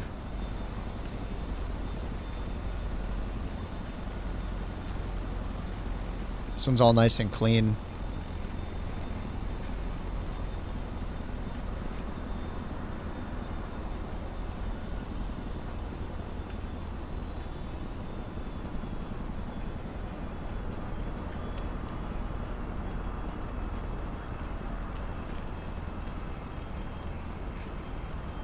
Dirt doesn't show on other players. Yeah, I didn't expect it to. Wait, what the heck? Did I have the speed brakes on?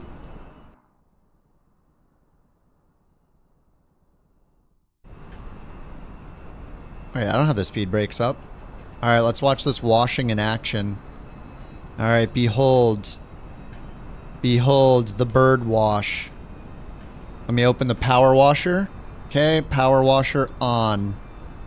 Oh yeah. Washing that dirt. Oh yeah, it's fading. Getting all those bugs off. Oh yeah. Melting them. Yeah, fun fact, I just ingested some protein. That's what just happened there. I know you didn't see any power washing equipment, but I just ate all the bugs off. There, we're clean. Beautiful. And actually the other thing you can't do normally is put chocks and stuff back on. But now you can. Chocks, covers, pitot tube cover. Yep. It's only got those. It doesn't have whatever 3, 4, and 5 are. Yeah, those don't do anything. The winner of Bork Raffle 306. What the heck? Mancer _ Congratulations. Oh, what is that guy doing there? Hey, everyone. What's up, Rock? Rock, are you going to wash your plane? Oh, yeah. Where does the average layman get the bird washer, the power washer app? Here's the bird link. There is the bird link for his Discord. He's making a website, he said. Bird. Is that working? There we go. Yeah, if you guys want to join Bird's Discord, he's making this persistence app, so it'll save all the states of your planes in free flight mode. The cleanliness, the fuel, and you can put the ground stuff back on, and then the next time you load in with that plane with the same tail number, it restores all of it.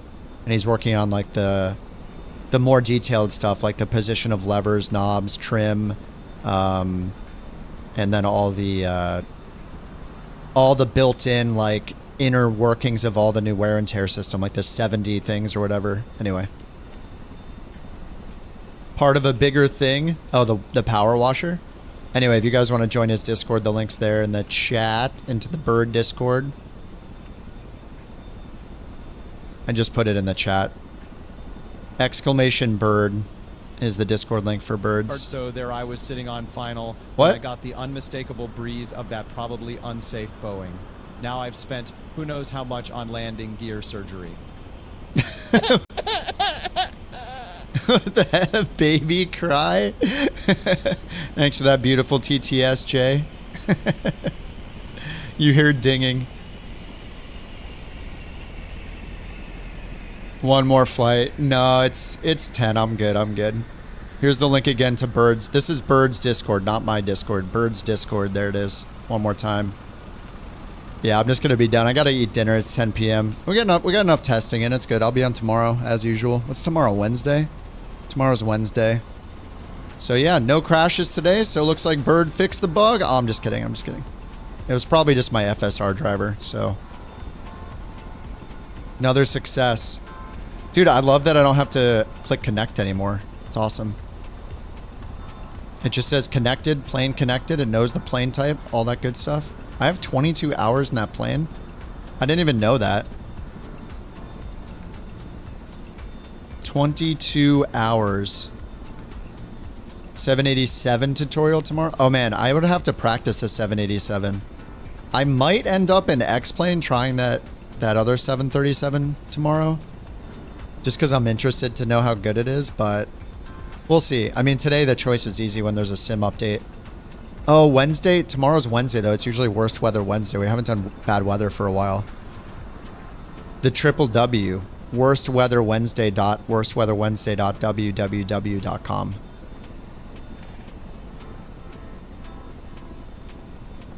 Maybe that's it. Alright, guys. Thanks for flying along. GG's. Bird, thank you for the software. Maybe if we sweet talk Bird on his Discord tonight, he'll give other people the super beta version. I mean, it's working fine. It detected the plane. I don't know. Let's see how nice we can be to him on the Discord. Maybe enough cool emojis and stuff, and he'll paste a link or something. I don't know. I don't know what kind of sweet talking works on him. I haven't researched or anything. Raking him in. Alright, guys. I'll see you all on Discord. Yeah, bribery. Maybe bribery. I'm gonna go get some food. Eat some food. FSR, you changed to it? You think VR was your problem? Yeah, FSR seems to be great. I mean, I've been using it with no stuttery glitches. Like, the only thing I noticed was some of the name tags were a little glitchy when I was moving my camera, but not really. I mean, it's so minor. It's been really good. I don't notice really a difference in the quality or anything. Like, I don't see many artifacts or any of them really that I notice, so yeah, it's pretty good. It's not ready, but soon. Sounds good. I got a jacket on. Finally dressed for the occasion. Alright, guys. Have a good night. Thanks for hanging out. I will I would raid Fliggity, but I think he's gonna get off in like 5 minutes, right?